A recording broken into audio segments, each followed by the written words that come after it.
Yo, yo, yo, yo, word to your fucking mother. It's your boy Wings of Redemption. I'm about to lay a beat down on these clowns with the Chickum Target Finder. I don't know about you guys, but I've been using the primary gunfighter almost exclusively on every one of my classes. The reason being is a lot of the perks that I really like to go to or went to in previous Call of Duties are all now weapon attachments. I originally didn't do this because I felt like, I wanted to wear Scavenger, but toughness is so key in this game. And I kind of got away with it. I did. I kind of get away with it mainly because I die a lot more in this game than previous games. So I get to pick up my own weapon. As you see me right here, fucking fail. But one of the things that I've really noticed, and I didn't really notice it today, is that other than like my overall SPM is like 360, my domination SPM for the week is generally around 500 for the last 3 weeks running. And I think it has to do with a lot of my play style versus domination that I recently never had. And I know a lot of you guys out there play solo, and I don't really play solo, and I have no desire to play solo. For the main reason is because most of the people that I play, that when you go and play solo, you get stuck with these guys that you have to beg and plead to even attempt to get on the flag. I have no problem with somebody not doing well. I don't. There's people on my team, going, I don't know, what's a bad score? A bad score is something like 13-25. Yeah, I can take him going 13-25 as long as he's at least attempting to go for the flag. You get people that go into domination and do nothing but try to kill whore. And even then, they're not very good kill whores. For example, this guy we ran into just recently. We ended up beating his team, I think it was like 200-87. And he went 37-15 against us. And the first thing out of his mouth was, "Yep, I did better than your whole team. I wish I had a good team." I'm like, I bet your team wish it had a good team. I bet they wish you took on a flag, because the man was 1 cap and 7 defense. 1 cap, 7 defense. It might sound like, ooh, he's playing some OBJ. Hell, fuck no, he ain't playing no OBJ. You know why he's not playing the OBJ? Because you get 2 free flag caps. You do. You get 2 of them for free. And he didn't even have the 2 free ones. And the 7 defense, those most likely were accidents because he probably ran across our flag in our spawn trying to kill people. If you go into a game, there's a couple ground rules I like to put out there. 1, no shit talking unless you're winning. 2, don't brag about being good if you're not gonna play the fucking OBJ. Seriously. If that man was 37-15 and he had 6 caps and and 7 defense, I'd be like, yeah, dude, you a strong player. But no, it's not hard to kill people that are going, strictly for they're strictly going for something else. It's not. If you're killing people that are going for an objective while you yourself are not going for the objective, that gameplay should not even be thought about putting on YouTube. I ended this game 37-10. I had like 6 caps, 10 defends. Very solid game. The team we're facing, they weren't as good as our team, but they still put up a fight. And as you can see by the end scores. Also, Bama versus Notre Dame today, baby.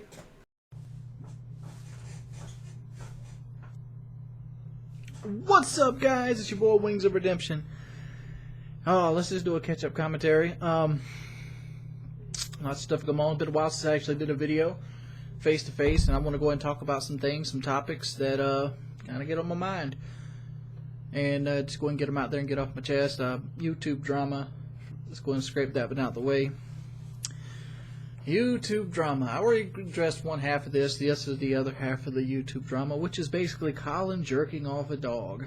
For those of you who don't know, there's been drama that Colin basically touched a dog's penis.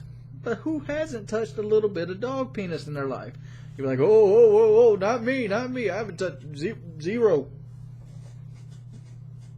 Periscope 0. Dog penis. But think about it. You pick up the boy dog up, penis is right there. He lays on you, penis is right there. You got it all on your hip and shit. You got dog penis. Don't worry about it. But the fact is, the fact that he touched dog penis isn't the actual underlying thing. The fact is, people assume that Woody is doing it to basically make money off of Colin.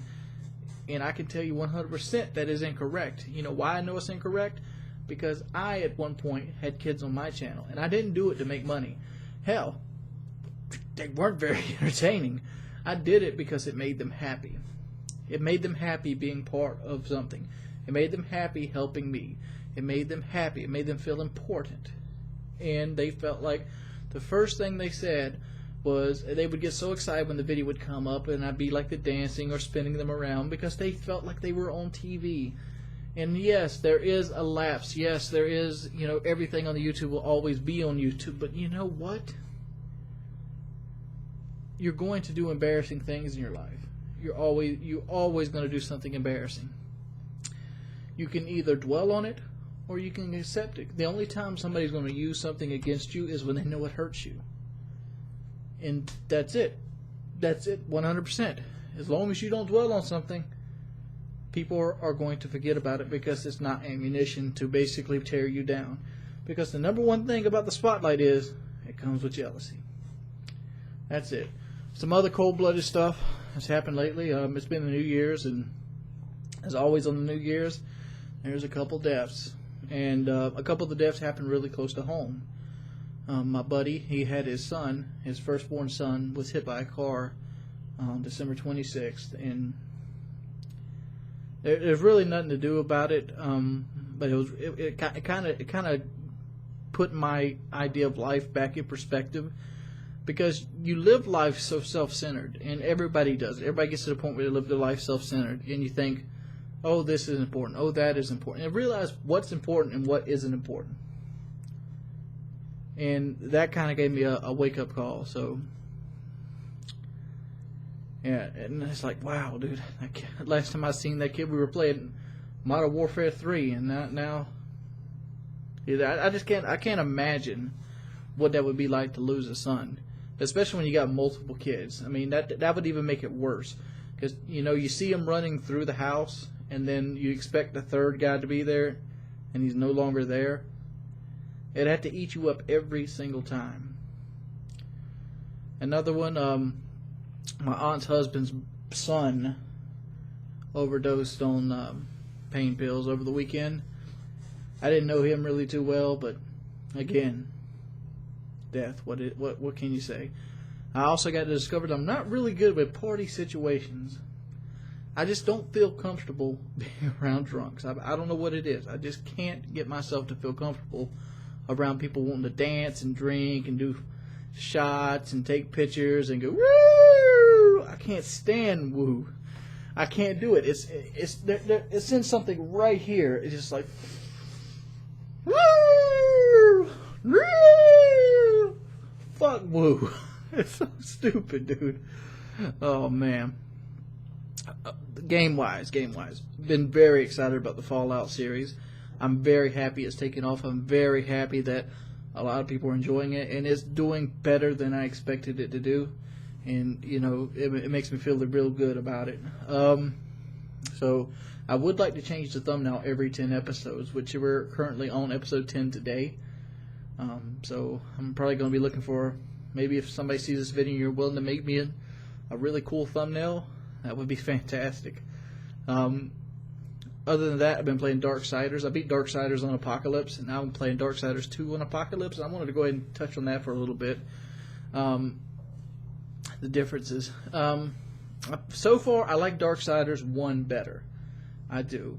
I like how linear it is. I like how easier the combos are. I like how the combat system is a little easier. Darksiders 2 is a lot more complex. Takes a lot more thinking. The puzzles are a lot harder. The level up system is hard to understand. The inventory system feels like it's tacked on. The map system is better than the map system in Darksiders 1, which one of the big problems I had with Darksiders 1 was that stupid like void tunnel thing that Volgrim did with you, where you had to jump into a void tunnel, and like it had like this stupid pointless scenario where you walk from one void tunnel to the other. It's like, why the fuck is this here? It is pointless game data. Hopefully they had a reason, but Darksiders 2 actually made fast travel, and you actually get despair right out the gate. But the combo system and like the magic system is a little bit more complex. I'm hoping as I play it think I'm currently like level 6, and I've done like Tears of the Mountain and Splitter Bone. So I'm pretty early in the game. I'm level 6 or 7, and hopefully as I grow, it'll become better. If anybody's got any tips on this, like currently I'm going down the Harbinger side, but some reason tells me that the Necromancy side would have been better because it's more spellcaster-esque. And not to mention that first Harbinger spell sucks. You know, it leaches like 10% of the damage you do, and that's like 10% of the 70 is like 10 health, and I don't know. I like the first system better with the souls, and you can get like health from soul chest, and you can buy stuff with the souls that you get. I thought that was a better system, but I don't know. I haven't given it a big enough shot yet. Other than that, 2013 New Year's resolution. My New Year's resolution is the same as it was last year. Try to continue to get better at not being angry at video games. I have this horrible problem. I get agitated when I play video games, and like I'll see it coming. I'll be like, fine, and it's all like, I'll be doing that number right there, and then all of a sudden it's like, bullshit. You know, the teeth and bullshit. And then all of a sudden it's like the hands start coming up. It's like, look like you gotta take a poop, you know. And then all of a sudden it's like you catch yourself, and it's like, oh, you get the wire hitting you in the face. It's like, what? Come on, man! God damn it! FPS Kyle does a better version of it. I wish I had one to dub over here. FPS Kyle always liked it. God damn it! You know, that kind of thing. And then after a while, I'll play that first game. I'll play the second game, it gets worse. Third game gets worse. I know after the second game I should leave, but the third and the fourth game usually send me over the edge, and you get shit that happens like this. I don't know if you can see that. Yeah.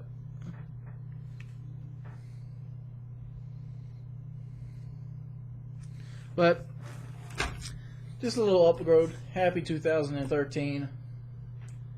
Let me know if there's anything you'd like, any videos you'd like to see, anything in Black Ops 2 you would like to discuss, like map breakdowns or guns. Let me know. What's up, motherfuckers? It's your boy Wings of Redemption. I'm bringing you another beasting of epic proportions because it's what we do on the Intense Camping Production channel. What's up, guys? And this is a nasty, nasty, nasty game. This is my first ever underage on Black Ops 2, and I wanted to share it with you guys because I go ham and cheese, fix a bologna sandwich, and motherfucking buy out a produce right here in a minute. Keep in mind, this is like what? This is less than a minute into the first round. Watch this shit. Watch this shit. We already got the counter UAV up. We got the counter UAV assist pouring in. Oh man, three-piece and a biscuit. Give me the three-piece. I get the orbital V-stat in there. Call it in. Oh, there's an EMP. Look at that. Look at him pour in. Look at the score pour in. Nothing you can do about it. Look at it. Boom, boom, boom. Give me 30 points per every kill on the leaderboard, baby. That's how I do it. Man, I've been really, really digging this setup right here you're seeing me in. This is the UAV VSAT EMP setup. It motherfucking makes people quit. It does. People leave rage quitting. It makes every kill that you get worth 30 points. And when you got a VSAT up, 30 points come often. And it will just constantly roll back into itself. You'll see me get it at least twice here within the first maybe 2.5 minutes of the game. Like, I'm already heading up to another VSAT kill right here. And the reason I haven't got it yet is because the enemy team is, they either quit it out or they just, they've quit it out or they just can't handle it altogether. Yeah, they've quit it out at this point. So I probably won't end again. I'll probably have to wait till the other enemy team comes in. That's a major problem that's happened over and over and over again with the Black Ops 2 is you can't do nothing. I mean, literally, I get called all the time for spawn trapping. Is this considered spawn trapping? I personally don't think this is spawn trapping. Why? Because there is no spot they can get spawn trapped in. They get to see the entire fucking map. This right here is just a team being outplayed. That's what this is. I mean, we do this against the good teams too. We had a team today on standoff came in like, yeah, you ain't gonna do that to me. You playing against sorry players. Guess what? They got EMP'd, and they got VSAT'd, and they got put in the gas station. Then they flipped over to the tank. Then they flipped back over to aid. Then they flipped back to the gas station. They flipped back over to the tank. So on and so on and so on. Get smacked in the face. Talk more shit, motherfucker. That's what we're talking about. Man, this is so much fun. I don't know if you guys if you guys have never tried this, try this. Just everybody give up on the big kill streaks. Obviously, Angel has his lodestar on, but for the most part, we don't run the big kill streaks no more, mainly because lodestar or a swarm, what I like to call swarm, is the instant fucking quit. Swarm might as well give you the fucking win like the tactical nuke of Modern Warfare 2. Why? Because the shit just makes people leave. You put a swarm up, it gets 0 kills. You know what happens? Everybody leaves. It's kind of like the EMP. The EMP is almost the same way, but some people fight through the EMP, which I don't know why. Why would you fight through the EMP? Because EMP is right there behind the VSAT. And if the person puts the VSAT and EMP together, it is so fucking vicious, dude. Not only does it feed them to their next counter UAV, which in my situation is almost worthless, but it also, you're blind and they're not. That's the worst situation you could ever have. Like anybody that's even followed any kind of military tactics knows the most important weapon you can have is information. So you're denying information and giving it at the same time. And it happens, this shit right here happens 137 to 7. Look at this bullshit. What are they gonna do? What you doing, playboy? It's ridiculous. People see I'm using the target finder on the Chickum, and you might not believe it, but long barrel target finder and fast mag is probably the best setup on this weapon. It's the only weapon setup I found that's consistent. And also, since it takes the sway off, the main problem I have with the Chickum is the sway. Submachine guns have this horrible, horrible sway. It's almost like Modern Warfare 3 all over again. That's one of the main factors I hate about Modern Warfare 3, was if you aim down sight, your weapon starts to sway like you fucking got, you know, rheumatoid arthritis or some shit. And you're like, oh, and the Chickum has that same problem. It has tons and tons of sway. I'll be going and cutting into the second round here. They ended up getting C back for, I think, 10 seconds, and they got 2 points there. Here's the bad thing about getting underage on this game, because there's 2 rounds. You have to push through. Like here, look at me. Boom, I bust a line. I'm looking like the fucking Gamecocks did against Michigan. Fucking clowning, going for the sack. But luckily we had the VSAT there to see the big old hole in our line coming through. And we called them at 13. This is actually one of 2 underages we got in this session. We got another one on carrier, which we held him to 10. I think we hold him to 13 on this one. So obviously 10's. I want to get one where I get them under 10. I think it's possible, because you can pretty much catch them at about 4. I think 7 or 8 is the minimum you can catch them at an underage, unless they just don't get it on at all. Obviously the minimum 0, but the chances of you getting a team that's 0 is very, very small, because it's going to take you somewhere between 10 to 20 seconds to run across the map 2 times. And I was using the fastest possible setup here, but. Underage, what do you guys think about it? What do you guys think about domination? Do you think this is spawn traffic? Let me know in the comment section below. Please rate, comment, and subscribe. It's your boy. And I'm out of 5,000.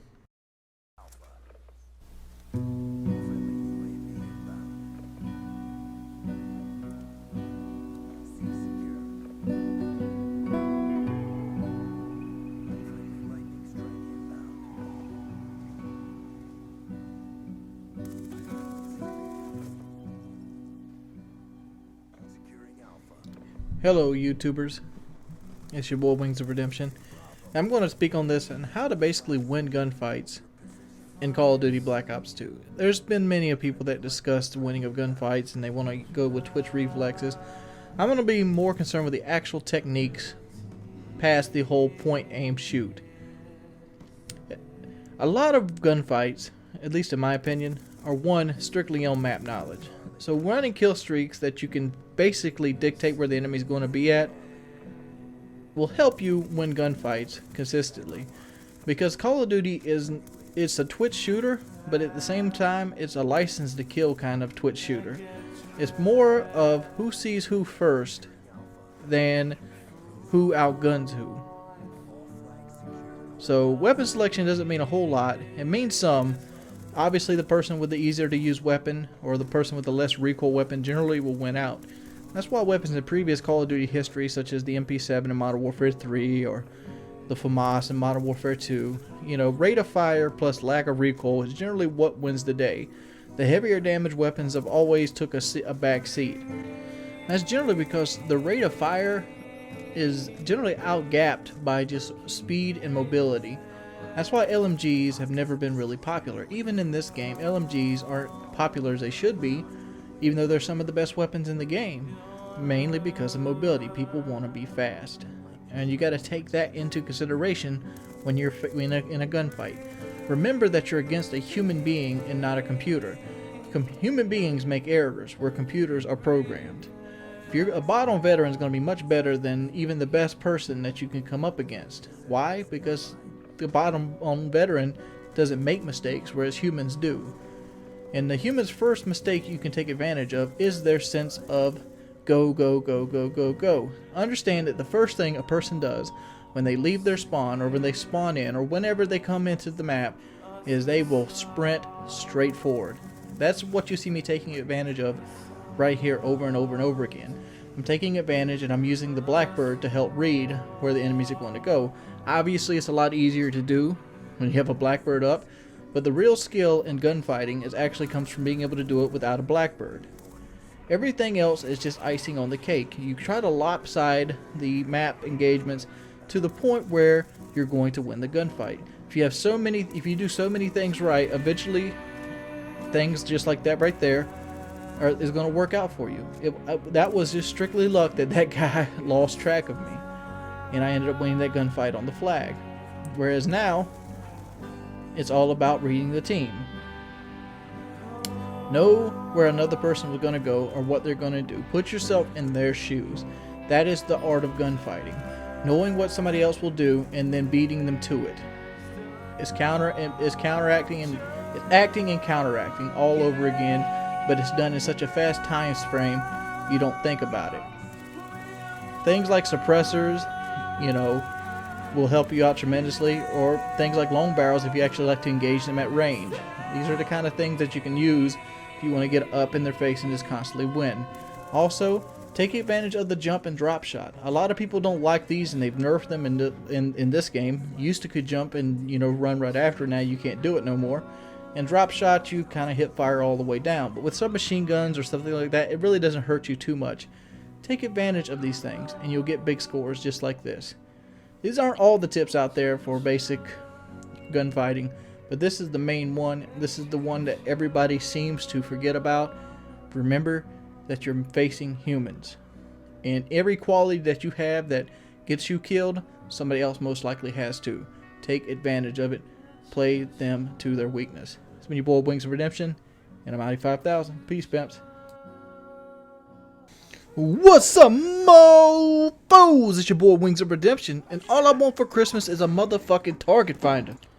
I'm gonna go ahead and nip this shit in the butt right the fuck away. It's ridiculous how people constantly hate on an attachment. An attachment, dog. Let's go ahead and go down the list of bullshit that's been in Call of Duty for a long ass time that was attachments. Let's go ahead and start with one of my favorite fucking attachments. The dual mag on the MP40. This thing gave the MP40 65 fucking bullets. Keep in mind, this came from a game where the assault rifles had 10 bullets. Most submachine guns had around 20 to 30. And you put the strongest weapon in the game with a 65 round clip where you had steady aim that could steady aim across fucking CeeLo. Keep in mind, the fucking heavy machine guns didn't have 65 rounds in their magazine. That's some bullshit. But nobody cried about that mess. Nobody go, oh, the MP40 is overpowered because it has unlimited ammo. No. Let's go ahead and go on. What about... How about those old Model 1887s from Modern Warfare 2 with the fucking akimbo? Nobody cried about that shit either. How about Extended Mag AA-12? Strong as fuck. Nobody cried about it. You know why nobody cries about it? Because they're fucking weapon attachments. It's ridiculous how people cry about the target finder over and over and over again. They act like the target finder is instant fucking skill. It is not. You still gotta have map knowledge. You still gotta be able to aim and shoot. The gun doesn't do shit for you. I remember seen Legend of Thunder talk about Oh, even if you wear cold-blooded, you still can get seen clearly. It's a fucking gun sight. The red box doesn't do that much for you. If you're still getting killed by people when you're wearing cold-blooded, guess what? They might have not needed that red box to begin with. Maybe they outplayed you. Why do I use Target Finder? I use Target Finder because I like the fucking sight. I like the sound it makes. I like the red boxes it puts up. Hell, I even like the crosshair in itself. I like the extra zoom it gives me versus, you know, a traditional red dot or EOTech. I like how it has a bigger visible range on screen at the cost of some peripheral. I like how it gives you a little bit of tunnel vision. I like all these factors. I like how it takes sway away from weapons that usually have a lot of sway. Great fucking attachment. You know what I don't like? I don't like people crying about it and saying that my gameplay looks newbie because I have a fucking target finder on. I was using a target finder on the Chickum, goddammit. The fucking Chickum. It's a submachine gun that's 3-round burst that sways like you're holding a 400-pound weapon from the hip. It sucks in any other mode or game. And it makes me sit here and feel like I have to go out there and request fucking motherfucking attachment. Like, hey fellas, can I use the ACOG? Is the ACOG zoom too much? Does it zoom a little too much? Make the news a little too easy to see? Is that determined? You know what I don't care about when I play Call of Duty? How much skill I have. Here's another piece of bullshit that's been irritating me lately. That people want me to not play in full parties. And this is why it irritates me, because Call of Duty is not a solo experience. Call of Duty is not derived around the solo experience. Call of Duty shouldn't be played as a solo experience. You know why? There's a Facebook integration for a reason. There's Friends for a reason. There's Call of Duty Elite for a reason. There's Huppet Gaming for a reason. There's YouTube for a reason. It's so you can play with friends. Hell, my brother can find friends to play with. My brother plays in a full squad most of the time. And you know how he did it? He fucking made friends on the game. Instead of basically going out there and trying his hardest in a team-based setting, if you go into domination, you should go into domination expecting to face a full team. You should. If I go to play domination solo, you know what I'm thinking about the entire time I'm clicking that damn button? I hope I don't run into a full team. That is one of the causes and effects of the game itself. Domination isn't mercenary. There is a mercenary mode that lets you play domination. You just got to play other game types too. If you only play one game type, how can you sit here and say that you're a good fucking player? Seriously. I mean, most of my game type's domination, but guess what? I can play the other ones just as well. You know the reason I run domination? It's the one I find the funnest. But guess what? I can do just as well in TDM. I can post hardpoint. Hell, I've posted hardpoint, TDM, capture the flag. Hell, they put a patch out based off my capture the flag videos because I broke the fucking game mode. And that's just the way it is. I've always played in a full squad. Even before I became YouTube famous, I had one of the hardest hitting motherfucking squads in the fucking game, son. In the game. Oh, by the way, watch this guy. This guy was getting wrecked so bad that he just sits in the corner instead of captures A on the next thing. But and it might look like these underagers are there, but we're pushing these people out of the game. So much for skill-based matchmaking. But that's just what it is, dude. Target Finder is nothing more than Marksman Pro. It is nothing more than Marksman Pro. If people want to say it's much more than that, no. It's not much more than that. Marksman Pro made your name appear no matter how far you were away. It would basically, if you ADS'd, and like Interchange was a great example of Marksman Pro just owning. And you just shoot them. The red box means nothing. You know what the red box means? It's just a counterbalance to the name appearing red above your head. All it lets you know is like, oh, somebody's here. Shoot the red box. Why don't you go and cry about the red box being on the VTOL warship? Oh, they're getting these kills because they appear in these big red boxes. How about the Lodestar? How about we take that thermal sight off and quit making it easy to kill? How about you quit fucking bitching, dude? Because Call of Duty is a team experience. It should be experienced as a team. It should be you hanging out with your buddies, playing game modes against other guys hanging out with their buddies. That is Call of Duty in a nutshell. And that is what you should be playing with. You shouldn't try to be determined why you died. Maybe you died because you lost a gunfight, or maybe you died because some things been announced to you that you can't control. It doesn't matter. You know why? Because at the end of the day, you're playing the game for the wrong reasons. You're playing the game instead of having fun. You're trying to play the game to become this MLG elite team. And guess what? The MLG guys don't make shit. They don't. If let's say Optic just won $10,000. All right, Optic won $10,000. All right, you have a coach you got to pay. All right, $10,000 will split 5 people. That's $2,000. But let's go ahead and go even further than that. You got to tax that $10,000. So let's go and do those numbers. All right, $10,000 times 28 times 0.28 is $2,800 of taxes. Boom, that's right off the top. All right, now you got what is that? 2,800. That's $7,200 that you have to split between 5 people. That's 4 players and a coach, or maybe an alternate. So that gives you $1,440 between 5 people. And that's not even counting if you got like somebody that owns the team that has to get a percentage of the winnings as well. That's not counting sponsors that get paid back. That's not counting if you have a sponsor that's willing to play flame tickets and plays for you. That's not travel. That's not food. That's not time. The fact is, you basically have a chance to win like $1,400 if you're the best in the world. Dudes, just play the game for fun. Quit crying about the target finder. It's Marksman Pro. Just play the game to have fun, dude. Seriously. What's up, everybody? It's your boy, Wings of Redemption. If you go ahead and pardon me and my colleague today, we're all both a little bit under the weather. Record flu season this year, and it's got us. It's got us. Plague and pestilence. Yeah, plague and pestilence. That's going to roll into our other series this week. But the number one topic is Slender Man. I feel like we've been trolled this week. It feel like Nessie again? Yeah, Rico's fucking Nessie all over again. Come on, guys. Really, Nessie? No, what? Fucking Slender Man? Really? Hey, the people have spoken. All right, but here's the thing with Slender Man. There is no question he is fake, because he started on a website called creepypasta.com, and he had a series of stories called Silence and Pretend. There's a series of stories that actually listed him, and then a group of young film developers made what you call the Marble Hornet movies. And during the Marble Hornet movies, they kind of predicted that Slender Man was like stalking them. Yeah. He almost had like that. What was the name of that movie they just came out with? That if you see the monster that steals children. I must have missed that. There's a movie with this premise. There's a movie with this premise, yeah. If you see Slender Man, he's going to come get you at this point. Oh, come on. You know what? That makes that makes it even worse. First of all, this fucking story is not even 5 years old. Slender Man isn't even. He's a toddler. He's not even 5 years old. 2003, didn't it? I thought it was 2009. Oh yeah. Right. So yeah, we'll get into that.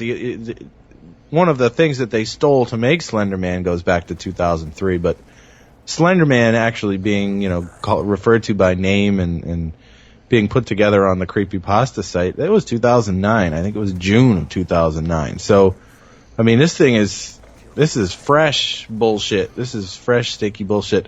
So this is interesting because I guess you guys just want us to, I don't know, maybe you guys want us to speculate what it would be like, or, I mean, I think the most interesting thing about Slender Man, we'll get into it in a little bit, was the YouTubers jumping on the Slender Man bandwagon. But yeah, I mean, maybe people don't know though, I guess that's the thing, like, maybe a lot of the people who want us to talk about it just honestly didn't know, like, what the fuck is Slender Man? So I guess it was our job to find out about it. Didn't take too long to research this one though, did it?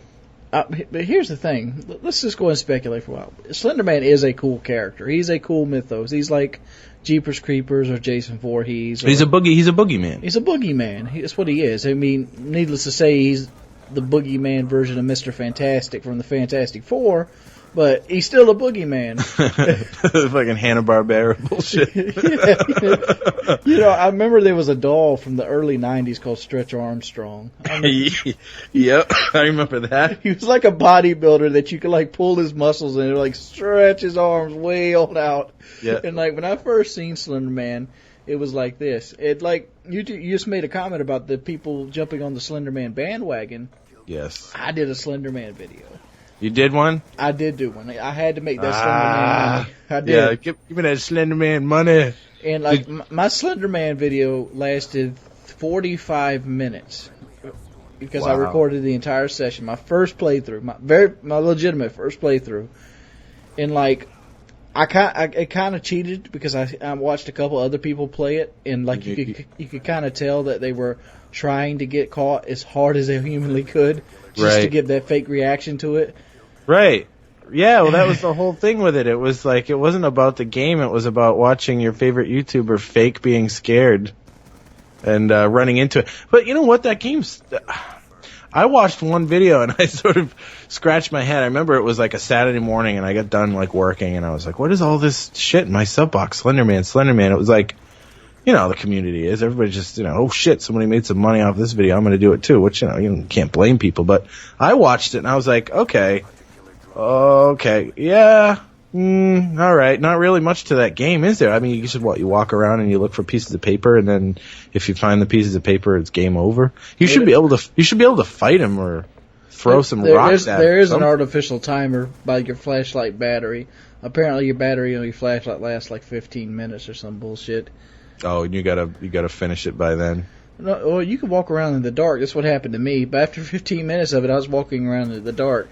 See, the coding's very bad on the game, and I realized this in watching other people play it. So as long as you don't turn around, Slenderman doesn't spawn. Oh, so as long as you never look behind you, you'll never see him? Right.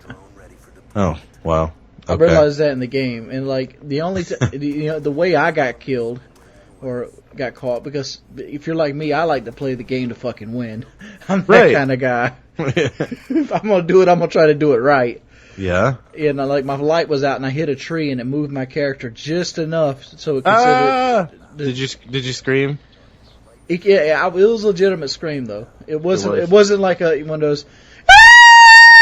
You know, right. Well, that was what people were. It was like, oh shit, you know, that kind of thing. Because I wasn't ready for it. Because I didn't think I turned around. You should be able to like just run at him and jump on him and beat the shit out of him. But I guess in the game you're a girl, right? Yeah, you're a girl, but you know, girls can beat him up. Look at the Alien movies. He has no face. So you're not gonna get black eyes. Ripley was badass. Yeah, Ripley was a badass. She was badass. How about in Resurrection when she was like 8 feet tall? And she had like the regenerative powers of the aliens and stuff. Yeah, she was like half alien and she was a crazy ass bitch. But anyway, so Slenderman, it was created on Creepypasta. It was a short story and they put it together, and then what happened was they borrowed one of the things that they borrowed to make up this character. It came from this game called it like Chizo Mythos or something. 2003, it was like an adventure game for PC or something.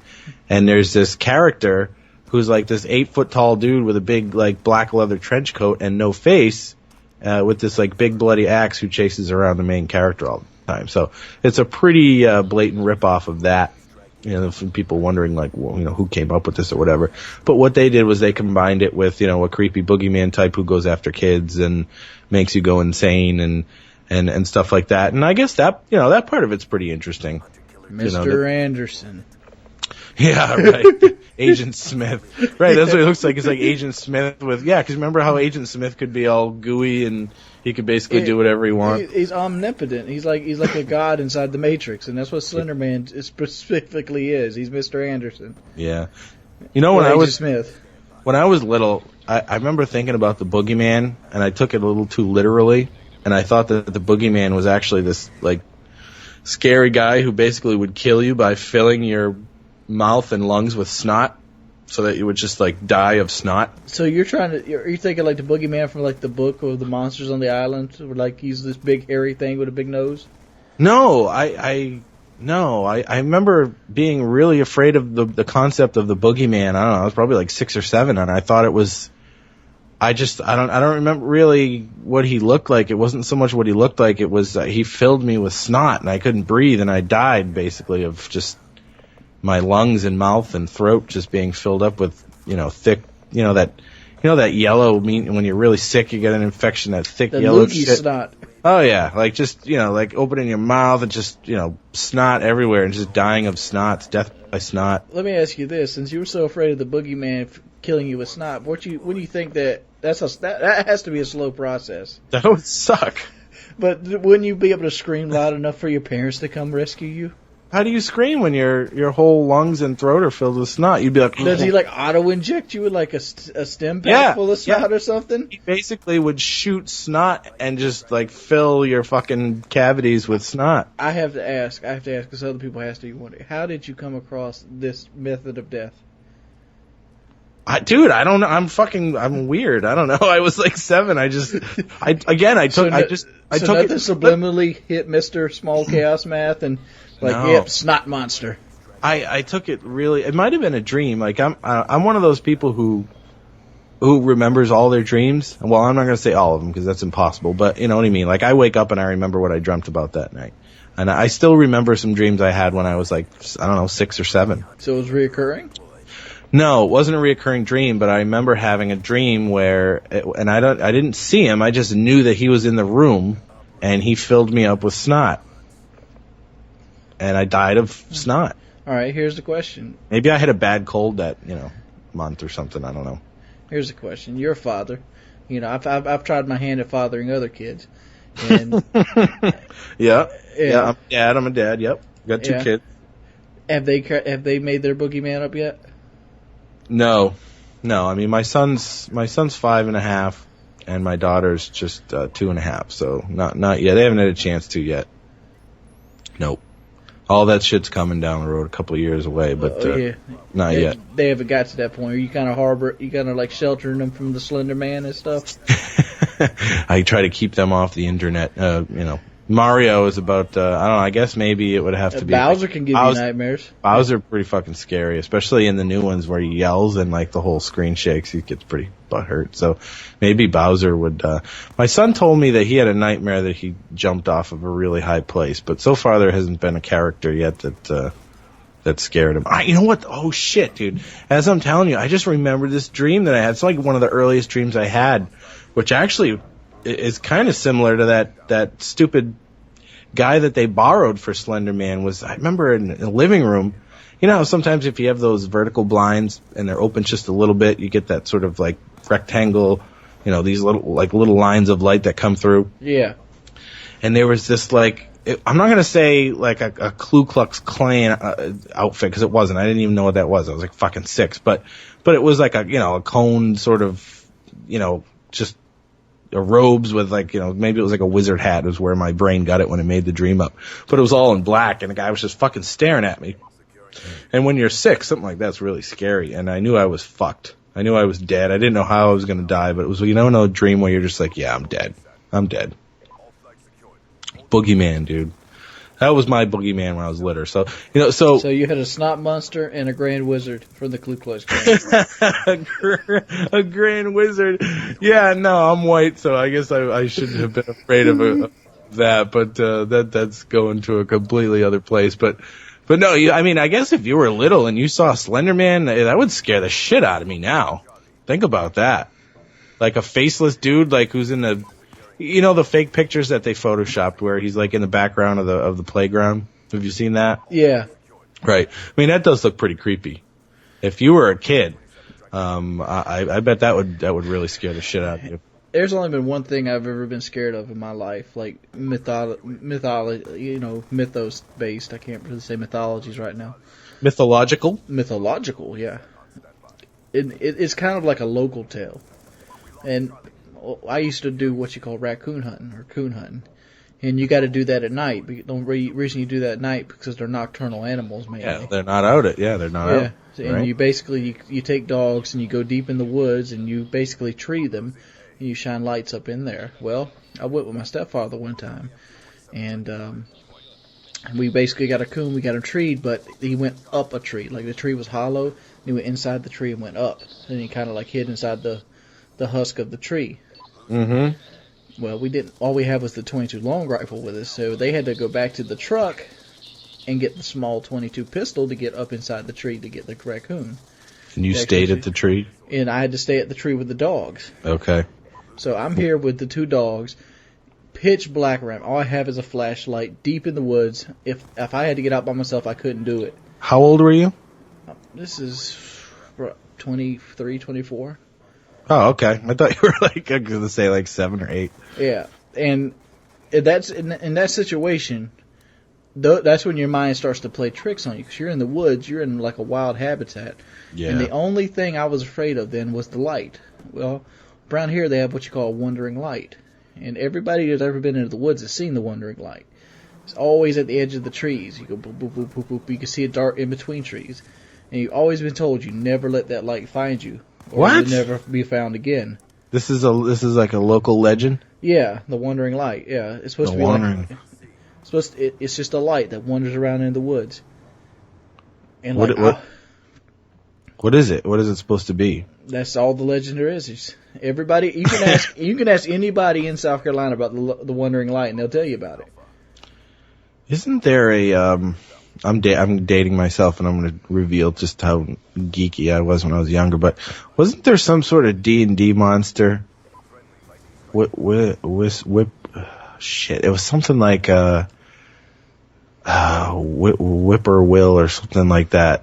I remember something in the Monster Manual. Monster Manual. If you know what the Monster Manual is. I have one, and I don't want to pull it out to date myself. Yeah, right. Pull out your deities and demigods. What version do you need me to get? I had the original Monster Manual. I got one with Thaco and shit. I got like 1.0. Thaco, to hit armor class 0. Hell yeah, dude. I know all about that shit, dude. Dude, I was playing D&D in 1982. I started D&D in the early 2000s. Yeah, I was like 7 years old. Like, it was actually, there were no fucking really video games to play. It was like you just got together and who wanted to be the dungeon master? D&D is still funner than video games to this day. Well, at least it was cool for the imagination and stuff. I mean, I used to just draw dungeons on graph paper for fun. Just secret door. But anyway, there was some sort of D&D monster that was a light in the forest. So I wonder if there must be some sort of legend somewhere that stems from that obviously some people in South Carolina picked up on, or maybe that's where it's native to. I don't know, but that does ring a bell with me. I have heard of something like that before. Yep. Nobody, you never see anybody ever get caught by the wandering light, but you always never get caught by it. And it's one of those things, like a light is easy to do, especially in like a panic state, because, if you close your eyes too hard and open them up, you got like those little lights popping out. Right. Yeah, that's probably where that comes from. It's like electrical impulses in your eyes and stuff like. Yeah, you can sort of like your mind can create white spots and stuff like that, which can be construed as light. And like that's the only thing that's ever scared me is that wandering light, because you do see that because of like the intense situation that you put in. Yeah, excuse me. Yeah, when you're in the woods at night, I remember when I was a teenager. It used to be like lots of parties out, and everybody usually probably has some sort of story like this where out in the woods somewhere there was like a place to get to where everybody would go and bring kegs and have parties and hang out and shit. And I remember like just going out there and hanging out there like at night and just to do it. And now I wouldn't do that. Like I'm not gonna go out in the middle of the woods, all by myself in the middle of the night now. Like I'd probably be more afraid to do it in my mid-30s than I would have as a teenager. You get scared going out in the woods by yourself. You trying to say you used to like go out in the woods and just drink? No, I didn't drink. I would just go out there and make a fire and just hang out and I don't know, look at the fucking sky. I don't know. There wasn't a lot to do. I mean, I grew up on Cape Cod and there weren't a lot of people around the area where I lived to hang out with, and there was this big area behind these buildings. It took you about 20 minutes of walking through the woods to get there. It was like, secret paths, and you had to go through a swamp, and there was this clearing, and there was this area where everyone used to party, and I knew where it was, and I had nothing to do. My parents, my mother worked 2 jobs, and my brother was a couple years older than me, so he was out hanging out with his friends, and I was bored. So I would just fucking walk out there and sit in the woods and think about song lyrics and plot my rise to metal stardom. And I would just sit out in this fort, and just hang out, build a fire. I'll go to the pier. Yeah, everybody. Well, it's funny. Everybody had some sort of place they used to go to. But thing is, I used to walk through the woods, and sometimes I would get kind of scared. But I would never do that now. I would never do that now. I'd actually be too afraid to. which is kind of funny. You don't do that shit in South Carolina. We got these things called timber rattlers. Oh, you got snakes out in the woods? Well, not in the dead of winter. They hibernate, but the fact is, yeah, you get hit by one of them, you fucked up if you by yourself.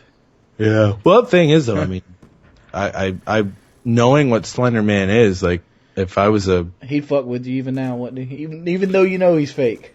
Well, it's just, yeah, I mean, that's the thing, is your mind would, start to fuck with you. But, I mean, I guess what I'm doing is I'm putting myself in the shoes of somebody who's, like, a teenager now and knows who that is. If I'm basically thinking, like, if I was that same Eric walking through the woods, but today, like, I would think about Slender Man, and I'd probably be pretty fucking scared. I was just thinking about, there's a second thing that scares me. Walking into your house after you woke up, because you think somebody's there. Oh, I had an experience like that where I was absolutely positive that there was a fucking ghost in the house, and I don't really even believe in ghosts, but my heart was like stopped, and I just, how you have like that third eye, that sort of sense where you can sense another like life force. Yeah. You know that somebody's like in the room. You could have headphones on, right? And your back is turned and somebody comes in the room and you just know it somehow. You just sense it. Whether it's a disturbance in the air or whatever it is, nobody can really explain how people know when somebody's close to them, but it's just a sort of innate ability that people have to sense other life forms near them. Well, the half of the problem is I was kind of fucked up, but I was laying in bed and I heard this in the kitchen. It sounded like, when somebody walks on the floor. And I just got that feeling. I could feel that there was something outside the door, and I was just staring at the door, laying on my bed, petrified, unable to breathe or move, staring at the door, just waiting for something to come through that door. And it took me a good 15 minutes before I finally, it passed, and I just got up. And I had never been that afraid in my whole life. That's why I have guns. I've been there. Well, I sort of felt like it wasn't a person, though. Like, I mean, if I thought a motherfucker was standing in my kitchen, I would have grabbed a katana off of the bureau and fucking rushed it or something. But it felt like I don't know. Are you good? Yeah, joking. I felt like there was a ghost in the fucking kitchen. Like I was like, fuck, whatever's out there, I'm fucked. Like, I'm just waiting for it to come in. And I ain't worried about fucking ghosts. They're ethereal and all this bullshit. Let me tell mine since you told yours. I worked at a steel mill for a long time. I've said it 1,000 times, but one time, so I came home at different times depending on what shift I was. Mm-hmm. Well, one time I came home and I reached up and touched the door. It's 11 o'clock at night now. There's nobody at the house. And I opened you know how you like jiggle the handle to see if it's locked, even though you know you locked it. Yeah. Well, the door was open. Yeah. And you were sure that you didn't leave it that way. Yeah. Yeah, that's fucked up. So now I'm like, I didn't want to like scream hello. Mm-hmm. So the first thing I do is go back to the truck and get my pistol. Right. Like, hi, I'm here. Kill me. Yeah. And like. Let me tell you, like I go through the whole house. I'm slowly making my way through the house. I'm like, okay, if somebody is in this house, they'd already confronted me at this point. Yeah, you're cutting the pie around the corners and everything with you. Yeah, but I'm still being cautious. I get to the master bedroom, and when I open the master bedroom, because there's like these, like how women keep these shoes, like draped on across the back of a closet door. Yeah. There's like a little pocket holders. Yeah. Well, I swing the door open, and these shoes make that dong sound as soon as the door opens. Did you jump through the fucking ceiling or what? I ended up shooting a hole through the back of the closet. Oh no! Oh no! I was like, oh my! You shot your closet? Yeah. Nobody called the police? No, we still live in the neighbors. I live in the countryside, dude. I mean, me, Colin Woody set off a class 4 explosive in our backyard last New Year's, and nobody called the police. Jesus. Don't worry about it. Go back to bed. Well, we got my neighbors across the street target shoot. Neighbors beside me, they got a target shoot. Yeah, but you said it was like 11 at night. I mean, Yeah. If I hear a fucking gunshot go off at 11 at night in the next door neighbor's house, I'd probably call the cops. Not I, said the fly. I'm like, oh, somebody's got some shit going down. Yeah, they're serving up some South Carolina justice. That's all. Go back to bed. Some shotgun diplomacy. Go ahead and turn it on the TV again. Turn on the TV. All right, guys. So that's pretty much Slender Man. We kind of got off track with our own. What the fuck are we going to talk about for 15 minutes? Slender Man. It's just not even 5 years old. I think it would be a cool movie. It would be a cool movie. It would be better than watching people fake being scared on YouTube. It'd be better than that. I can't remember the name of that movie to save my life. It come to think of it, Freddy Krueger had that Slender Man shit going on in Nightmare on Elm Street. Hell yeah, the original one. Yeah, where he stretches his arms out and he's like scraping his arms. How sweet fresh meat. Yeah, I love his one-liners. Those were the best. Welcome to prime time, bitch. Yeah, Freddy needs to. The character Freddy needs to go with Robert Englund. Yeah. That sounds like a purist, bullshit fucking guy. Like, the original's always. I don't try to be that guy that says the original's always the best. I didn't even see the remake. I didn't either because it didn't have Robert Englund in it. Yeah. Like some things are better left not remade. Robert Englund is Freddy Krueger to me, and like that's right. Yeah. But people don't know who Robert Englund is. He's the guy who plays Freddy Krueger. Yeah, it's cool. 80s movies. Yeah. But Chaos Theories, bitches.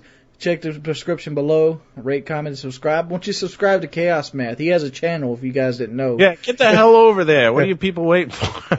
But let us know what you guys want us to do next. And I mean, if you want us to keep doing fringe topics like this, we're going to keep doing it. But if you're going to say, well, you guys didn't even talk about them, like, I don't know. I don't know how we could have really deconstructed it much more. This one was really easy to just pinpoint exactly, like, oh yeah, some guy made it up on this website in 2009. So that one was tough for us to talk about too much. But like we said, we'll talk about whatever the fuck you guys want. So it might end up somewhere else. So yeah, well, yeah, I think by now they know to expect some sidetracks. So I think that's what they like about it. Yeah, that's right. All right, guys, thanks.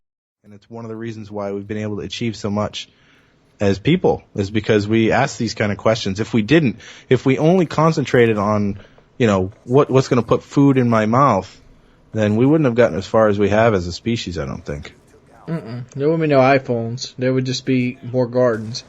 But right, we would have had irrigation systems and stuff, but we'd have lots of vegetables for sure, but we would not have Black Ops. No. But at the same time, I'm not saying don't think about the bigger picture, but like, why not master what we need to master first, which is interstellar travel? I've always been an advocate that we need interstellar travel. We can't do it. But I think it can be done. No, it can technically be done, but we can't. I think we talked. Excuse me, we talked about this in a earlier commentary about the kind of unification and allocation of resources it would take to accomplish this, which isn't. But let me just say this. I'm talking about faster than light travel with mass. Well, there's a scientific number called the Planck energy, which is a theoretical unit of power or energy needed to accelerate a particle to the point where it's going to actually, go faster than light or whatever. Do what you need to get that job done. And to achieve the Planck energy is, I think, like if you took every nuclear power plant in the world and put them all together, I think you're at like 5% of the Planck energy. Yeah, but like I said, we're thinking mundane. We're thinking because we don't have a reference point at this point of how to do this. We're using things we have now. Well, the answer is fusion. I mean, right now all of our power sources are fission based. What we need is nuclear fusion, because at that point you can start to tap into approaching unlimited energy. Like, for example, the atomic bomb. We tapped into the atoms there. Why not do Well, we know how to break atoms. What we need to do is fuse them. You get a lot more energy when you fuse them than when you break them. So that's the leap that we need to make. Again, like I said, is fusion. We have fission down. That's easy. Breaking shit apart. Humans have always been good at destroying things. It's creating them that's a little bit tougher. So that's the next step is fusion. And because we don't need to just break light speed. We need to double it. I mean that even at light speed, entire generations will be born and died until you get to the next. Habitable. Yeah, we need like 2 or 3, even 4 times light speed. The movie? That fucking movie WALL-E? Yes. I love that movie. That's one of my favorite. He's a good kill streak too. WALL-E's awesome, dude. He fucking goes ham, that dude. But I like how you can control him now too. Yeah. But anyway, one of the cool things about that, they had the Axiom was like the big ship that everybody was on. Basically, all of humanity is on this giant ship. And, there's been like 7 or 8 generations that have, born and died and lived on this ship. And that's the kind of thing that would have to happen in order for us the Southern Sun.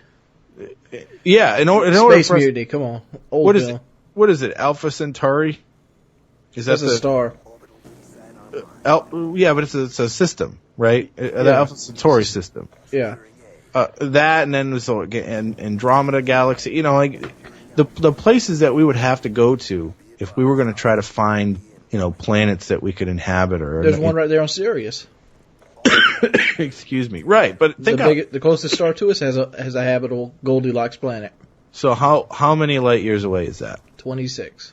26 light years. So at the speed of light, it takes 26 years to get there. Right. So if we could do 4 times that, we could get there and a person could get there and be able to see it. Right. Well, technically a person could do it in 26 light years at the speed of light, but, a person could get there and still be in his prime to actually set it up. You wouldn't be trying to train your young at something that you're going to speculate is going to be there. Well, yeah. Well, one of the theoretical problems is the degradation of the human body without even with an artificial gravity source, which is what they would need to do, right? So if you're going to be traveling through space for long enough, you sort of need this giant ring with this gravity source in the middle, which is going to kind of replicate a planet, so that you have a center source of gravity that's keeping your body together. Because without it, that's why when you see the astronauts, they have to do like all these sort of exercises in space all the time, because the human body was made for gravity. It doesn't keep itself together very well without it. So, 26 years in space, I'm pretty sure that would just completely destroy the human body without some sort of giant gravity source on the ship. And so now what you're talking about is basically a city moving at the speed of light through space. So the kind of energy you're going to need to propel a city through space at the speed of light is just mind-boggling. It's mind-boggling now, but like you said, fusing atoms together, have about 40 of them motherfuckers going at one time. Where are you going to get the money for this, though? Think about how much that would cost. Money is something that's superficial, to be perfectly honest. Money only matters on this earth. All right, let me resources. Where are you going to get the resources to make this happen? That's going to be the main problem. The only time something like this will be put together or pulled together would be when we're in a planet crisis. Right, but like we talked about with the gamma ray bursts from a supernova. We don't have enough time with everything we've got going on Earth to even get close to this kind of shit. It's just not. We're speculating, motherfucker. Oh, yeah, right. Okay. We're gonna have to assume that a lot of things are gonna turn around. Everything's gonna go right, and this ship's gonna happen. And there's gonna be like 400 of these fucking bays with atoms fused together at rapid intervals that can propel this motherfucker like the best Mustang you've ever seen. Yeah. Oh, I hadn't even thought about if we get that kind of technology, what's General Motors and Ford going to do into the hot rods with it? Yeah, you need to get a Hemi in that son of a bitch. No, I'm talking about these engines fusing atoms. If you can break it down to the level you can put it in cars, how fast they would go. Well, hydrogen, fusion powered engines. I mean, yeah, that's the sort of the other. The other thing is, I think it's a combination of fusion engines and solar sails, giant solar sails. Because another thing that we talked about before is, when you're in space, you have inertia. So once you begin to move, you don't, once you reach that speed of light.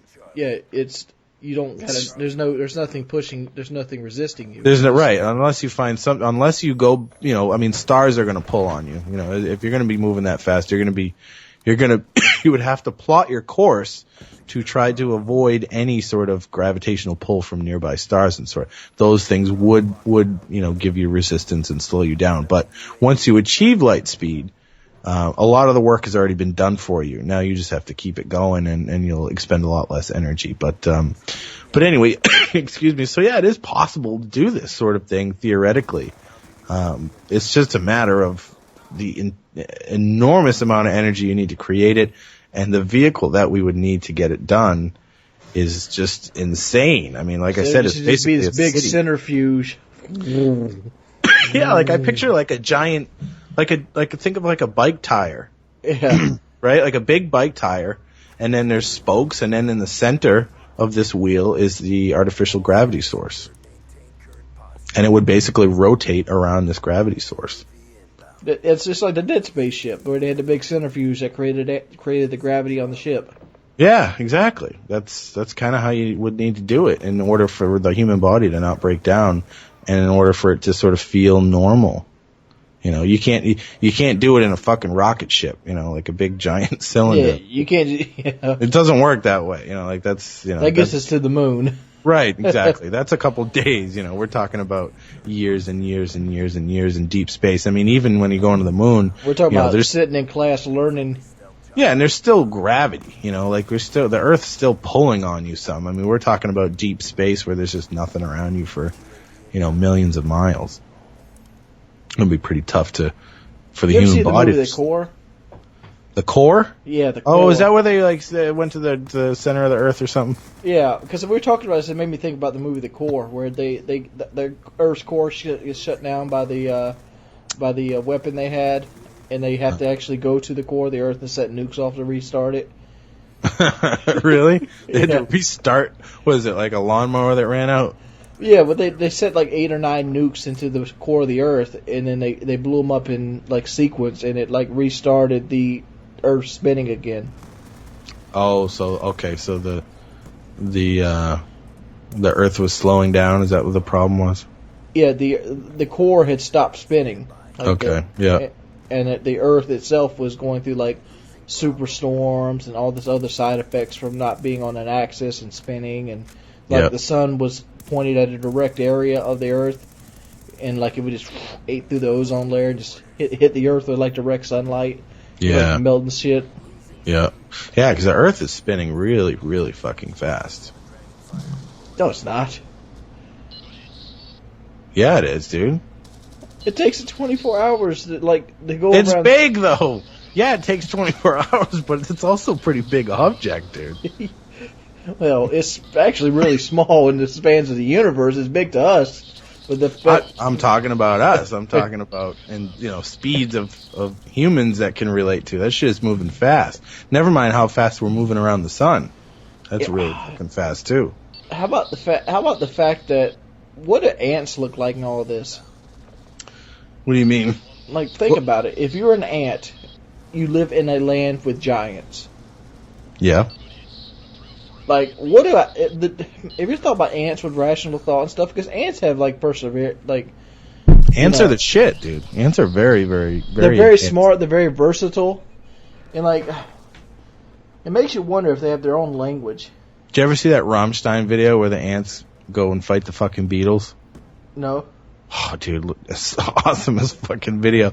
So there's like this whole colony of ants, and there's these beetles that are basically like terrorizing their colony, and the ants get together and basically launch an attack on the beetles.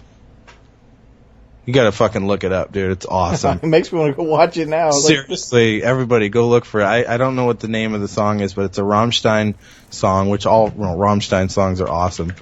But yeah, there's like ants, and they're all like moving to the song, and they launch this attack on these beetles, giant, those giant horn beetles, and they fucking totally take them out. It's really, really cool video. It's all like stop motion with real bugs too. It's awesome. But yeah, ants are very advanced organisms. They're extremely social. They're really smart. And I mean, it's kind of like bees. Bees are also really smart. Very social. And they all like dance. They talk through dancing and weird stuff like that. But yeah, ants are really interesting. But what do you mean? What's your point with the ants? We're looking at the universe like it's huge, but I wonder what ants look at us like. Well, yeah, think of how big the universe is to an ant. Yeah. But again, think about it. If you subscribe to the bubble or multiverse theory, what's the we're just one of millions of universes. It's that sort of infinite scalability concept where, here we are, these insignificant little organisms on this little puny dot in this gigantic universe, and in turn, our universe is just a dot in a multiverse where there are billions of universes. And then is there a container that goes above that? How high up does it go? Does it ever stop? We don't know. And think about it that way. Think about how small our universe is if you think about that theory and that possibility. It's pretty mind-blowing. It's like the Men in Black movie where at the end of it they show our universe in the collar of a dog at somebody's house. Oh, yeah. Yeah, right. Our universe is like being kept. Yeah, exactly. Yeah, I mean, I think, that's sort of kind of the bubble universe theory is. Right, we're just one universe and a whole shitload of other ones, and it just keeps scaling up and up and up and up, and we really have no idea what the origin point is for any of it. We don't know how high up it goes, and we don't know where we fit into it. It's just impossible to know. But I don't even think I said it, but you said, well, why are we so concerned about this? Why are we asking questions about that? And we should focus on other things. And I think it's important that we do that because there are plenty of people who are concerned about the pragmatic stuff and the more down-to-earth things. And you also need the people who are thinking big, at the same time.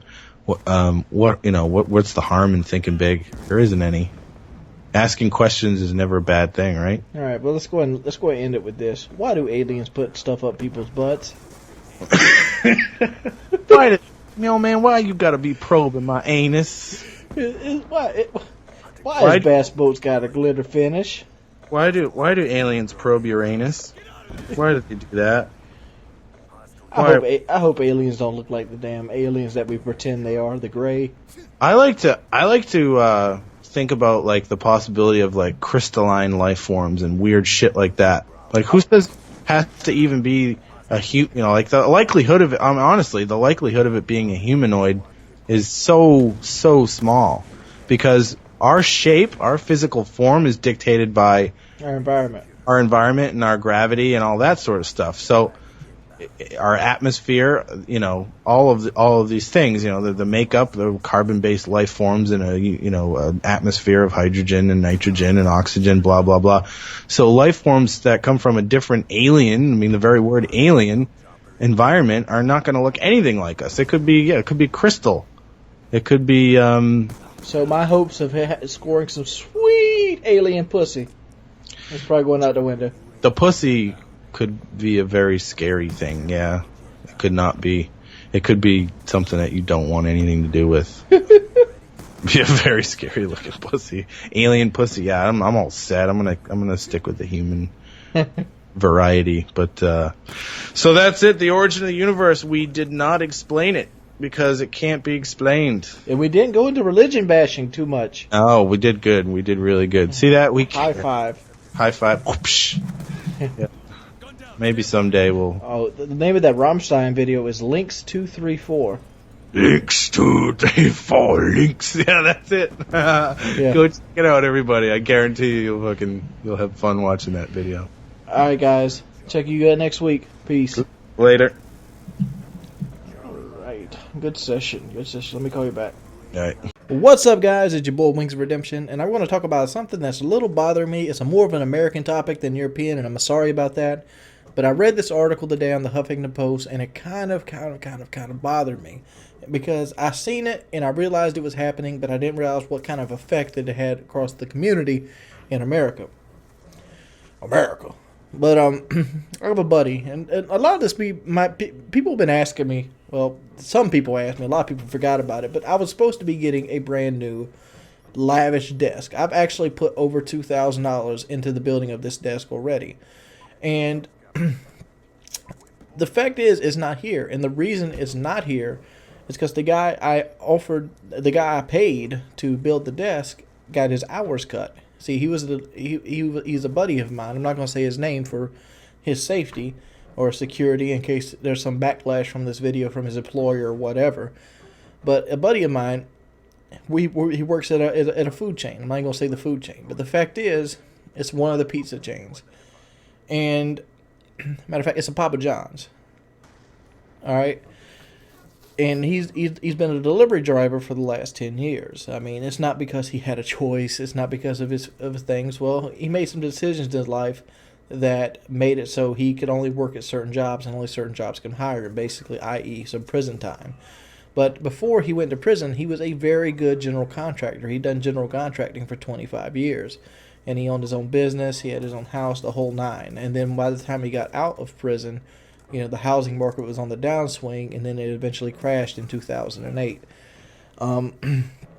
But he was well out of it before the crash in 2008, but the downswing he caught, and his general contracting company caught it too. It might not have been 10 years, but the end result is this. He works for this company, and he's worked there full-time for years. He's been a full-time driver. If you've ever worked in a pizza delivery business, there's a couple things that are standard.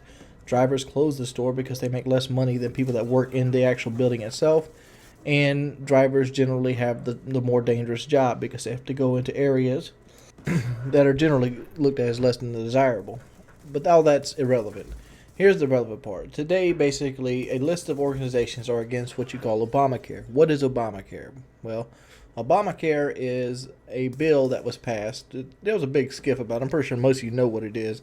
That basically makes it so employers with more than 50 employees are liable to give health care to employees that make full-time hours or more than 30 hours. And even though my buddy's place of work said they nationally said they're against it. So what they did is they hired more drivers, and they cut every driver back to 29 hours, making some people go into work at 9 o'clock just to close the store. They're just basically making it so they don't have to pay for health care for a lot of people. And it's like, seriously? I mean, they're already cutting costs to begin with since the dollar has actually went down. And what does this mean? I know a lot of you guys order pizza. Just look at it. When I delivered pizza probably, 27, 9 or 10 years ago. I delivered pizza as well. I delivered pizza from the age of 18 to 20. And the pizza we made back then is a lot better than the pizza that's made now. What they basically did now is they actually cut down the sauce servings to one spoonful when it used to be 2 spoonfuls, where like it's a spoon that comes into a sauce thing. The sauce itself has actually been cut down. It used to come in these bags that are full of sauce, full packs, and you just squeeze them into buckets. Now they come in as a paste and you add water. So the sauce itself has changed as well. So the sauce is actually cheaper to that point as well. Used to get 5 ounces of cheese, now you get 3 ounces of cheese. Used to get 28 pepperoni, now you get 1 small cup of pepperoni. I don't know how many ounces the cup is, but things like that has changed, but the price of the pizza hasn't changed at all. And the reason that's changed like it is because the companies that are competing, the dollar is going down. The amount the dollar buys is going down, and they buy their cheese and other products from different parts of the country. So the cheese, so the dollar's worth less, say in like Brazil, but they have to keep the price the same. That's why they do things like that. But they're still making a good bit of money. I was an assistant manager when I first got out of right as I got out of the pizza business, And even a little shitty store like the one I worked at, was still making money. We could make somewhere between $5,000 a night after costs and everything else. You still bringing home probably, I mean, $600 or $700 worth of profit. All right, that's every night, $600 or $700 worth of profit. So the store itself was probably making $4,200 profit out of, $4,200 profit a week, and then you'd have like that's like $30,000 profit a month, and it's a little profitable store at the end after everything was said and done. And it's not breaking the bank. You're not buying no Bentleys or nothing. But the fact is, the people that own that store owned like 12 of them. So 12 of them doing the same thing would be over $1 million a year in profit. But what bothers me is they're unwilling to cut into that to help somebody out. And that's bullshit in my book. That's total fucking bullshit. You're unwilling to pay your full-time employees. For a pizza place, that's like 7 people. It seriously is. You'll have like 4 or 5 strong drivers. You'll have an assistant manager and a manager, and you might have one inside person that gets more than 40 hours. So you might have 7 people you have to pay for health benefits, and they're looking to cut 5 of those 7 people. So basically, the only people that get health benefits are the people that already had health benefits, which would be the managers and the assistant managers. And insurance, especially in like South Carolina, it isn't that great to fucking begin with. I mean, you still have the ridiculous copays and deductibles that you got to meet. And by the time you pay copays and deductibles, you could still be broke, especially on like a domino salary. I mean, it's ridiculous.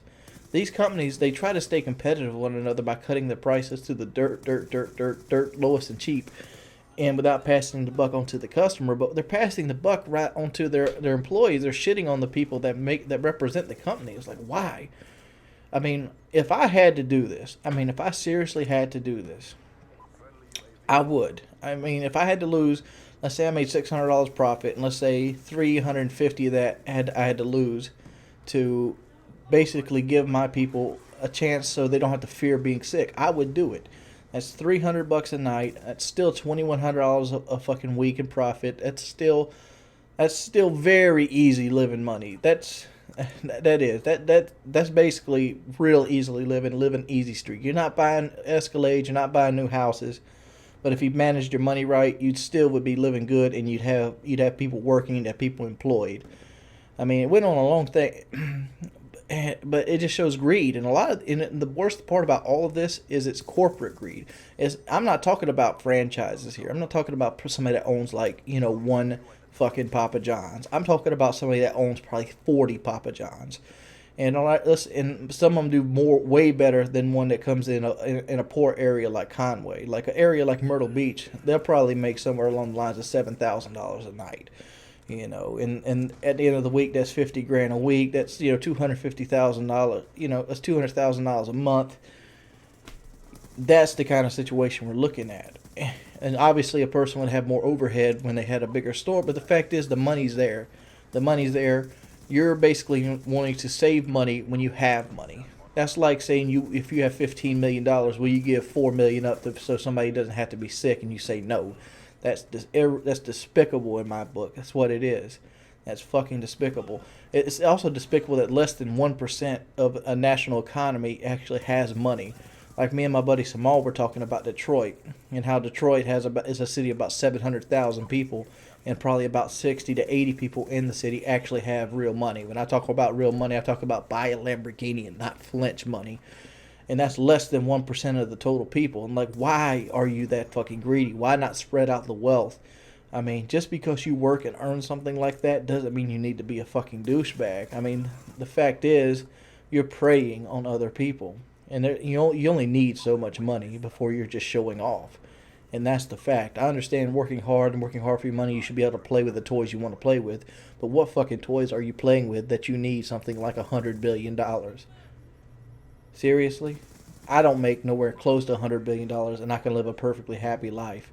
And if I had the excess money, I would donate it to people that were sick. What are you guys thinking?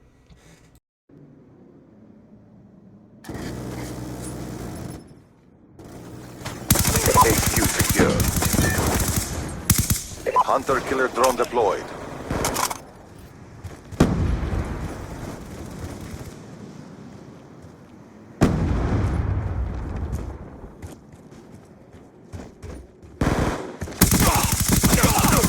UAV awaiting orders.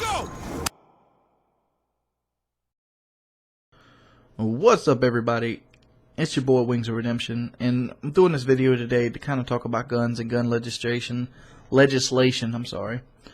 And it's been on my mind a lot lately, and a lot of the reason for that is because you see in the news they want to ban assault rifles again, and they want to do this, they want to do that, and they blame guns a lot for deaths in the United States. And let's go ahead and look a little deeper into that. I'm going to show you some stuff, show you some statistics, and actually show you how little of an impact a gun actually has on the crime rates. They want to use the big numbers, and when I say the big numbers, what do I mean when they say they want to use the big numbers?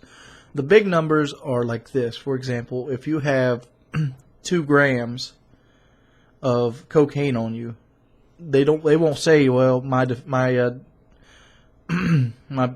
person across the table from me had 2 grams of cocaine on his possession. No.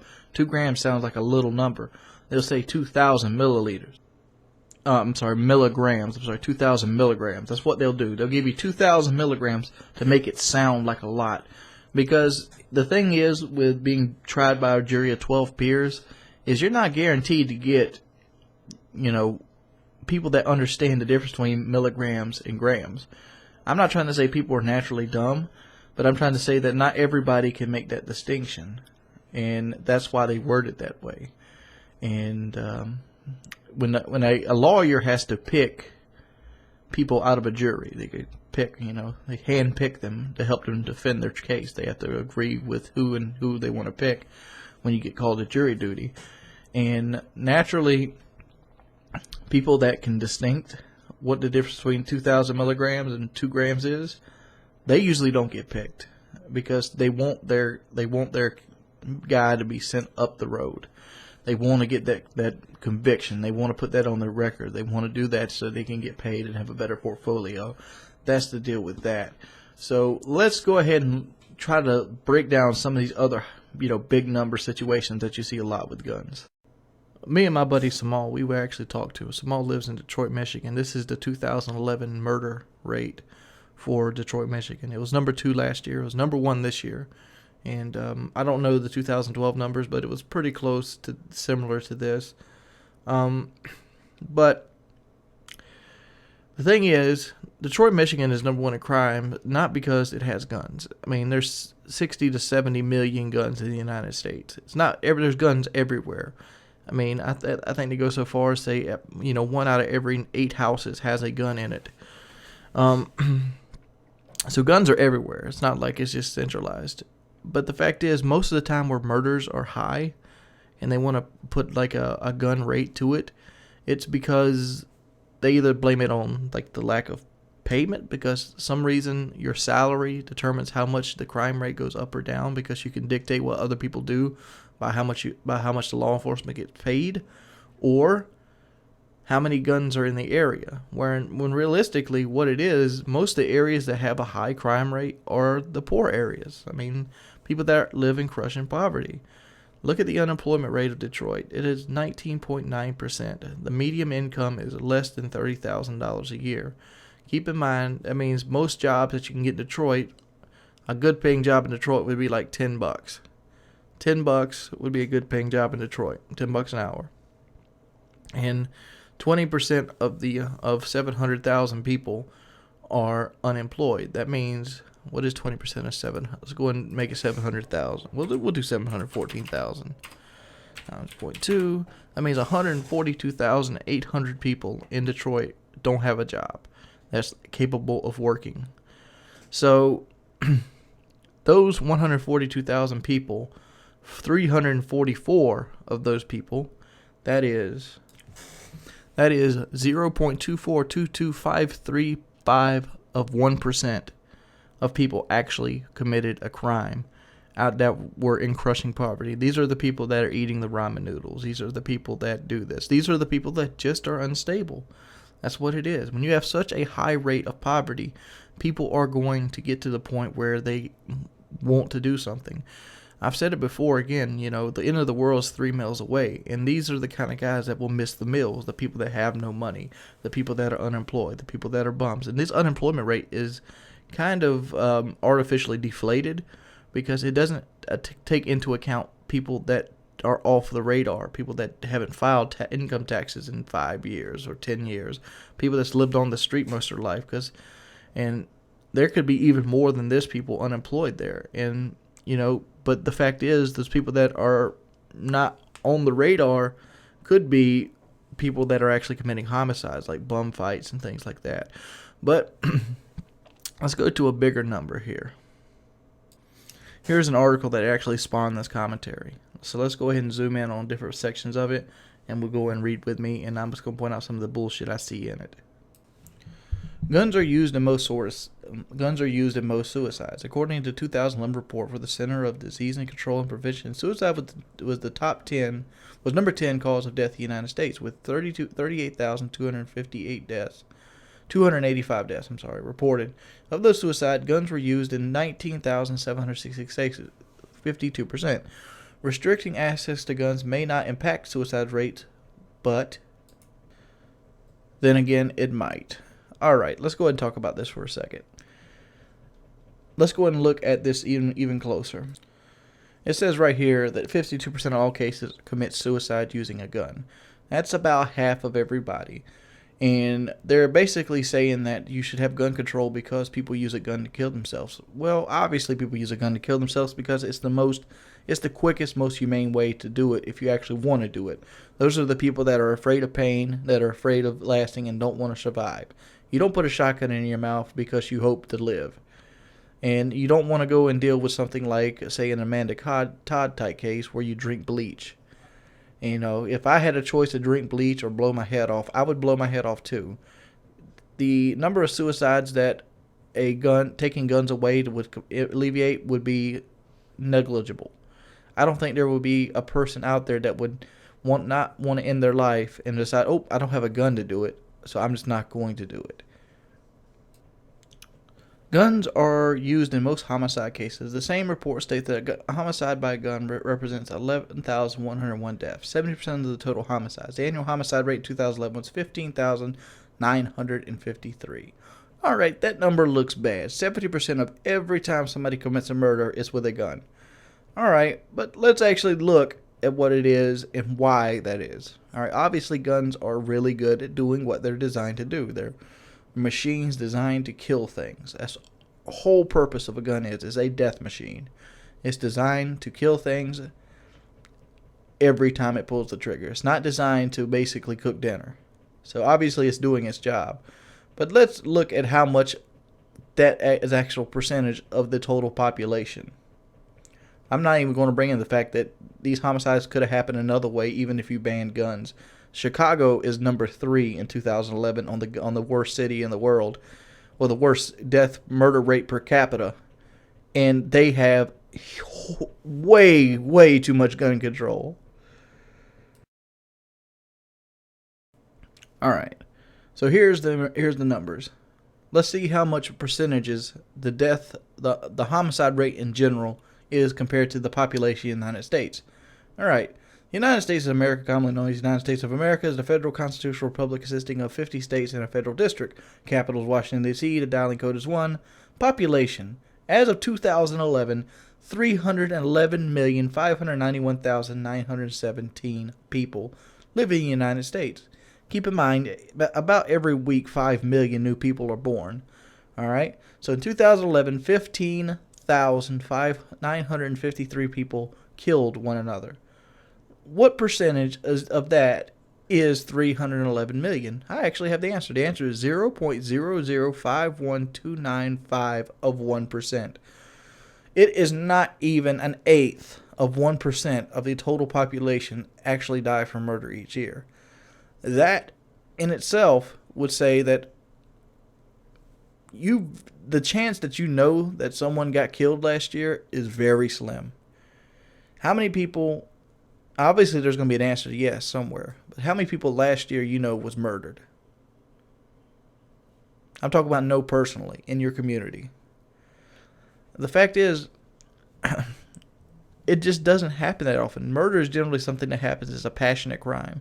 You don't go out and kill people without two things being wrong with you. You know, generally they're a crime of passion, a crime of chance, or you're fucking crazy. And a lot of times people, we dwell a little bit too much on you're fucking crazy. And you know what also bothers me when you see these events that people talk about, when you know, like these mass shootings and, you know, things like that, or even deaths in general, they use this term. And this term right here is kind of stupid. Innocent. Oh my God. Innocent children, innocent of crime, innocent misrepresentation, innocent fun, the innocent of merit. Innocent is basically free from moral wrong or without sin. That's a religious thing. Free from legal or specific wrong. Guiltless. Not involved in evil intent or motive. Okay. Not causing physical or moral injury or devoid of anything in that situation. The fact is, if somebody came in my house and shot me, I would be considered an innocent victim. And the reason they use this word is because it's synonymous with the use of children. Children are most likely considered innocent because they have no wrongdoing or original sin. And I'm not saying the word's incorrectly used, but it's one of those words that you see pulling heartstrings. They throw this word out there because it's a powerful word that everybody knows, and it's really, really synonymous with the Bible or religion in itself. The innocence. When people hear the word innocence, they think of a little child. When I hear the word innocence, I think of a little white child with a dress, with little fake angel wings on. That's what I think when I hear the word innocent. And they throw these gun bashing things over and over and over again. Like a gun actually gets to pick its victims. Like it even says here, number 3 is guns take innocent lives. That's number 3 of what the bullshit is. Gun takes innocent lives.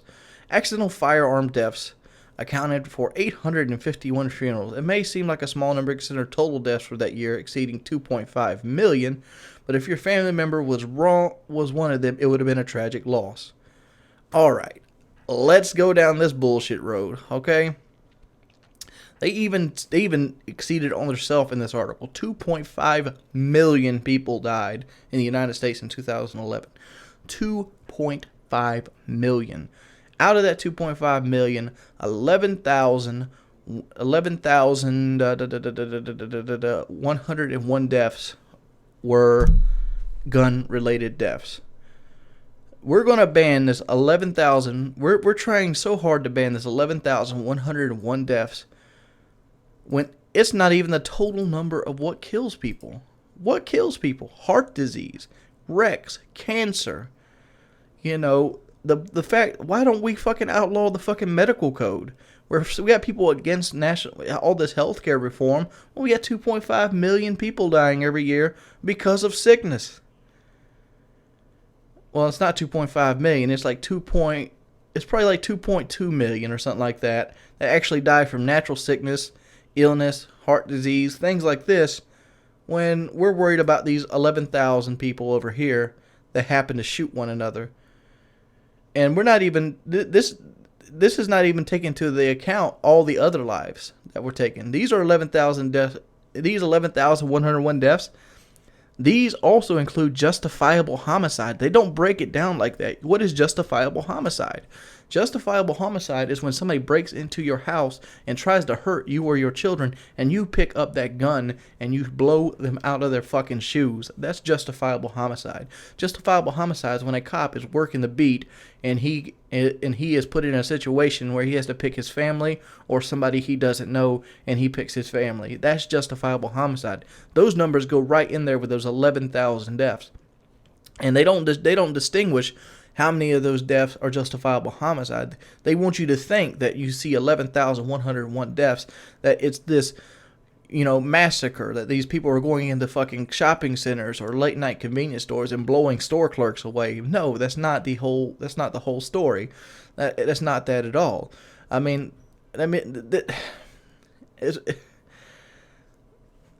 It's ridiculous. It is. That's what it is. It's ridiculous. People are way too uptight about guns. Guns do not cause that big of a deal. I've owned a gun since I was 12. I am 27 now, so that means I've owned a gun 15 years. I have killed 0 people in 15 years with my gun. I've never even pointed my gun at somebody and pretending that I was going to kill them. You know why?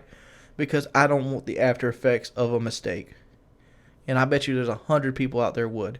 And that would bring me to the Lubby Massacre. The last time they put an assault rifle ban was the Lubby Massacre in 1991. I mean, Clinton, it came a little bit after in 95 when Clinton was in there banning the assault rifles and stuff of that nature. But it was based off the Lubby Massacre, which also, even though assault rifles got banned, we also got concealed carry there. And it was made a privilege instead of being a felony offense to conceal carry weapons on your person. What the Lubby Massacre is a girl named Susanna Hubb basically was eating dinner at a restaurant named Lubly in Killen, Texas. I'm going to this off the top of my head. And a guy drives a 1989 Ford pickup through the front window of the store. Keep in mind there's around 100 people in this restaurant right now eating lunch. And he has 2 9mm handguns, all right? And he starts shooting people. He ends up killing 24 people. 2 of those 24 people happen to be the parents of Susanna Hubb. And the reason Susanna Hubb is insensitive is because she actually carried a firearm on her. But she didn't have it on her at that time. She left it in her car because she was afraid of, being prosecuted and lose her job as a chiropractor because of a felony. And if she would have had her gun, she could have saved lives that day. There could have been a justifiable homicide instead of 20 people going to funerals. But that's my take on guns. I mean, people blow guns out of proportion. They're taking these long strides to take people's livelihoods, to save lives. I mean, guns do save lives as well. They do. And they're part of that justifiable homicide. It's not even got to be justifiable homicide to save lives. How about those people that live in the Smoky Mountains or the Appalachian Trails that eat off the land? How about those people that are in that poverty level or those unemployment stage that can't go to the grocery store and buy a big old steak? They have to go kill a deer. How about those people that need to squirrel hunt? How about those people, hell, like on the swamp folks? What if their guns was took from them? They'd lose out on $30,000 a year. And you know what? That resorts right back to poverty. The key to murder and getting deaths down is to cure poverty. It's not to take guns away. Education is the key. Not, you can't have this toy. I don't know. It's your boy Wings of Redemption. What up, motherfuckers? It's your boy Wings of Redemption. I'm back now. What's up, fellas? This next video I'm going to bring you today is actually a failed live commentary. It's supposed to be integrated so you can hear me and my teammates, but I've messed up on the settings somewhere, and my teammates' voices are really, really low. But still, there's good gameplay in there. I think I can salvage it, and I'm just going to try it out, see if you guys like it. If you do, leave a comment in the section below. I mean, there's a bunch of beast gameplays in it. There's probably about 10 games in total. This is actually game number 1. It takes place on Plaza, and it shows off my shotgun Betty / Claymore setup, and it works to a T, and it's a really good strategy. I actually talk about it in the video itself. It's very light.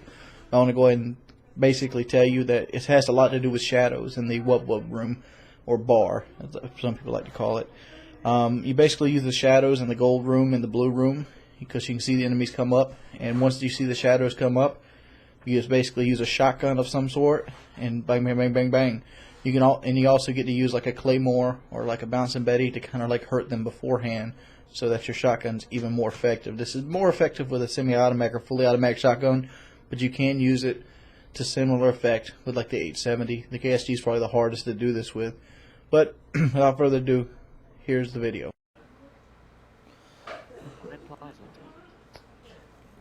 Roll to the loss, no, roll to the loss.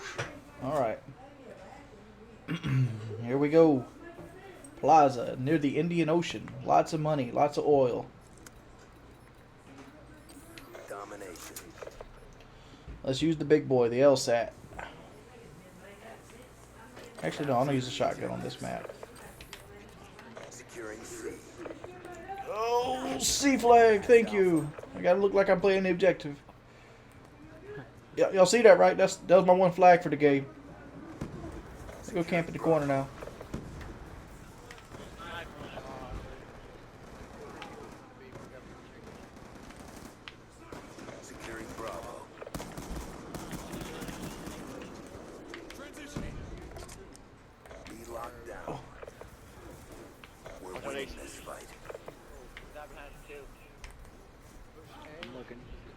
Yeah, we can push A if you want to. Got you 6. Hey, homie, I got you 6.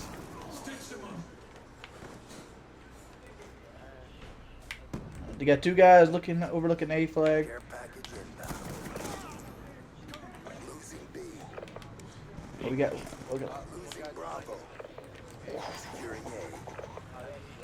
Can we beat his steps? Can we beat his steps? He went around. He's lost me. He's lost me. Got you. Friendly hunter-killer drone deployed. Woo, woo. Strike on standby. Let me get in here. Reload this bitch. Reload this bitch. Watching B. Lightning strike coordinates received inbound. I'm talking about. Ow. Looks like there's spawn flip. Securing A.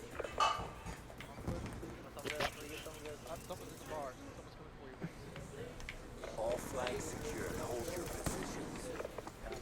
Friendly hunter-killer drone deployed. I don't know where this. I don't know where this stun came from. Friendly UAV I think it's it. inbound. We lost Bravo. Losing C. Where are these people coming from? Securing Bravo. You got Debo? Missile inbound. Oh yeah. Orbital VSAT, baby. Be secure. Orbital VSAT awaiting orders. Orbital VSAT. Get the red Doritos chips in here. VSAT online. Stealth chopper inbound. Oh man, how do you know where I was at? Hostile hunter-killer drone inbound.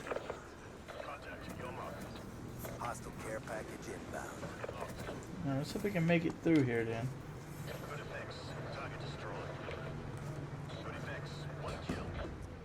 Make it back here to C somewhere. Still choppers. Storing us some kills. Spawning in Skrillex. Oh, yeah, they're spawning in Wub Wub. I call that area. Oh, War Machine here. War Machine. Holy Got him, crap. got him. UAV inbound. Damn. Stealth Chopper doing work. Punching. I'm going back to A. Securing I need to really switch this executioner out to I something don't else. think I can make it. It doesn't matter if he takes it, we'll take it back. Yeah. Okay, Securing C. Securing Alpha. Losing B. Now it's my Betty. We kill somebody while I'm Captain A. I love that. Here we go. Losing A. they're spawning in the club. Oh, and Oh then no. I- War Machine. War Machine. Losing Bravo. They're gonna get a. Losing Alpha.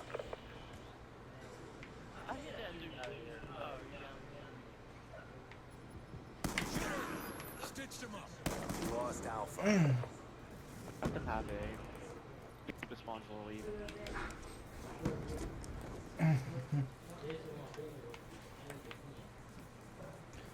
Come on, buddy. The club. I call it. Lightning strike on standby. I'm using that shadow for anybody who's actually noticing. There's a shadow that comes across that gold room right there. You can use it to see people coming in. Our sensor has captured your target. Friendly lightning strike inbound. 2 EKIA. Oh.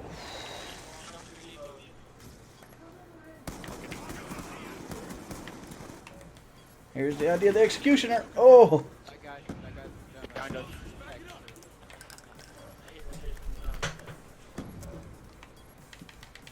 The shotgun reloaded.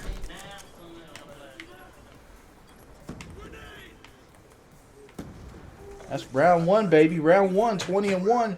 Looking like a Bausch. Looking like a Bausch.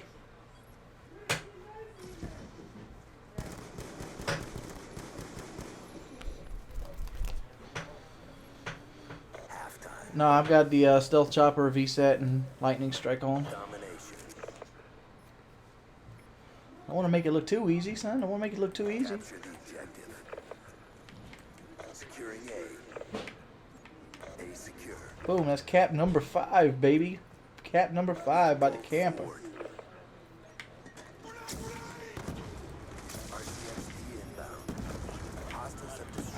Out War Machine again. Securing B. Feels Brown Poet. Securing B. Bravo secure. Anybody got UAV something? Lightning strike coordinates received. I got stealth chopper. Stealth chopper awaiting orders. Spawn flip. Losing Alpha. At C. Keep A. Lost A. A's, I'm coming with you. Securing C. Oh, he got me for one off the VSAT. Oh, fuck. UAV inbound. Let's take A back. God damn it. Move. Securing Alpha. Move. Come on, dude. Football field, you blocking me, dog. Alpha secure. My bad, my bad. Unblock doorways. Cap blocking, bitch. Be advised your equipment has been destroyed. Stealth chopper. There you go. Reset online. That's what I'm talking about.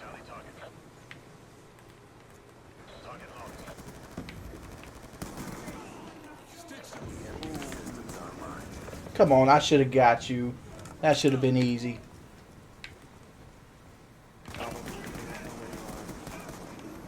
Securing C. Come on, Executioner, can you suck a little more? Losing Just a little bit? all flags secured. Hold your positions. Here we go, here we go, here we go. Hunter killer drone deployed. UAV Reload. inbound. Care package Reload.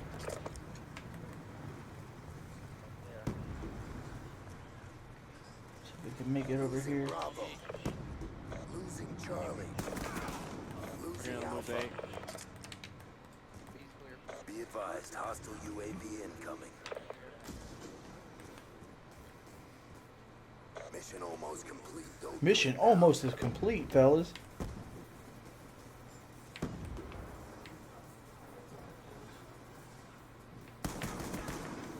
Again, the shadows are so fucking good in the gold room.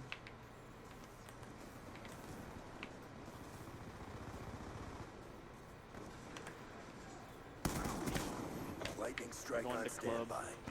I like to call it Skrillex. Be advised, hostile hunter killer drone inbound. Come on, Shadow. Come on, Shadow. Let me see that Shadow. Oh, I seen the Shadow again. Let's go put this out here.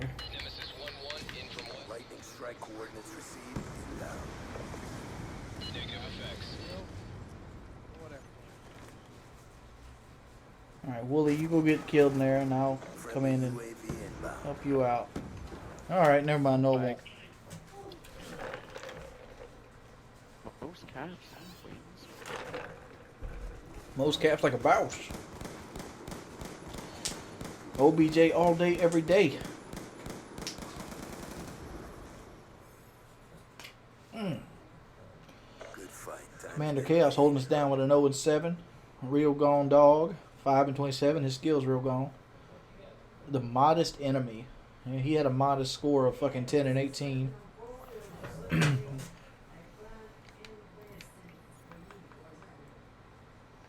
Plaza is a fantastic shotgun map for those who haven't realized.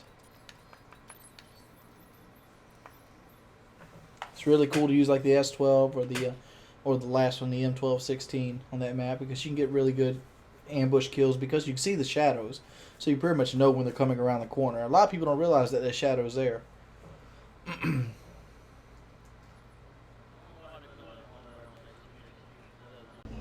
What's up, everybody? It's your boy Wings of Redemption, and I'm bringing you another audio commentary today. And this is SWAT 556 with the Target Finder Select Fire and the adjustable stock.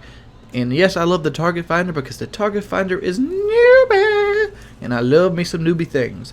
And if you don't like newbie things, you can go ahead and watch some other video, because I like it, and I know a lot of other people like it and enjoy it. And I learned that you can't please everybody. I know some people don't like it, and you know, I'm sorry it's not your cup of tea, but I do this channel and I play the game the way I like to play it. And that's kind of evident by the style of gameplays that I bring you. I like to play this game with the full party. I like to play this game with subscribers, and I've been doing that ever since World of War, and I don't plan on changing it. I know right now it's real popular to run an SMG on ground war playing solo, but guess what? I don't like doing that. I don't. It's frustrating. And I'm not, I'm by no means the best Call of Duty player out there, but guess what? I'm not the worst either. So you can suck a dick. Suck a dick! That's what I'm talking about. Alright, contract time. Big topic of the last couple months is contracts are being renegotiated. And it's not that big a deal. It affects the people that watch the video 0%. The content's going to be the same. The content's still going to be as often. What's going to end up happening is certain companies are renegotiating contracts, and if those contracts you don't like the contract standards, you either can sign it or you can move on to somebody else. There's plenty of demand for the content that you're putting out, and YouTube and the internet is blowing up right now, and it's basically just reevaluating business, trying to make it more profitable. That's all it is. It's not a big deal. Nobody did anything wrong. It's just that, you know, companies' priorities have changed. I mean, you can't get mad at them for wanting to succeed. You can't get mad at them for doing what it takes to succeed, and that's the bottom line right there. Other than that, how are you guys actually liking Black Ops 2? I've asked this before, and I got a lot of answers on lag compensation. I've gave my tips on how to deal with lag compensation, and I've also gave my tips on how to deal with playing by yourself. I know a lot of people play by themselves, and you shouldn't have to do that, dude. I mean, I could probably go out on a brand new account and have at least 9 or 10 friends that are willing to play with me within the first hour of playing. Hell, and let me say, some of that would be because people recognize my voice, but a lot of that would be just because I can play the game. If you can play the game and you can use your mic, guess what? All you gotta do is like, hey dude, would you like to play more often? And boom, you can play more often. If you're the kind of guy that wants to play solo, don't complain about things like the target finder or the SMG, because you're going to run into the full parties. You're going to run into people that know what they're doing. You're going to run into people that are coordinated. And when you run into people that are coordinated, guess what? You get stomped, and you get stomped bad. I don't care who you are. You could be a massive beast, but you can't take a coordinated team. That's why working at a team is so profitable and so easy, because you can work as a full team. Here you get stuck with guys like Scott loves weed, because Scott has smoked himself into a fucking coma. He goes 0-17 and he doesn't even know how to use his left stick. It's what it is. I mean, don't be mad at somebody because they want to run with their friends, they want to laugh, they want to giggle, and they want to talk about stuff. You know what I was doing this entire time? I ended up dropping a 41-0 in this game. 41-0. I didn't put it up mainly. I didn't want to put the entire game up because mainly after the first 4 or 5 minutes, it's just me running around shooting Scott Loves Weed and Nixel Pixel or whatever the fuck his name is. He's a session joiner, just shooting him, and that's all it is, Blackbird goes up, here comes the run, AN-94 ripping you for fun. See, I mean, I don't know what Scott Loves Weed was even doing. But he was trying for a little bit, and then he just gave up. I guess he was like throwing a fit or something, like, oh, and there was my lame ass. I was supposed to do that, but I did this commentary 3 or 4 times where I talked about I was too lazy to put text on a video. And I put the text on the video to try to sync it up, and I suck. Who knows? Painkiller already is tonight. I've been loving the Fallout series. I'm about to go into the Honest Heart playthrough if you guys are interested in that. And I'm trying to start getting on time my videos, so I'm going to start leaving little notes on the videos themselves. Fallout happens at 8 a.m. I try to have another video out around 12:30, and I have another one usually comes out around 8. But I'm working on the times. It's been your boy Wings of Redemption. See you tonight at PKA, people. What's up, guys? It's your boy Wings of Redemption. For some reason that's really glowing. Let's do it that way. Hey! What's up, dudes? It's really one fucking color green on my screen. Look at this mess. Even the damn sheet in the background right there. That's green too. But I want to go ahead and tell you guys we're not having Painkiller Ready tonight. Lots of things have happened this week. Been a very hectic week, and not everybody could get together and be up for it. So we're gonna try to make it up for you. You know, it might be this weekend. We might do something special or something like that. But I know it's not making it up. But here's a really beast-ass clip of Angel French, one of my buddies, getting a 40-second swarm. Take you guys later. Oh, by the way, fought in New Vegas at 8 a.m. this morning.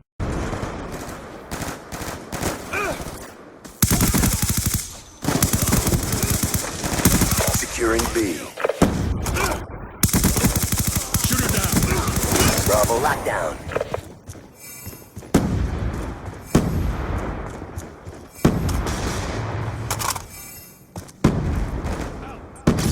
Friendly hunter-killer drone deployed. UAV inbound. Shut out! Orbital VSAT awaiting orders. Care package inbound. Losing Bravo.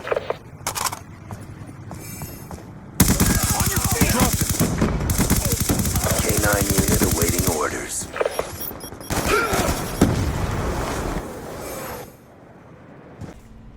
What's up, everybody? It's your boy Wings of Redemption, and you know, let's go ahead and tell a story of my life once again. And it's been a while since I actually got in here and shared, and mainly a lot of that has to do with Call of Duty just coming out, and a lot of that has to do with me having a cold for the last week or so.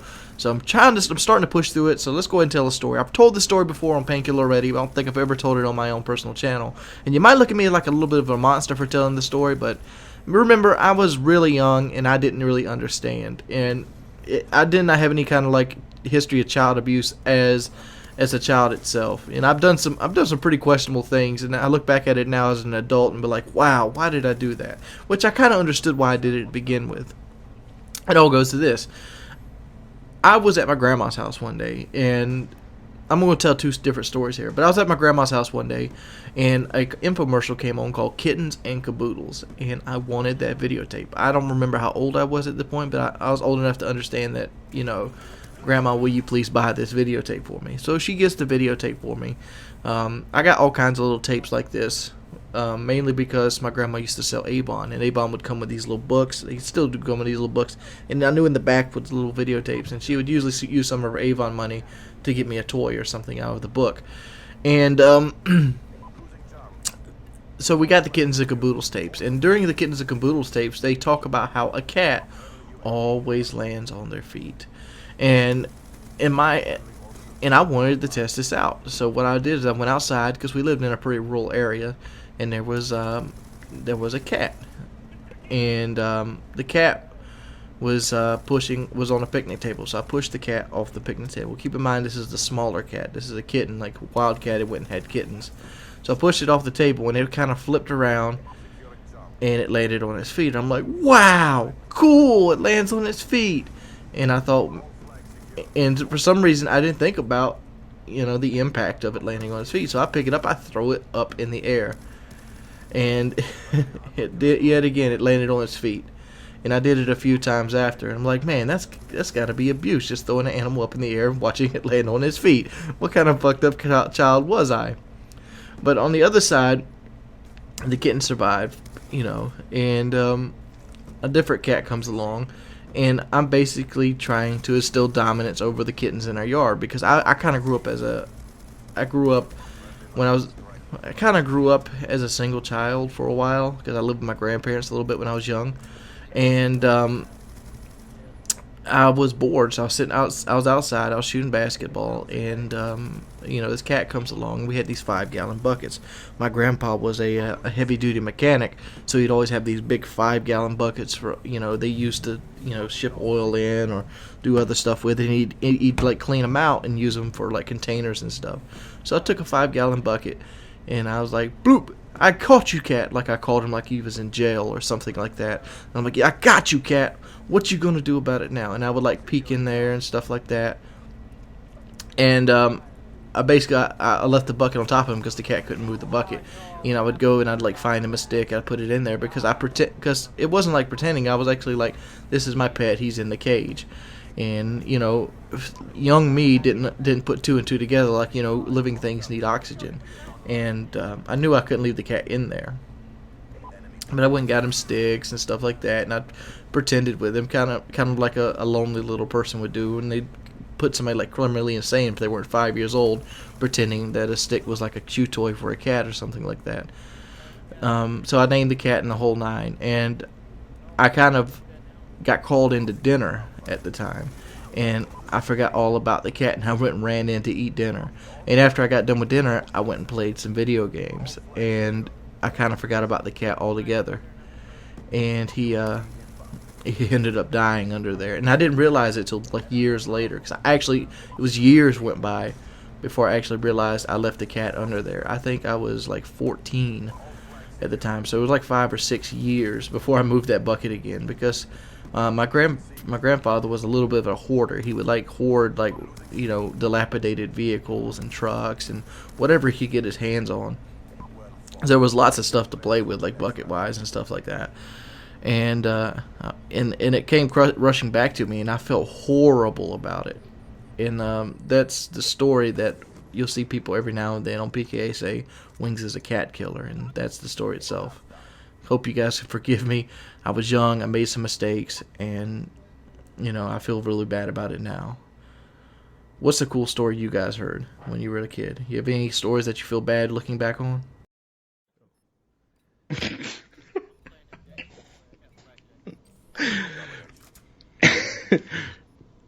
I'ma try it out. I'ma try it out. I'ma try it out. I'ma try it out. Oh yeah. We're good. Some dumb shit today. And welcome to Chaos Theories. This is the show where we take irrelevant dumb shit and try to pretend that it's real and hopefully be subjective about it. Always we have our host, Mr. Chaos Math. Howdy, howdy, howdy. That was my impression of the dubstep room on Plaza, by the way. I'ma try it. That's actually one of my favorite maps on the game. Dude, I fucking love that map. That's my shotgun map, dude. My shotgun map.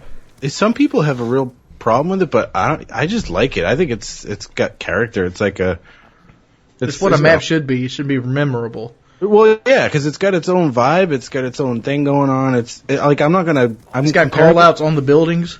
Right. I'm going to compare it to Firing Range, not because it's similar in structure, but it's memorable and it's unique in the same way that Firing Range was, where it's like fun to play. Once you know it, it's reminds me of a Halo map because it's symmetrical. Yeah.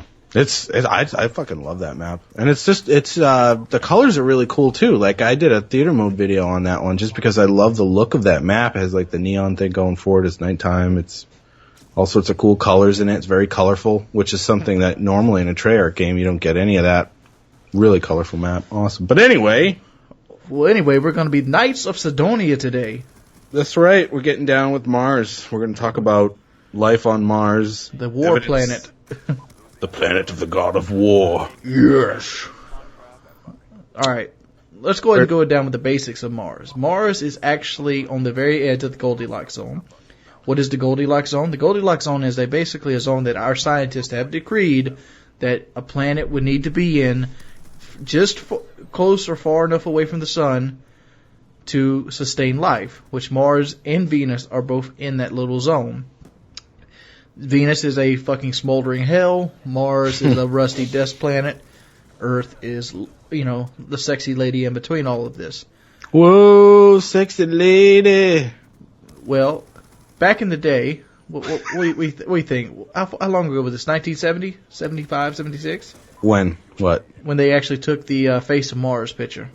The Sidonia? Yeah, in the Sidonia. Yeah, that right, the face. Yeah, it was like 76 or something like that. It was Viking, right? Viking 1 took it. Viking 1. And basically, Viking 1 flew over Mars and started taking pictures, and it sent it back to NASA. And as they were going through these pictures, a picture came up. It was just low resolution. Keep in mind, Viking 1 in the 1970s, they didn't have HD cameras back then.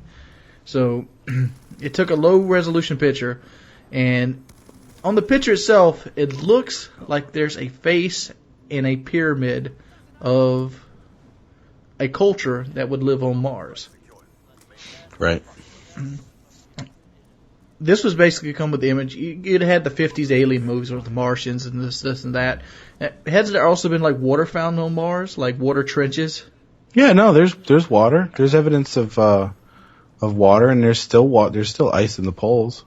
So there's no, it's not like there's no water on Mars. There is water and ice on Mars now. I mean, obviously now Mars is fucked up now. It's pretty much lost its atmosphere. The magnetosphere is gone, so the solar wind is just beating the shit out of Mars. It's really fucked up. But yeah, there is water on Mars. So that part of it has been completely confirmed. The But solar wind hit Mars? I didn't think solar winds happened until after the planets, like in the dark matter. the solar wind is basically just the radiation that's thrown off from the sun. Okay. Yeah. So, and every atmosphere has what's called a magnetosphere, which is basically a barrier for radiation, like the Earth has one. Mm-hmm. And that's what keeps us from being cooked by the solar wind. That's why when you get past, remember we talked about the moon and we talked about the Van Allen belts? Right. Remember that? Okay, so that's part of the magnetosphere. The Van Allen belts, when you leave them, then you're exposed to the solar wind. Now you're just out there in space, and the radiation, the X-rays and stuff from the sun, there's no magnetic field that's bouncing that away. So at some point, Mars lost its atmosphere, its magnetosphere, which means it just started to get cooked by the solar wind. So there's really nothing left of its atmosphere, which is the big problem. But as far as preserving the signs of life, that would actually help, because like think of the like the pyramids in Egypt. Okay, and when we go back to our first chaos theory, we talked about Giza and how much it's been eroded, right? In just a few few thousand years. Well, that's because of weather, and when you don't have an atmosphere, you have a lot less weather, so you're going to have a lot less erosion. That's why, like the moon, you can see so much stuff on the moon because there's no weather and erosion and wind and sand eating stuff away. Doesn't Mars actually have severe like sandstorms on it though? It's dusty, but it's not like it doesn't have weather like we do here. Where stuff I didn't say it had clouds and shit and rain. Like every time I've always pictured Mars, I pictured it as like almost like a desert type planet. Yeah, that's red and it has dust blowing everywhere. It does. It does have dust blowing everywhere, but I don't think it has the kind of erosive power that like we have here with rain and water. I mean, most of what erodes stuff is water.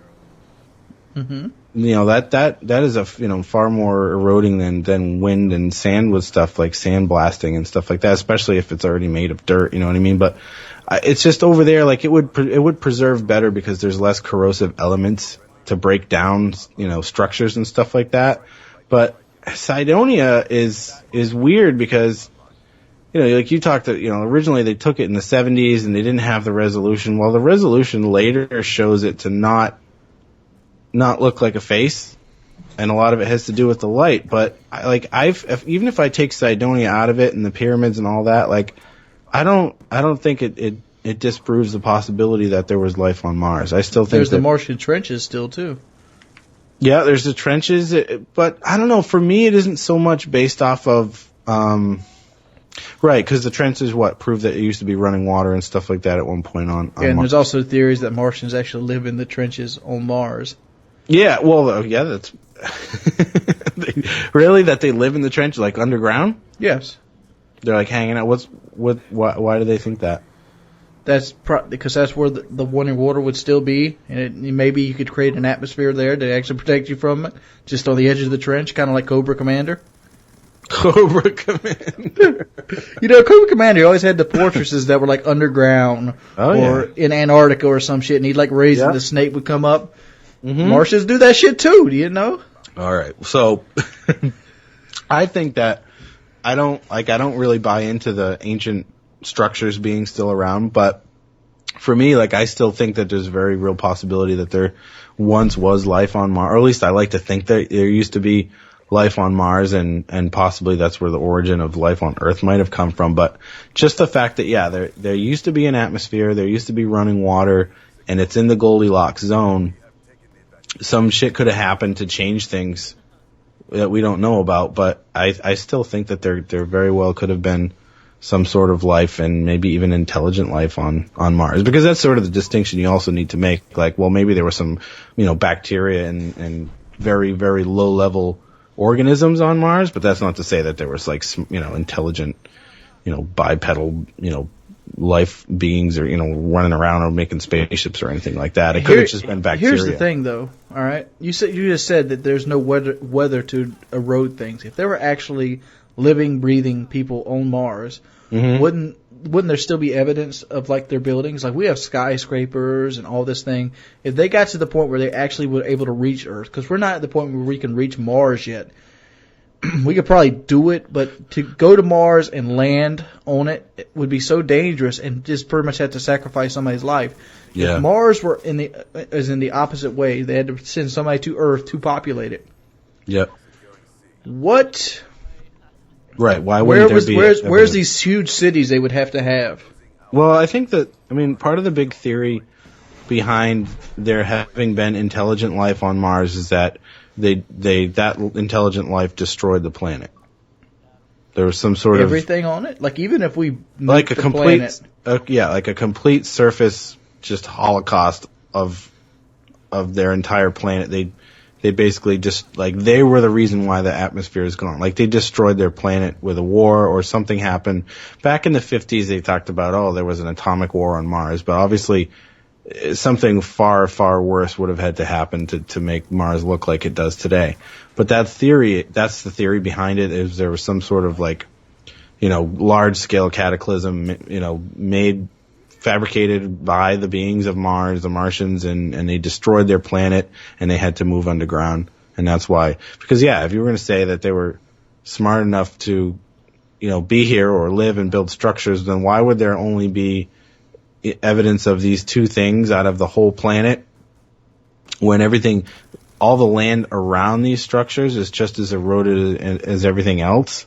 You know what I mean? So why would there just randomly just be a face and then a pyramid left out of this entire planet of civilization? It just doesn't really add up. So I think Cydonia doesn't add up, but I don't think that it discounts the possibility of life there. Let me go ahead and discount some more possibility of life.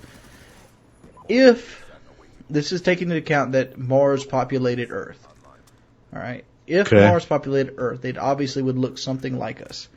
Be it they're in the same Goldilocks zone, the same areas as possible. Same elements, same structure of elements built them. All right. I forgot what I was going to say.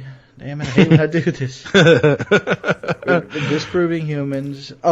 Humans have a natural tendency to kind of show off, showboat and things. Like Mount Rushmore, the tikis of Easter Island, the pyramids, the hieroglyphics. Why isn't there some of the rocks in like Cydonia and areas outlining Cydonia that has some kind of carvings or markings or anything on them? Well, that's just that would survive a nuclear holocaust. That right there would. Exactly. Why would this pyramid and the face survive and nothing else and everything else around it would be destroyed? It just doesn't. I think that proves that human life never existed on Mars. No, I don't. I'm talking about humans like me or you. Humans? Yes. Because if you like, we were saying that if people existed on Mars, populated Earth, like terraformed it, they would have to have traits just like us. Sure, unless they, I don't know, the way I sort of romanticize it is, they destroyed their planet. They basically realized we ruined our whole planet, we ruined our whole species, we destroyed our own civilization, and they, took part of their DNA, and they were able to, at that point, be so advanced that they isolated the parts of their genetic makeup that made them so go down that path, and so they tried to get rid of it, but they couldn't get rid of it, and that's why we're traveling down the very same path that these theoretical Martians would have been to destroying their planet, which is exactly what we're, heading towards. As far as our own ability to live on it, we talked about the fact we don't Here's have an idea. Ability to destroy. It's not a well thought out idea. What is it? Maybe there is buildings on Mars. Oh, but did the you? Dusk has covered them up. Well, yeah, it's destroyed, or that's not to say that there's not gigantic cities under the surface of Mars. Like, we haven't looked under it. So even if life survived after this Holocaust, and they did see the Earth, you know, if they persisted, they could have persisted underground for millions of years, for all we know. Like the Matrix. Like the Matrix, like, yeah, maybe they're under there sleeping and they're having their own Matrix going on. But you know what I mean? Like, all it does, like, Cydonia only discredits those structures as evidence of life there, but I don't think that it discredits the possibility of life there at all. There could have been. I mean, it's all theoretical, and again, you know, we have to tell you that we're guys on Call of Duty channel, then we're talking about cool shit. We're not basing this off of scientific evidence. But I have a metal background. Eric has a music. That's right. I'm a musician, and he's a metallurgist. So, and we like to shoot people on Call of Duty and stuff. So yeah, we don't have any scientific basis for our theories. We're just having fun with you guys. But I think that I like to think that there used to be something on Mars, and they destroyed it. And we should probably talk about Titan, since we're talking about life on other planets. Yeah, Titan. By theory, the one you wanted to shoot all the holes in.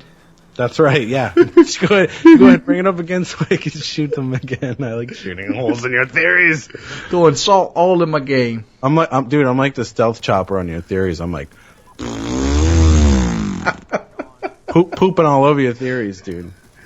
Well, I've always had a theory that Titan, which is one of the moons of Saturn, and Titan is basically a big ball of ice. And I've always theorized that under the layer of ice was a ocean, like a secret ocean, that would allow fish and other aquatic life to live off of. And in my head, the core of the planet was molten, yeah, and which was enough to keep the water hot enough to allow fish to live off of. That would be cool in my book. That would be cool. That would have been cool. But then I pooped on it. And you and Wikipedia pooped on it. That's still poop, isn't it? I said, well, let's find out about Titan's core, but it turns out it's ice. But what How do we know it's ice? How do we know it's ice? Have we tested? We can figure that all out now. I mean, through the photography and spectrum photography and everything, they can look at a planet and tell what elements it's made of now. It's crazy. Like, they know that its core is made of ice. It's weird. How we got motherfuckers on our planet that think our Earth is hollow still? You know why, and we can't do that video. Wink, wink, wink, wink. Wink, wink, nudge, nudge, say no more. But what I ended up saying, though, was that Titan could be a landing zone for, you know, travel out of the solar system, or a place for us to go after we make Earth inhabitable for us, if we had the technology to move. Not, you know, like we talked about, like light speed travel. Like, no, we don't need that. We just need to be able to get to Saturn, which we could totally do. And we have all this giant water supply on Titan, and we have all the other moons of Saturn that could provide other minerals and resources like that. We could theoretically move to Titan and have all this water and just, you know, build a bunch of nuclear reactors to create, you know, heat and keep us warm. Basically all we could do is fuck at that point. Just fuck. And we were saying, like, if Earth got to the point where we had to abandon planet, wouldn't dirt be one of the biggest commodities in space at that point? Yeah, we need carbon, and we got the water, but yeah, we're gonna need to grow, or we're going to need to, like, make organic compounds and grow things, and we're going to need dirt to do that. Yeah. All sorts of shit. But I'm pretty sure we could scrounge it all up just based off of all of Saturn's moons. I'm sure there's enough elements to, at that point, you know, we're going to be able to fuse together and make atoms of, you know, whatever we probably need to, right? Oh, yeah. That's the theory. That's the theory of Cydonia, the face of Mars. So there could be motherfuckers under there right now. Yeah, it's bullshit.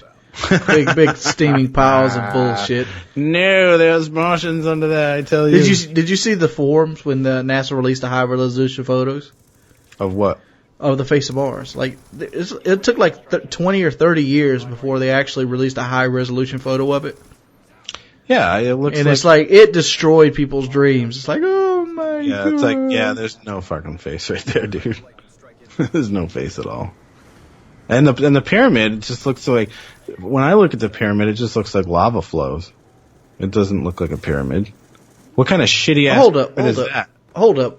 I found something here. What? Let me send you this link. We're getting shit breaking down while we're doing the video. This right here clearly states there is a subsurface global ocean. Whoa, wait, ladies and gentlemen, let's get right to the evidence. What do we have here? The layers of Titan. Global surface ocean. Hydrosilicate core. Organic rich atmosphere and surface. So what is this trying to tell me? There is running water on Titan. There's running water on Titan. Under the ice. Global subsurface ocean. Okay. So you're saying what? That there could be life there? Yes. Like Titanic fishies? Yeah, like Titanic fishies that live in 179 below zero Celsius. Yo, man, you gotta try these shrimp, man. They from Titan. They delicious. Freeze your fucking stomach to the core. You better put them on the fucking oven. But that would be cool as shit, dude, if there's like just fishies swimming around under all that ice and oblivious to everything else. Man, them fish are just cold. Ice cold. But wouldn't that be cool? Like there was there's just a whole atmosphere on Titan that we don't even know about. Well, And they don't know. Yeah, and it might not even be fish. It might just be some crazy looking life form. It could be bacteria. It could be. But water is what we call nature's milk, and like when you have water, usually life goes right hand in hand with it. Because most of Earth was created from bacteria and water. Yeah, all life was. Yes. Yeah, at one point it was just this toxic boiling soup, and next thing you know you have bacteria. But so yeah, there theoretically could be totally some crazy ass shrimp swimming around in Titan's subsurface ocean. That we could go and, we're going to run out of fish here, so yeah, we might want to start looking at some sushi from Titan. That would be some expensive shit. Like, fuck the blowfish, dude. Give me some of that Titan sashimi. You have the fucking sea shepherd out there surfing the Titan Ocean. Pass the wasabi, bitch. No, you ever seen the Sea Shepherd? The Whale War show? No, I haven't. Dude, there's a show called Whale Wars, and it's basically these guys from America. They have this boat called the Sea Shepherd, and they go out to the Antarctic Ocean to try to stop the Japanese whalers from killing whales and taking them back to market. Oh, okay. And they are the most dumb motherfuckers I've ever seen. They have no way the right to have a vessel of that out in the Arctic Ocean, because the first season. They put a boat in the water with like 6 people in it. And before they get it detached from the ship, it turns over, capsizes. In Antarctic waters. Yikes. They take a helicopter and a blade is chipped on it. Like bling, a piece of the blade's fucked up, and they still let the guy go off with it. No. So what happened? Nothing ended up happening, but that's dangerous. Oh shit. Nothing happened. Okay. Nothing happened with the helicopter, but that's dangerous. You know that? Yeah, that's very dangerous. Helicopters are perfectly balanced on their blades, and they have to be to create the perfect, down, what we're looking for. The create lift. Right. But, Face of Sidonia, bullshit. There could be little fishies on Titan, and I'm betting there's fishies on Titan. Yeah, okay, so you're betting there's fish on Titan and there's nobody on Mars. Right. Okay. All right. I guess that's fair. Well, what's up, everybody? This video right here is more for the dedicated teams of Black Ops, and this is basically how I like to play carrier. This is probably one of my best opening carrier routes in a while, and I figured I'd go ahead and share it with you guys. Keep in mind, when you play carrier normally and you have nobody else on your team and you're playing it solo, the first thing that comes to mind, or is going to come to mind when you see the map, is snipers. Snipers are notorious for this map because it's big, it's wide open, it doesn't have really a lot of places to hide in, and you're very, very, very vulnerable, especially from the big ramp behind B. So, but when you're actually in a team and you could push people, and I recommend pushing on this map at all points, that means taking all 3 objectives.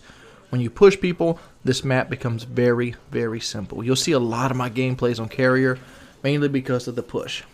Obviously, CB is the best setup for the spawn trap, but we're going for the 3 cap here. And this is how you do it. After you get the 3 cap, there's only like 4 spots the enemy team can spawn.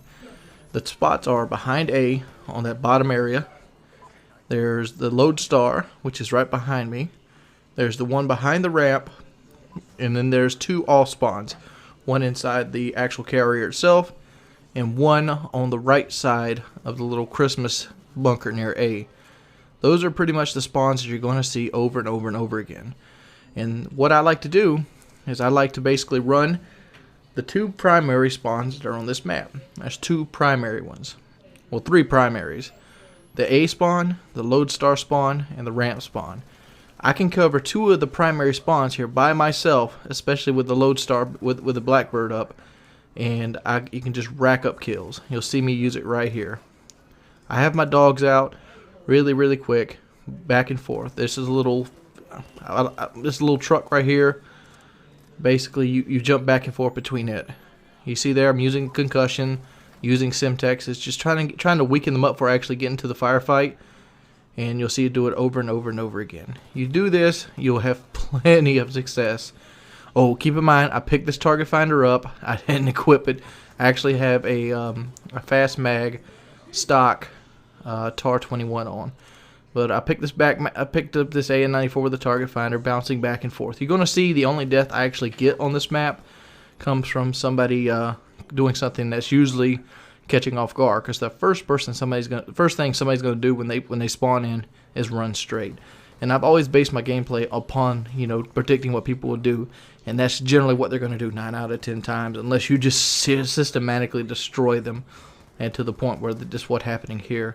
As you can see, they're bouncing from the Lodestar spawn, which is down here, to the other spawn, which is back on A. Watch, just like that, boom. Just throw the concussion, throw the Simtex, weaken them up. Come over here, pick them off. The dogs right there are harassing them as well. The UAV at this point is pretty much there to just help push me towards my kill streak. So I look at a UAV like this. A UAV is going to get you somewhere between 5 to 10 assist points, and that's like almost like a free 100. Sometimes they get you even more. I've had them get me 13 assist points, and that's like an extra 100 points towards your kills. That would hardline makes Blackbird, 300 points less in a given game. Right there's the point where the guy actually outsmarted me, and lo and behold, it's a level 18 dude. But you got to just get back on the grind. There's no Blackbird up at this point, so I try to do something a little differently, because I know I can't hold that area without Blackbird, because you got to know when the spawn flips. You got to do it. So I'm just basically going out here just trying to pick up the loose kills. So now I know they're either on A or the Lodestar. I see there's teammates near A, so I know they're going to be at the Lodestar. So I go over there and aim, and that's who I see right there. I get a hit on him. You notice I didn't try to kill him right away. I just shot him because I knew he was going to get hit. I was putting a hit on him just to make sure I get the assist points, because this game, kills are not as important as points. If you can just get a shot on somebody, just go ahead and take it. Same right here. Boom, pick another 300 up, and we're going to go right into the second round in about 20 seconds here. Bouncing back and forth, just trying to do it. I think there's only like 2 people in the game at this point, so that's why I'm leaning back and forth, and I'm just hoping he spawns on Lodestar, because I see there's a guy behind me on A, so he's not going to spawn on A. You can use your team as a really good indication of where the guys are going to be. There's just another thing, just so it slumps. Let's go and look into the second round here. Second round, opening round. Always look through this window here. Those barrels right there are where the enemy is most likely going to come. They come right that way, and boom, very easily. I come over here, pick up another easy 450 points right there, right off the bat. Gives me a UAV. That UAV is going to get me another 100 points, so that's 550 points toward my VSAT, which is basically 1,000. So I'm over halfway there. Push through here, score another cap. Oh, another cap kill. So that's another 400 points right here. That's going to take me right to my VSAT. Bang. VSAT goes up. Dogs are going to be coming out. Very important to play the objective. Play it crazily. And that's basically it. Once the VSAT goes up, the VSAT's worth at least 200 points in assist. And UAVs go up to 200 points if another VSAT's up too, because you get UAV assists on other people's VSATs. And you very easily just pick the dogs out. The reason I'm using the dogs is, one, I consider the swarm like that people just leave the game when they come in. and the dogs are a little bit less. And one, I'm just bored of using the lodestar. It seems like I can get more kills outside the lodestar than I can when I'm actually in it. But that's 41-1, and that's my strategy with a full party on carrier. What's up, guys? We're starting this bitch up right now.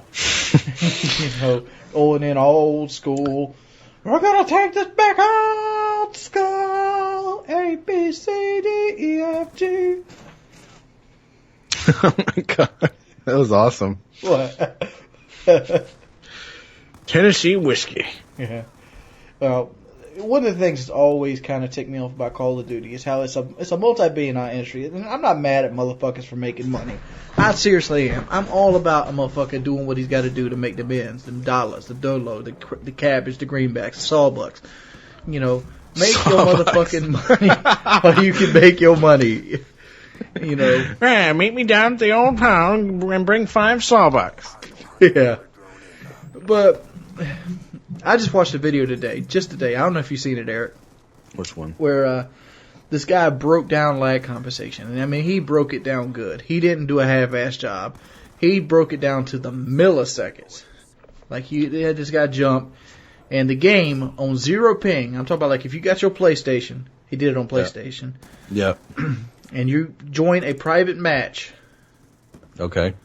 And you make another, take your other PlayStation controller and fire it up. So you got 2 people in the match, and they're both you. Okay. You have a 133 second lag comp against yourself. Really? Really. And he goes to break it down based off. That's a long time. 133 milliseconds. Yeah, it shows it. He slows it down. He can see his character on the host one. Yep. Before the guy coming around the corner can see him. It takes 133 milliseconds before he sees him. And that's on a 0 ping. On a 0 ping. Wonderful. And he goes up all the way to 600 milliseconds. He breaks it down like dexterity gives you 30 milliseconds based off this and this and this and this and this. And he talks about the advantage and disadvantage. He talks about how the average human reacts at 200 milliseconds. So if the guy comes around the corner with 133 milliseconds on you, you only have 70 milliseconds to react. So you can't react to it because you had a 130 millisecond disadvantage. Well, shit, yeah, and that's why, like, just and before that's why I feel you get killed in one bullet. And just like why before we started this, I was saying, you know, like I've been pushing my sensitivity up, and you know, you said you've raised yours too, because when you've got to deal with lag compensation, you got to goose your sensitivity up as high as you can so you can snap on target as fast. You got to twitch, boom. Yeah, you got to be right. Excuse me, you got to be right on them because by the time you see them, they're probably already just pressing the trigger to fire the first bullet. So if you can't snap on them right away, you're fucked. And then that's why toughness is such a prevalent second perk because of lag comp too. Because Right. you're always hit before you can hit him. Yeah, exactly. But you know what's weird? Explain this then. You know how a lot of times in Call of Duty, the guy who shoots first is the guy who loses the gunfight? Have you noticed that? Yeah, I've noticed that, but he said that he didn't really go into any detail if you shoot first that it affects lag comp or not. That's what's weird. Like, I don't get that. Like, I get the concept of, okay, he's, 180 milliseconds ahead of me, so that's why all I do is I see the guy with the shotgun and then I'm dead. Mm-hmm. Like any sort of up close one shot, when you die and you're just like, what the fuck? Like, I just saw him and I'm dead. Like, I didn't even have a chance to blink and I'm dead already. And that's because, he's like, 200 milliseconds ahead of you or whatever. So by the time you see him, he's already fired that one shot that he needs to take you out close range. But what I don't understand is when you feel like, you totally have a guy, you're just waiting for him, and he comes around the corner, and you fucking start lighting him up, and then he just fires one bullet and kills you. That's what I was just talking about, how him coming around the corner, when he comes out of cover, it takes 133 milliseconds. Just like as you going back into cover, it takes 133 milliseconds. That's why it feels like you get, wanted bullets. You got shot in the ass when you're behind cover. It seems like sometimes, even when I'm pre-firing somebody, though, it's like the worst thing you can do is be the guy who fires first. Because, wait till you get shot and then start firing back and you'll probably win the gun. It just seems like it swings in random directions, you know what I mean? Like, I don't know, but I mean, this sounds like that's bad. If it's lagging at on just a local connection like that, then yeah, think of what's happening over the internet. And he actually went back to Modern Warfare 2 and showed that it didn't exist in Modern Warfare 2. what about Black Ops 1? It did. It did. What about Modern Warfare 3? It did. They've been turning it up ever since. They've been turning. Okay, so Black Ops 1 was the beginning of it. Yeah, Black Ops 1 started it.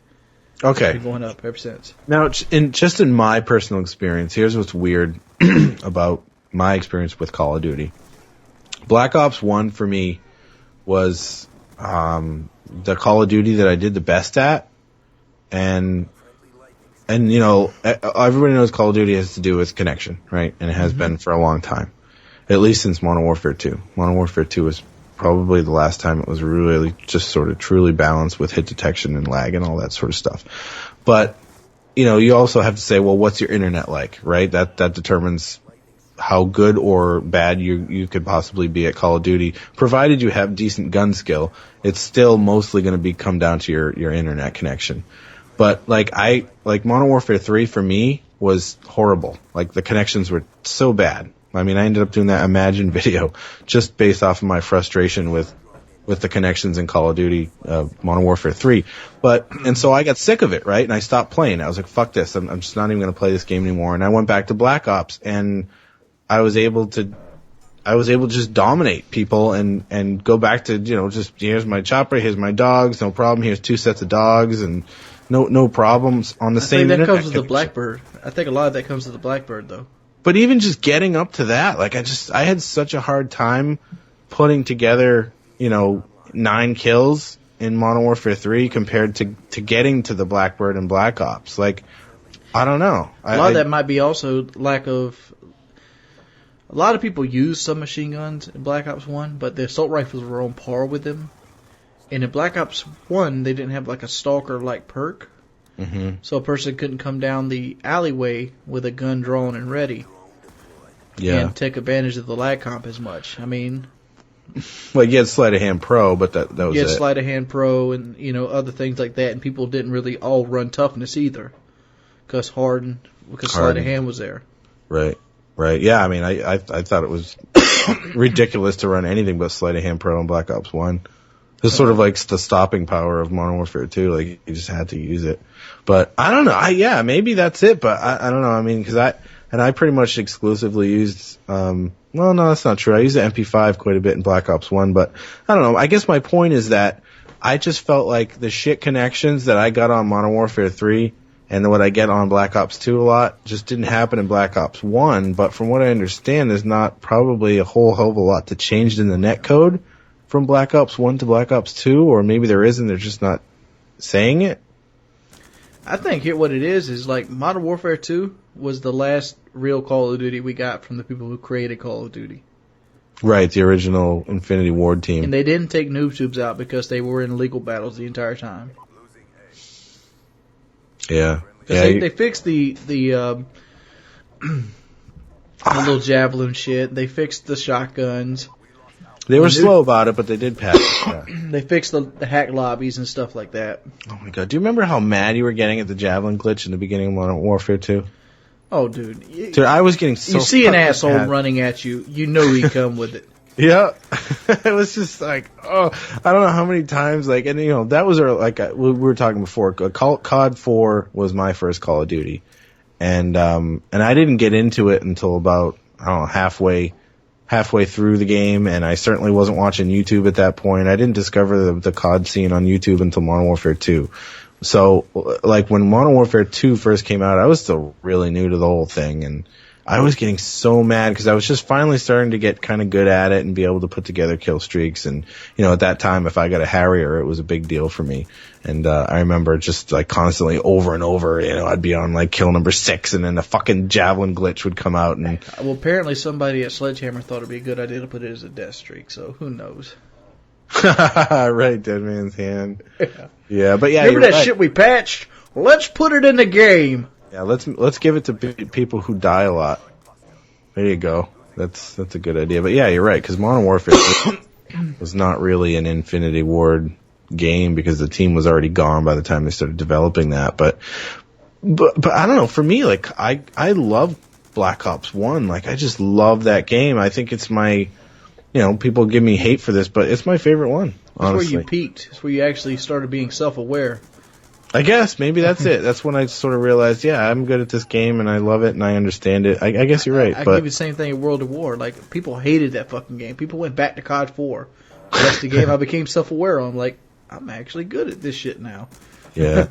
I love Black Ops 1, but I don't know. I feel like sometimes there was connection issues in Black Ops 1 for sure. No denying that. But all in all, it was pretty darn good for me. And it was a good game. And remember when I used to live, I had FiOS. Remember that? Yeah. So but then when I moved here, now I just have like shitty Comcast internet. It sucks. It's really like all over the place, and I get throttled a lot, and it's just not good. It's not a good connection here. But I still, even though I left FiOS and I came to this, like I still, could do really good at like Black Ops connections. You know what I mean? Like I could get a good connection, but on Modern Warfare 3, just garbage. And but I will say that I feel like maybe it's placebo, but I don't know. Maybe it's just because I'm getting better at Black Ops 2 as time is going on a little bit. But I feel like it's not quite as bad as it felt like a month ago. I feel like they turned down the matchmaking on it. Yeah? Because I can guarantee you, when I first put this game in, I fought tooth and nail for every win I put in. Now I run over teams. Yeah, well, when you're playing with full party with fucking... I'll play in full parties the entire time. You could do not. Yeah, right. I think you've. How often do you play solo? As little as humanly possible. How often did you play solo in the beginning of the game? Little as humanly possible. Were the players, who were you rolling? Like, I mean, because now you got like guys like Angel French, right? Yeah. I mean, you can't deny that's going to make it so much easier to win when you got a bunch of competent players and a couple just beasts in your party. I mean, it's. Yeah, I run with some of the strongest people on Black Ops 2 public. Yeah. Right, so it's like rolling VSATs. It's like kind of hard not to beast on people. You know what I mean? Like, but I think a lot of it came from this too. People unlocking the VSAT in the first week or so. The first week or so, you had no VSATs. Yeah. You had no ghosts. You just UAV spammed everywhere. Yeah, spam for days on that shit. You didn't really learn the power of Flakjack until about 4 or 5 days into it. Yep. You're trying out different perks, different guns, and I think a lot of that had to do with it. But I also feel like they toned the matchmaking down. I feel like I play overall worse players now than I did when I first started playing the game, because I rolled with Beast too in the beginning of the game. We still got Christmas noobs though. I mean, it's only been a few weeks since Christmas. Yeah. So there's a lot more unskilled people playing the game now. You know what I mean? Like, the overall skill level of the people who play. I think Angel itself had a big impact on my game of how I played Black Ops 2, because I was a 2.1 KD player when I met Angel, and I'm a 2.5 now, just 2 weeks after. He just taught me things and showed me different stuff that I weren't putting together on my own. Yeah. And that's one of the benefits of playing with people that are stronger than you. Is like, if I played solo, I would have never put that together on my own. You know, like, put the quick draw on the LMG. That brings up this. That takes you up this. The dexterity increases this by this. Yeah, there's a lot to learn. Like, I mean, I just found out about the whole grip thing. Yeah. This week, I've been running. I used gripped all the time when the first game came out. Dude, I up until last week, I had grip on. I was running primary gunfighter so that I could put quick draw and FMJ and grip, like on the PDW. Like, that was my or like long barrel, right? That's sort of that was my favorite thing to do. Now I run quick draw and long barrel. But before I was using primary gunfighter so that I could put grip on it. 2 points. That's a but good right, now I got a shock charge or a fucking concussion and a Semtex, so it's great, you know. But like so yeah, I guess a lot of it might have to do with just, now it's January, we're a couple months in, 10 weeks in, whatever. We sort of understand the game now, and now is when you're just going to keep edging up your skill, and your KD's going to keep rising, and hopefully anyway, right? If you know what you're doing, but. It should. I think I'll plateau somewhere about 3.2 again. Yeah, I just don't play enough to be able to. It's like it takes me half of my session just to get my shot back, and then. But I mean, like we were just saying, rolling with a party. I saw you put out a tweet that said something like, playing Call of Duty solo is just fucking stupid. It's man. brutal, dude. I'm not even gonna lie. I can't do it. Well, I just can't made do it. I just sort of made an active attempt to stop myself from having to do it. Like, cleared out a bunch of room on my friends list and like asked people, like if you live near me. Because the other thing too is like, like I played with you. What was it, yesterday? Yeah.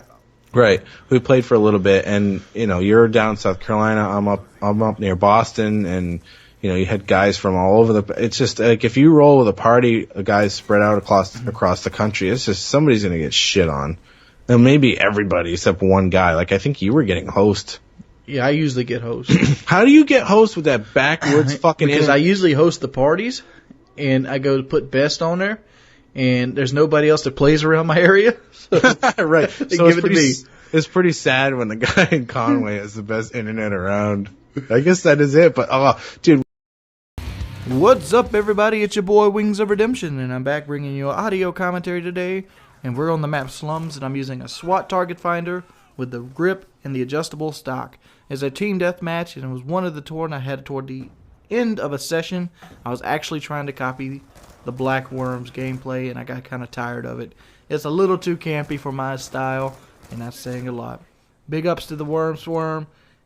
Man, dude, you're an inspiration. Guys, you might notice the video itself, and I want you guys to go ahead and give me your opinion. I want you to maybe even click on the video and go over to 1080p. There's a couple things. I've been watching videos all day. I've been trying to adjust the color quality, the color correctness, the sharpness, and how the video looks itself. I'm doing the best I can with what I have, which is a first generation HD PVR. And I'm using Sony Vegas 10 in this. And I want to see what you guys think about it. I have ordered an Elgato capture card, so hopefully by the end of Wednesday, early Thursday, my videos will start being in 1080p, and I'll start rendering in 1080p, and hopefully that'll bring my level up to another quality of sharpness that I would enjoy. I've always thought about video quality. Well, I haven't always thought about it. When I first got into this and I was doing it more as a hobby and I had a worse connection, I actually lowered the video and maybe lowered the graphics and stuff. And that's pretty much my whole back catalog of videos, mainly was so I could put out more videos a day. And this was before there was money involved in it. So I didn't get paid for more videos a day. But I wanted to basically always just share everything I had with you for that day. But when I got the new connection, I started being able to add these 1.5 gig, these 2 gig files, and be able to upload them at a relatively fast pace so I could start working on the graphics and stuff. So it's been about 2 years now. I've been tweaking and tweaking and tweaking.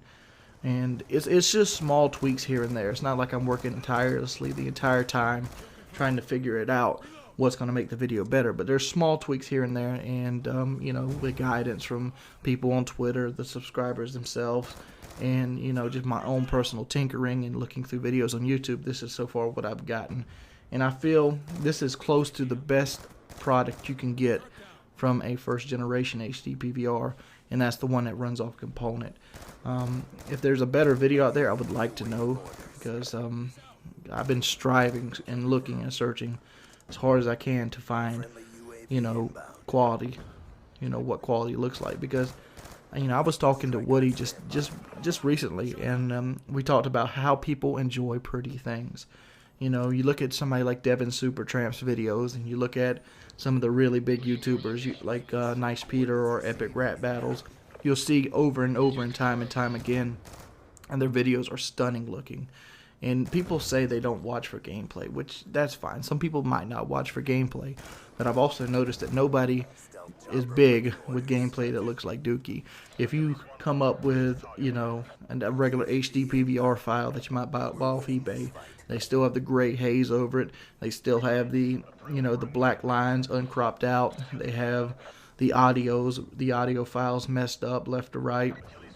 The voice in the gameplay is not on those standard levels, or the gameplay's too low, or you can't hear it at all, or the voice doesn't match and it's not clean and crisp. I've got a cold right now. I've had a cold for about 2 or 3 weeks. Just can't shake it. But even now, my audio probably sounds better than a lot of the videos you hear out there. And that's because I've invested time and money into the audio itself. But I am getting a new capture card. and I want your guys' opinion on what this stuff looks like. This is a really cool, quick TDM I have with my buddies on Xbox Live. I hope you guys enjoyed the video. If you could, please remember to rate it, and always subscribe if you would like to see more content, and give me suggestions of what you would like to see on my channel. It's been your boy Wings of Redemption, and I'm Audi 5000. Peace. What's up, fellas? It's your boy Wings of Redemption, and I'm back bringing you a gameplay here of gun game. This is not really the greatest gun game gameplay you're ever going to see. It's not even a complete one. It's like the end of one and the start of another. The idea was just to see what kind of quality I would get with my Elgato HD capture card. I'm not going to be doing a review on it anytime soon. I'm going to use it for a while. I just want to go ahead and get it out there and see if you guys think this is any better. This is at the highest quality setting that I can put. I've done some light color correction on it. I've done some sharpening. And if you could, watch this video in 1080p, because this is played off in 1080p. And I'm going to go ahead and just share some of the experiences I've had, because I've only used this thing for about a couple hours, and I noticed the difference. I haven't played in HDMI in almost 4.5 years. So it's been a while since I got to play in HDMI, and mainly because I've been on the PVR. On the PVR, you play in capture. So the last time I got to play in HDMI was like COD 4. So it was kind of weird and awkward. And like the sensitivity is a big adjustment, and it's something I've been struggling with. That's why I'm basically playing gun games. So you're probably going to see a good bit of gun game here coming up. Basically just trying to get my shot back because of the, I don't know, just something just feels off. It, like, you know, it moves a little slower. The sensitivity is a little different from 720p to 1080p. And you might think I'm bullshitting, and I might be bullshitting, but and it might be placebo all the way. But it feels different. It does. It feels like you've almost changed TVs. And you notice right here at the beginning of this game, I'm going to be constantly changing sensitivity settings. Trying to find that right one to kind of hone my game back in. So expect if you follow me on Call of Duty Elite, expect a stat drop. That's all it is. That's all I can tell you. Just expect a stat drop. But other than that, I really like the look of HDMI, but I also noticed that the Xbox doesn't do well 1080p. It doesn't. Like, for example, like I noticed certain things about the Xbox that were clearer on 720p, like the actual text, like the text on, like, when people send you messages, the actual gamer achievements, all those are clearer on 720p versus 1080p. Whereas on the PlayStation, it's an entirely different ballgame. The PlayStation 1080p looks way better than 720p. There's probably some technical standpoint, and somebody in the comment section will be able to tell you the difference. That's just what I've noticed about it. Like, the PlayStation looks beautiful in 1080p, whereas the Xbox looks better in 720p. Both of them look great in HDMI, though. It's not like they're just these poor, like, unthought out consoles. They both look fantastic. They don't leave. I'm just saying the Xbox 1080p leaves a little bit to be desired. And I've heard that something about the Xbox actually scales up 720p instead of being true 1080p, but that's all hearsay. What do you guys think about the gameplay itself?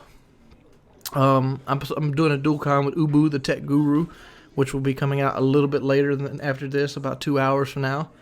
And let me know what you guys think. It's been your boy Wings of Redemption.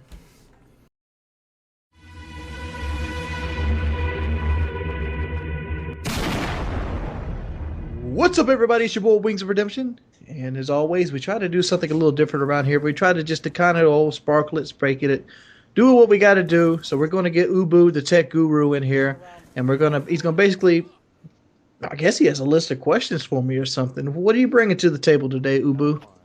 What is up, YouTube? It's Ubu, the tech guru, coming straight at you. Thank you very much. I want to say right off the bat to Wings for allowing me to put this up on his channel.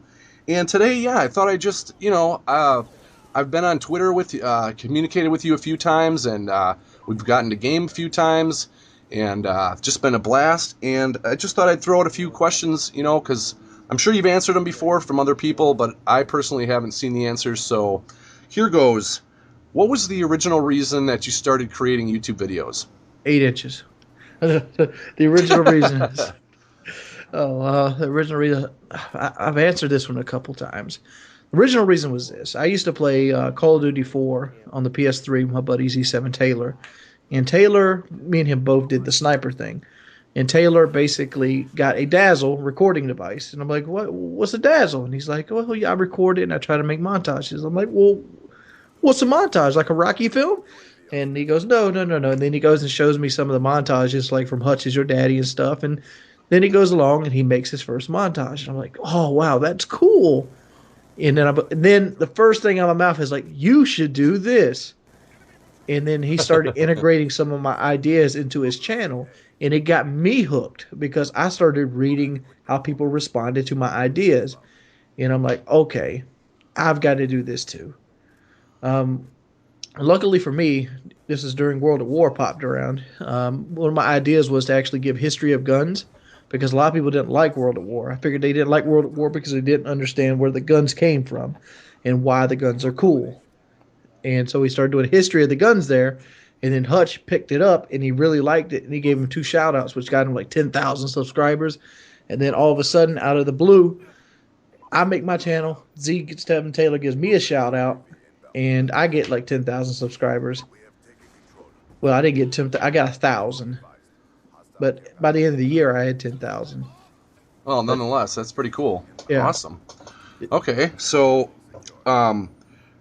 basically, my next question you kind of already answered is who had actually kind of influenced you in your early days of YouTube? So would you say, Hutch was one of the influences, or? Kind of, sort of. I kind of dropped the sniper thing by the time I got my own channel. Okay.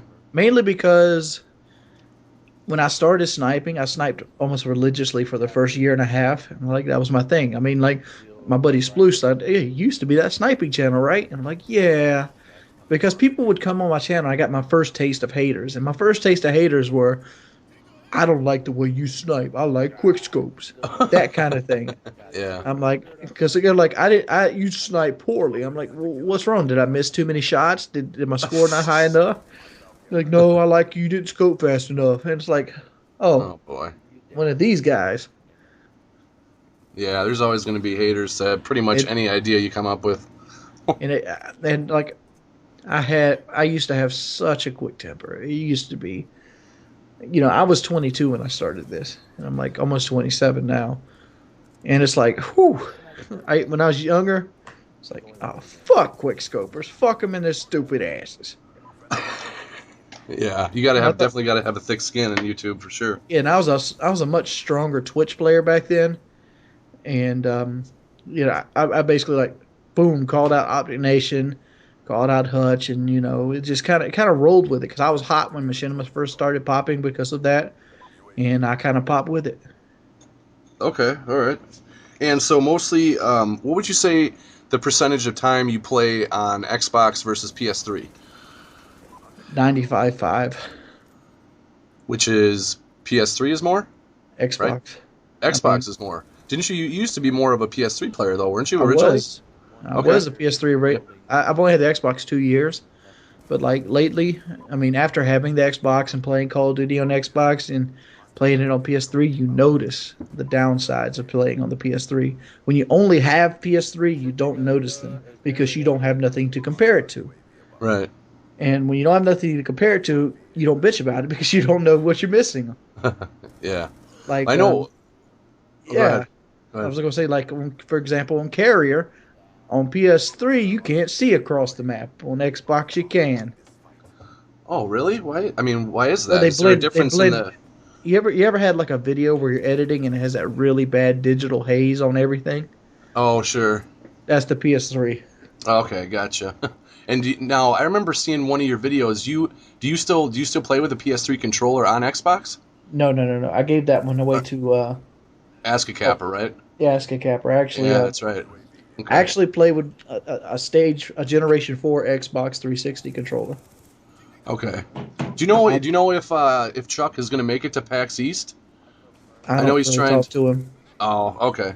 I wasn't sure. I know he has a little campaign going out for people. You get there was a certain amount of time where you got to buy or get free Amazon dollars, and then he wanted you to buy his couple of tracks on there, and that money is free to get the Amazon money. So you ended up kind of giving him some money so that he can make it to PAX East to talk to developers about his button remapping. But anyway, so the video is coming up to an end here, and I guess I just want to thank Wings for having me on his channel, and come on over to my channel and check out, I got a Let's Play of Shank 2. It's a neat little side-scroller. I do some funny vlogs, and also some Call of Duty gameplay commentaries. Ubu out. What's up, everybody? It's your boy Wings of Redemption, and we're back bringing you another gun game. And I wanted to get off my chest right here, and I just couldn't do it before I had to go to bed. I wanted to talk about it while it was fresh in my mind. What the hell is up with everybody cheating in gun game? What do I mean when I say everybody cheating in gun game? Look at over half my kills this game. There's two guys sitting here, just straight up letting people kill them. And I think that what this is like a secondary Xbox or something else. I've never seen two guys in the same game. It's usually like a split screener and the guy killing his split screen itself in the same gun game. And like that needs to change because it kind of makes the gun games kind of suck. Be perfectly honest. I played 15 gun games since I started playing it today. And I'm going to go so far as say 12 out of the 15 had one of these split screeners doing this mess. It's over and over and over again. And what makes it suck is like when you get to the really hard weapons, like the snipers or the ballistic knife or the crossbow, it's not that you're going to have to like try to outskill somebody. You just got to get lucky and run into, this dude. All you do is run into the guy standing still, and you're perfectly golden. So stuff like the ballista and the SVU with the, the dual band, power right through them because all you got to do is wait till you get killed enough to spawn next to one of these dudes. There's a couple other things I really liked in gun game. What that is basically how you get experience now, just like you were playing a regular game. So every one of these guys that I'm killing is actually worth 100 experience, like I'm playing a TDM match. So they end up being like 3 or 4 minute TDM matches, which brings me to another point. If if you get more experience like TDM in gun game, and you can do it faster, and you get better kill streaks and kill confirmed, and you can do it faster, don't you need to fix TDM? I mean, TDM would be great if they're worth 150 experience apiece. I mean, kill streaks would be gotten fast. You kind of level out the kill whores on TDM versus kill confirmed. People that just don't want to play the objective, and it would be a more fun, enjoyable experience. Remember, team deathmatch is the #1 play game mode on this game. Why are you letting it be the most boring game mode? I'm just going to go ahead and point that out. If you have TDM as your most exciting game mode, and that's the one that most people will go to anyway because they don't want to be hassled with an objective, game will work better. At least that's my understanding of it. But this is just a gun game that I ended up winning. I ended up losing a couple of these just the same way. It's like just people getting lucky, just spawning next to this guy over and over and over again. And it seemed like the matches that you won or lost, well, I say lost, but coming in second place, you still get a win. But in second and third place, but I didn't come in #1 on the leaderboard. I think I've only lost one gun game so far, and that's, I don't know, something happened and I came up 4th right at the end. But and a lot of the reason that was just because this guy was standing around, and I didn't get lucky enough to run into him with my ballistic knives as fast as somebody else, which kind of sucks. What is your guys' opinion on gun game? I mean, do you like this gun game compared to the old ones? I kind of like the Black Ops 1 gun game a little bit better, mainly because of the way the maps were designed. I loved like playing on Array and they had this little small section of the map, or playing on WMD had this little small section of the map. I think the maps are a little too big for like the party games on this particular game. What do you guys think?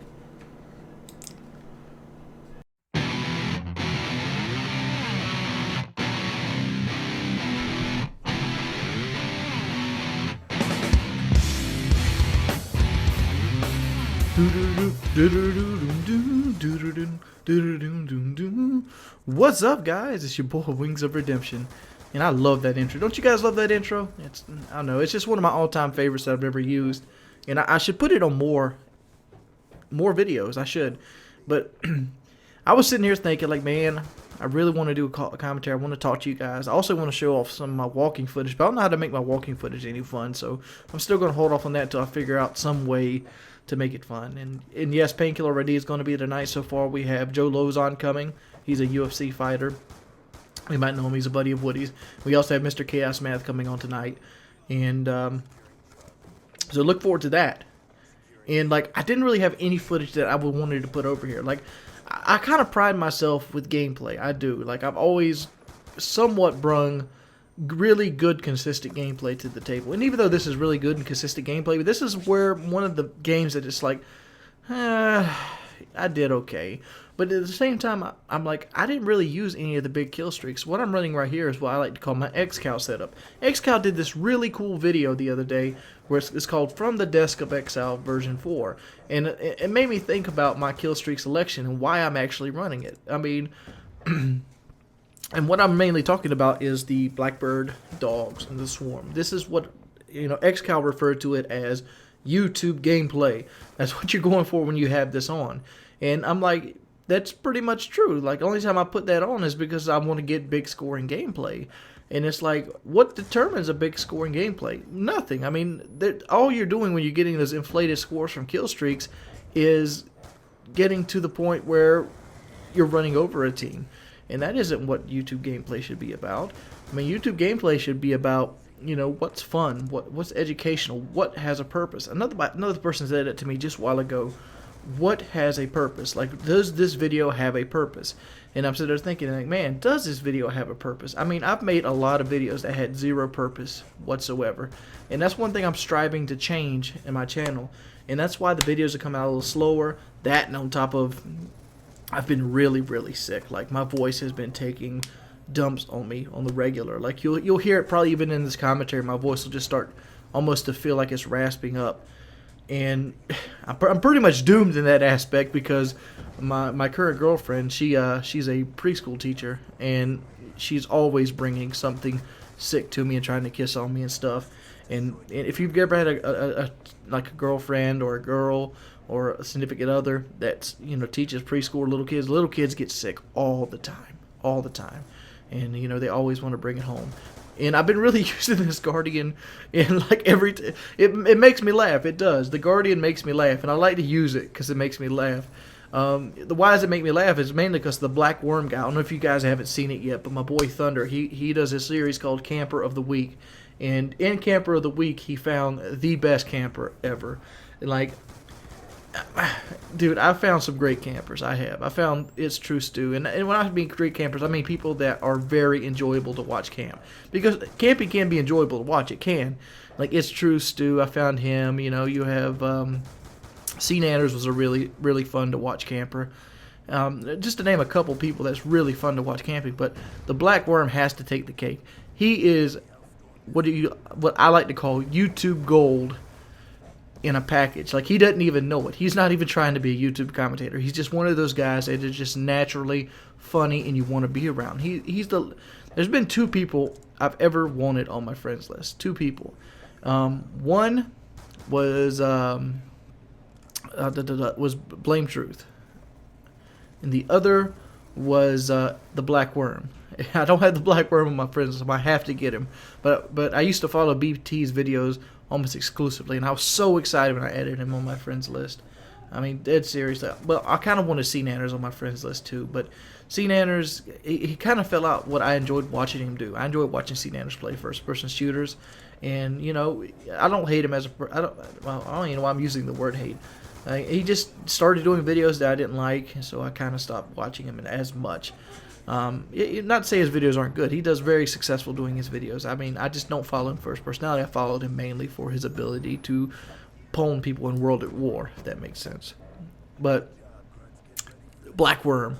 The Black Worm is so funny. And when I sit the Guardian down, you'll see me lay down in front of it, because he does this. Thunder had this little clip. He goes, "What's up, fellas? The water's fine. Come get your ass a lead salad." He just has this weird voice, and he's like, "Come on, I'm a little worm squirming these motherfuckers." You know what I'm saying? I don't know. That's the reason for this setup right here. This the Guardian and the Sentry Gun, and the fact of what XCal said. Like, kill streaks are only useful if you get them, and like, that's a really good point. Obviously, Blackbird's one of the skill streaks you want to put on most of the time, regardless.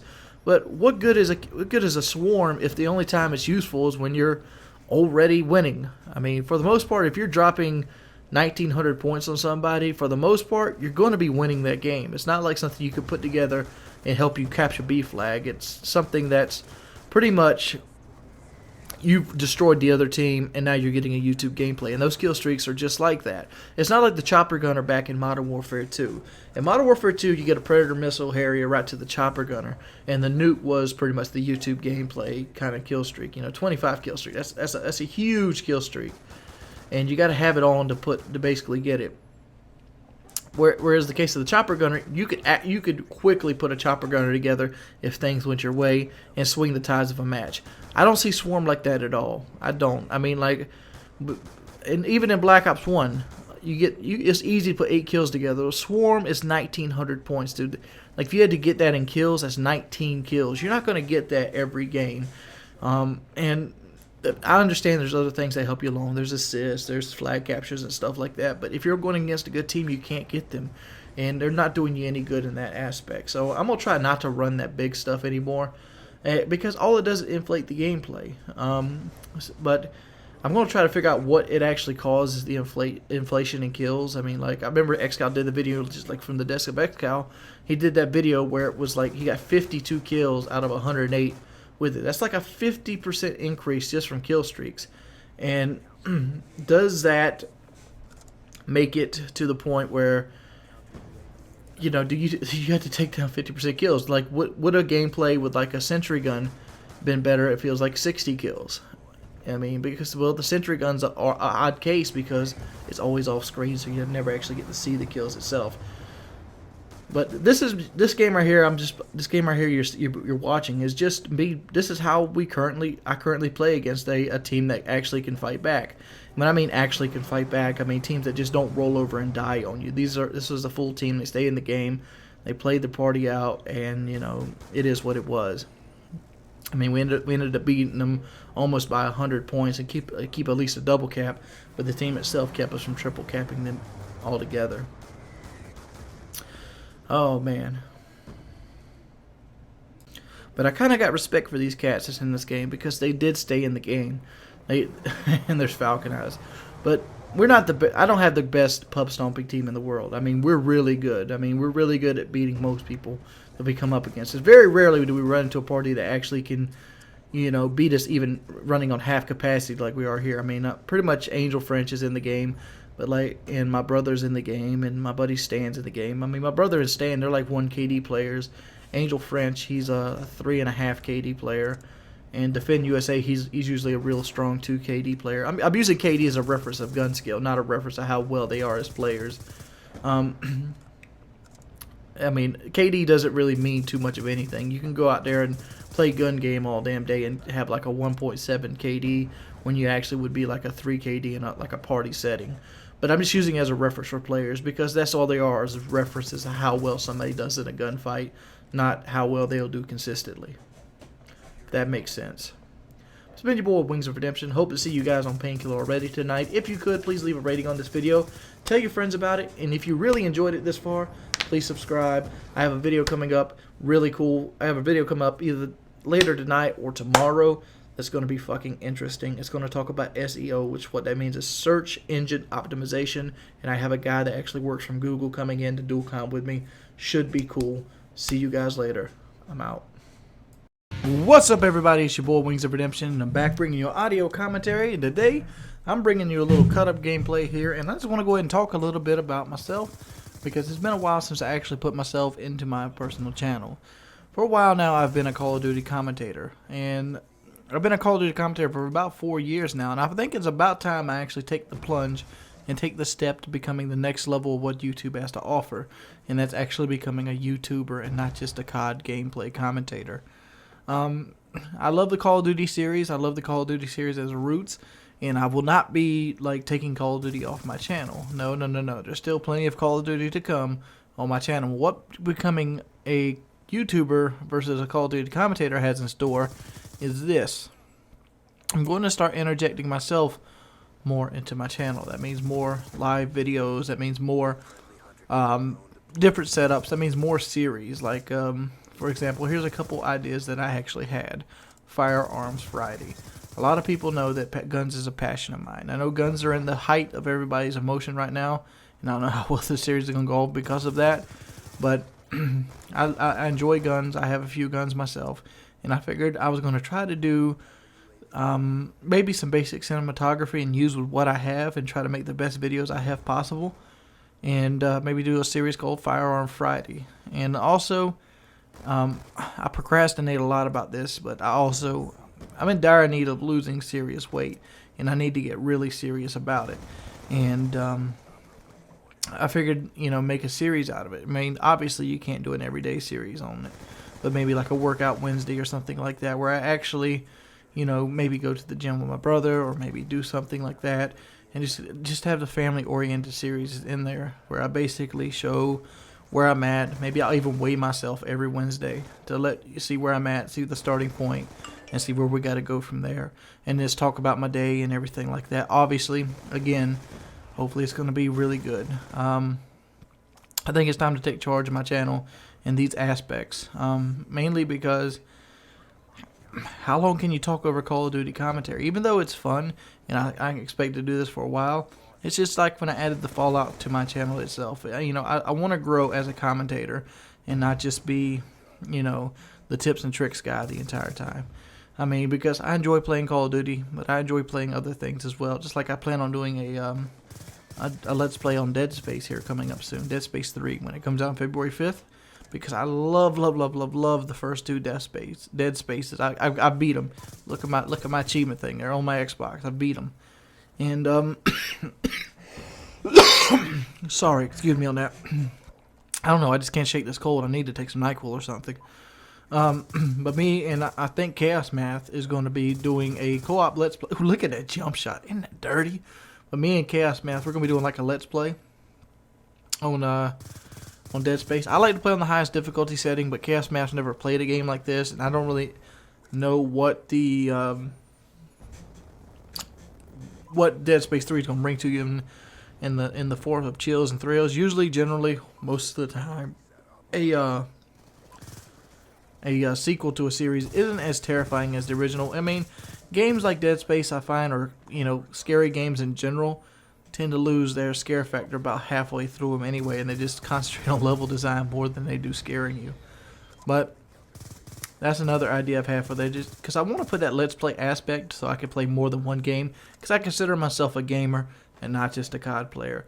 I love playing games of all genres. I love playing different types of games, and I love doing well at most of the things that I actually put my mind into. So hopefully that works out for us as well.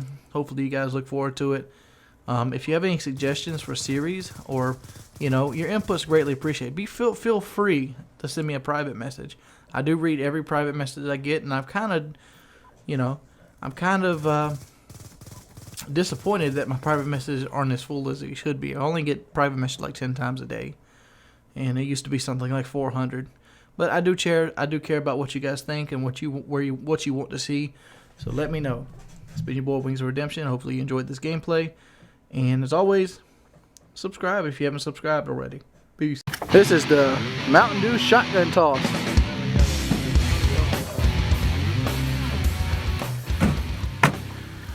Doing mellow yellow.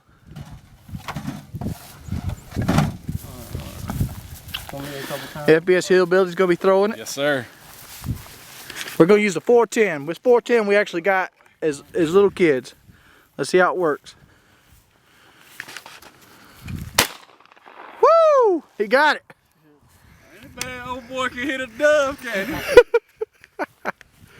Woo! Alright. Ready? Yeah.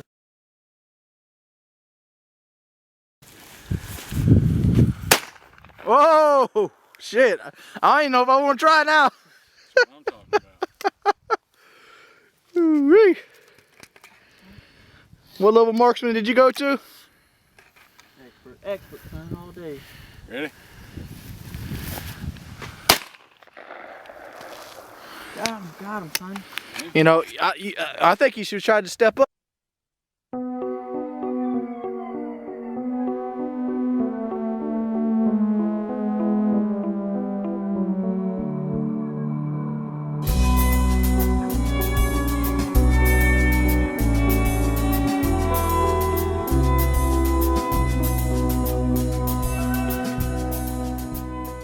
See the red dot there?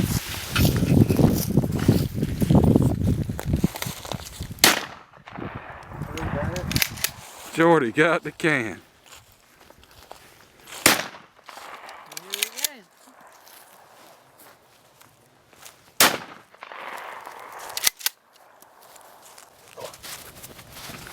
Where'd you go?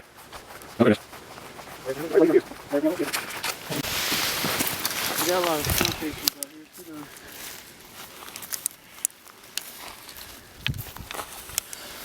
Go pick this brass up.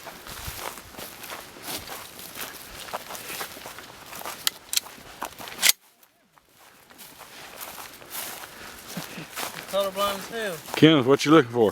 That brass. That brass. It's gonna blend in, don't worry about it.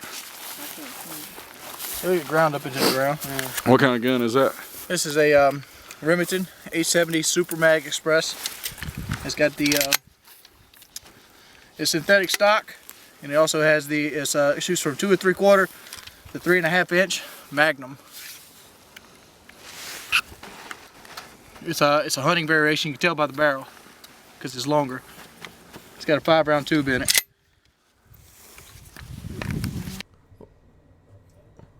What's up, everybody? It's your boy Wings of Redemption, and this is just Firearm Friday. It's basically us getting around and shooting and having a good time, and just showing up some of the things that we actually done during the period of shooting. This is us shooting the AR-15. We all just, most of us, just all three of us. We only had one camera. Hopefully, we can remedy that in future videos. One of the problems that we have with this is one, I'm really new at like just doing videos where it's just real life, and I want to try to portray how much fun we're having, but at the same time you got to be able to do it in video, record it and processor and sync. So if you guys have any suggestions of what you'd like to see us do, we might even change the name of the series to Fun Friday, so it doesn't always center around firearms, because I did take a little damage to my hearing in my left ear. I've had ringing and numbness in it since the video. So if you could please like the video. Yeah, it's a great time. It's hopefully it's a series that we can continue to do. And by the way, here's a dumbass failing with a shotgun. That thing gonna obliterate that can stand. It's ready to go.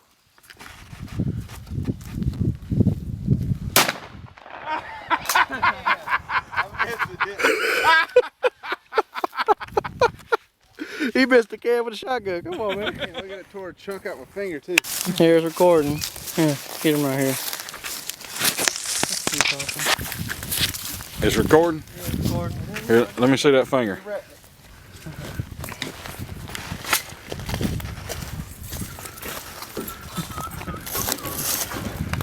Gun safety 101. What's up, everybody? It's your boy Wings of Redemption. We're back bringing you the gameplay here, and I got a super special dual comm today. I've done a lot of dual comms over the years with a lot of different good players, a lot of different people in the game community, even people that outside of the gaming community. And I wanted to introduce you to somebody that a lot of people are wondering. If you follow me on Painkiller already, you know that I have another girlfriend at this point, and I would really like to introduce her to you guys at this time. Why don't you go ahead and say hello, Miss Brandy? Hello, I'm Brandy. How's everybody doing?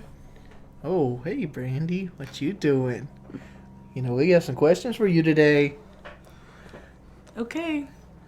All right, these questions we actually handpicked from Twitter, and they come from you. So here's some questions that you guys want Brandy to ask me. What is it like with my long fingernails? They're not that long, and they're very nice. Very nice in every situation? In most situations.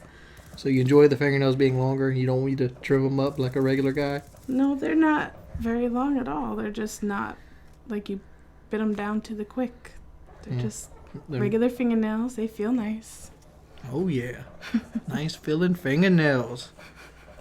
One of the next questions that was actually asked is, what is it like dating a guy that doesn't have a normal 9-to-5 job? Annoying sometimes. What's annoying about it? The fact that I can't get in touch with you a lot of the time because you're too caught up. I do stick a lot. I put a lot of time into YouTube. How much time do you think I put into YouTube a day? Too much. Too much? Mm-hmm. Is it like a 20-minute gaming session and I'm done? No. It's a lot of work, but it's also fun work. You helped me out today, didn't you? Yes, I did. What'd you help me out doing? Video on angels playing video games. Angel Slits Throats, right? Yes. Yes. You helped me pick the songs out, and we helped me with the transition on the flashes. Yes, it was fun. Oh, that's cool. A lot of guys wanted me to ask you, what's it like dating a bigger guy?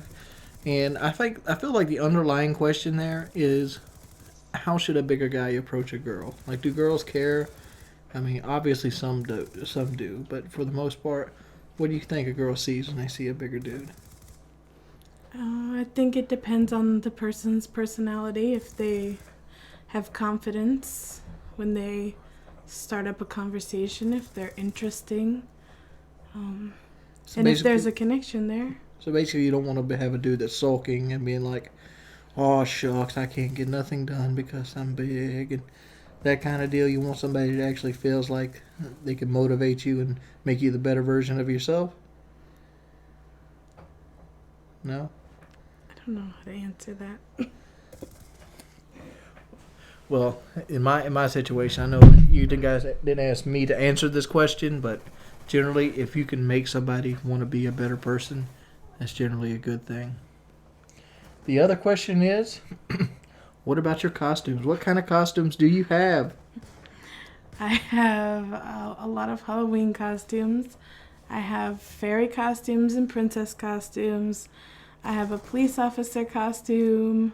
I have a lot of wings, butterfly wings, angel wings, bumblebee wings, ladybug wings. I have some wigs. I have some witch dresses and some just random You have a Hello Kitty fetish. costumes. I don't have any Hello Kitty costumes. I have a Hello Kitty hat and a Hello Kitty hoodie and a Hello Kitty waffle maker and a Hello Kitty toaster oven and a Hello Kitty hairdryer, Hello Kitty TV. mirror. Yeah, Yes, my TV is Hello Kitty. Yes. You want a Hello Kitty coat too, don't you? I have my Hello Kitty hoodie. You're the one that said I need a new one. Yeah, you do. It's got a stain on it. So what? Still my favorite. Your favorite? Mm-hmm. You do like Disney too. What's your favorite Disney movie? It depends on the day. All right. Let me ask you this: if you could only pick one Disney movie and you had to burn every other Disney movie out there, which one would you save? That is a very difficult question. Would you be like?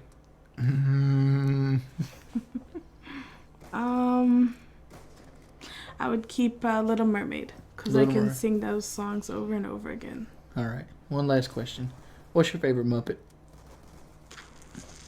I know yours is Animal. Yeah. Mine is Pepe the Shrimp. Pepe the Shrimp? Yes. Don't make any. I had a weird dream last night about Sweetums. We had to actually look his name up when I woke up. I'm like, the Big Muppet was in my dream. It was kind of crazy what I was dreaming about. I dreamed I was going to England, and I was like walking around. And I'm like, this walking sucks. And I actually bought a bike. And then I was trying to get the bike back over so I could take it back to America with me. And Sweetums was trying to get on the plane too. It's really stupid. I think everybody should tell Jordy that he should buy a new bike so that we can go bike riding. He's too cheap to buy a bike. So everybody tell him buy a new bike. What was the other thing we were supposed to tell him? That if you get this video gets more than 30,000 views, you'll appear on camera? Yes.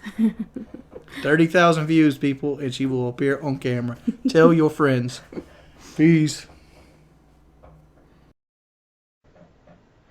This week on Chaos Theories, we're going to talk about telekinesis. So sit down and shut the fuck up. That's so great. What's so funny? Sean Connery, can you do the Jeopardy stuff? Jeopardy?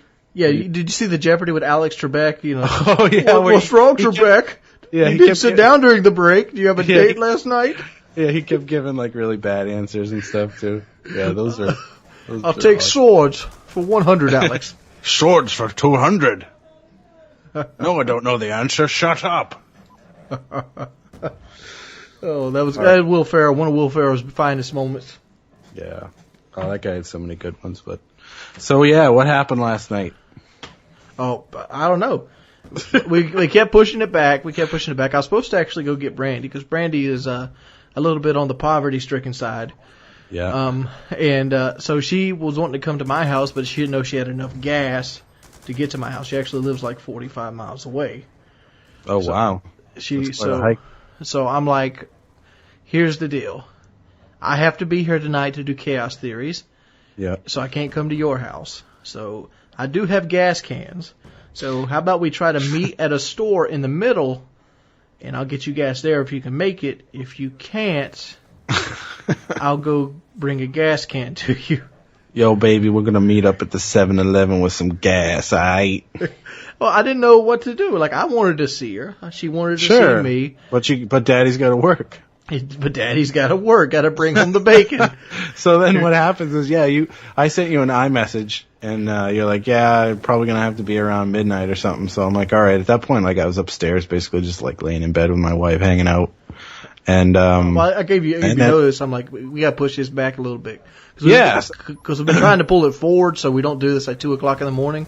Right. Because we keep ending. Because if we do random ass topics, we get done. It's like 2 in the morning or something. So basically you got back and I was waiting for an iMessage to say like, okay, I'm ready. Well, I sent you one. No, you didn't. You didn't send me an iMessage, but you Skype called me like 9 times. I didn't even know till I got down this morning. Because I thought you just never got back or whatever. I was like, yeah, I guess he got hung up. So anyway, we're doing it now. Yeah. But we're doing it now. We're actually going to do something that's not really a conspiracy theory, but just something that's fucking cool. This is chaos theories, not chaos conspiracy theories. That's right. And we're going to talk about the human psyche and the mythical powers that sometimes bring with it. You see Miss Cleo. You see these like the New Jersey medium and all these ghost hunters and these people that claim that they're in tune with psychic powers. Yeah. What do you think about that? I think that, I don't know. I mean, I sort of believe that there's a lot of untapped potential in the human mind. And I do believe, scientists have said, we're only using, 20% of our brains or 15% of our brain power, and that there's all this. I think they disproved that already, though. I think we use 100%. We just don't use it all at one time. Well, but then there's like untapped parts of the human brain, though, where when they map out where the activity is, there's parts of it called that gray matter. Well, I don't know like if it's specific, like parts. I mean, gray matter is just all of it, isn't it? My grandma has gray matter on her brain. And I think they use that to institute like what's that stuff called? It's not Parkinson's, but it's something else. Alzheimer's. Yeah. I don't know if I'm saying it right. Alzheimer's disease. Yeah. Well, I'm talking about just like they talk about the third eye, and like we touched on it briefly. I think when we did Slender Man, where just you sort of have this ability to sort of perceive things that you can't actually perceive it. That there's no way that your senses are actually picking up on it. So I guess I would sort of link it to that. But I don't know. I do feel like it's I mean, I don't know. It's really hard to explain because I can't really give a scientific reason why I think it would be possible for telekinesis to happen. Like how could you actually, with your mind, manipulate molecules in space? But have they proved brainwaves? I think they have. I think that they have picked up activity like that they can't really explain, or like really subtle like movements, disturbances in space-time, like they can actually measure stuff, but I don't know. I mean, like, did you ever see the movie The Lawnmower Man? Yes, I did. I love that fucking movie. Isn't that an awesome movie? Like, yeah. I remember when that first came out, like how, cutting edge it was with the whole virtual reality thing had just sort of happened, and I must have watched that movie 15, 20 times, but there's a point in the movie. I am God here. Yeah, I am God here. Yeah. But there's a point where the dude Job has just been learning and accelerated learning and stuff like that, and he starts talking about, these people who could, through auto-suggestion, could raise blisters on people and that sort of stuff. Like, that to me is what's really intriguing. It's sort of auto-suggestion and telekinesis where haven't they proved audio-suggestion actually to be real, though? Like, with people, like, putting pennies on people's skin and, like, it burning them? Have they what? Have they proven it to be real? I think I'm not saying they've proven it to be real, but like I remember seeing an experiment where they put a penny on somebody's skin and they told them it was blistering hot, and they had to concentrate on it with their eyes closed, and the penny would burn them. Oh yeah. Yeah, because the skin reacted like it was getting burnt. Who did that? I don't remember. I remember seeing it though. You saw it? It's just one of those things. I can't tell you fact or fiction, but I remember seeing that. Does it sound like something you've seen before? No, but that's sort of exactly my point. Is like, there's no. I don't think there's any like credible scientific study that has proven or disproven. Maybe I'm wrong, but it just sort of seems like one of those topics where it's kind of cool because there's everybody can sort of weigh in on it, but it's not like there's documented studies on it that says no, this can't happen or whatever. But just the ability for people to use their mind for whatever, whether it's to move things or autosuggestion on people or to see the future. You talk about guys like Nostradamus and stuff like that who could see the future, or mediums that can. It's just, I don't know. I mean, it does seem to me that there could be abilities that we could harness if we got there, but I don't know like at what point it stops, and like what sounds reasonable and what sounds crazy. It's a hard line to draw, because on the one hand they all sound ridiculous, but on the other hand some of them sound like you could actually see it happening to some point. I want to try to be like Woody in this situation and not just push anything alive like it's disbelief, but like something like the New Jersey medium is bullshit in my book. Like, Totally. Talking to ghosts but can't use a computer, that kind of, that's just a bullshit con story. That's a Peter Popoff story. I think those things are just like set up bullshit. It's just like Miss Cleo. Miss Cleo was obviously set up, but she had hundreds of people fooled. What about like the money? What about like Edgar Cayce? Have you heard of him? I never heard of Edgar Cayce.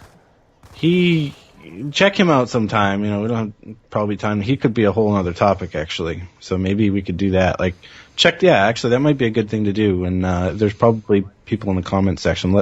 If you know who he is, who I'm talking about, let us know if you might like to see that sometime in the future. But look him up, Wings, when you get a chance. Maybe. And I'm sort of thinking about this because I've been watching these. I don't know if you ever watch on like CNN Money. They have these things called where people like rip people off, like con artists of the century.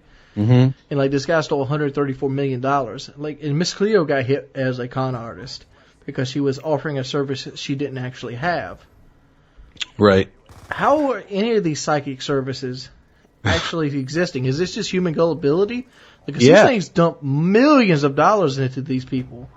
Yeah, well, yeah, but you also got to remember that up until very recently, that was the way the world worked. Like, you go back all the way back to say like the Renaissance times, like that was the sort of the beginning of the end for people believing in this sort of thing. But like to go to see a fortune teller, 500 years ago, like it was just considered like, yeah, that's who you go to. They know what's going on. And it was like every town had a fortune teller who had a tarot deck and could tell you what was going to happen in your life. Like everybody believed that. It wasn't even questioned on sort of the same level that people didn't question the origin of, why it rains, and, it goes all the way back to sort of, unexplained, not being able to explain the way the world works, and gods are responsible for things and that sort of stuff. Like fortune telling and all those sort of psychic abilities, astrology and all that sort of stuff, like that was just considered science, honestly, up until recently. It was considered science to people that thought there was two gods that fought, and one won at night and one won in the morning. I mean, people even to this day are shelling out hard-earned money to like these, televangelists and these like, psychics. It used to be horrible. I don't know if you ever watched AT&T back in the day. I used to watch AT&T Up All Night with Rhonda Shear, and the whole thing would be either listed with sex lines or psychics trying to beat in on people. What kind of people are up at 11 or 12 o'clock at night besides outstanding young people like me or you?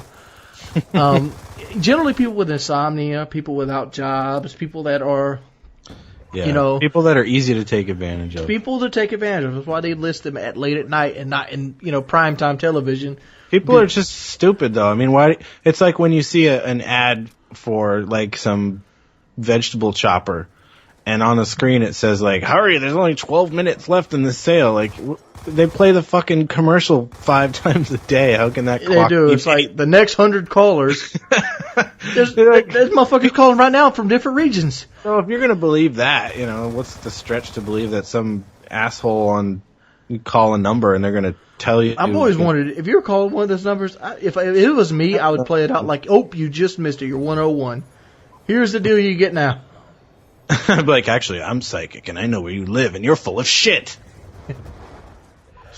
Yeah, but I bet you they get trolls too. I bet you they do. They do, but they get paid for them, so they don't give a shit. I mean, I guess that's what YouTubers should look at it. You know too. what we should do? Lady Objective should troll the guys and actually call them on Skype. Call like a psychic line. Yeah, it's called like a psychic line. That Yeah, would be interesting. It would be pretty good. Yeah. All right. Expose them. How about this? Obviously, we're not going to have any like new.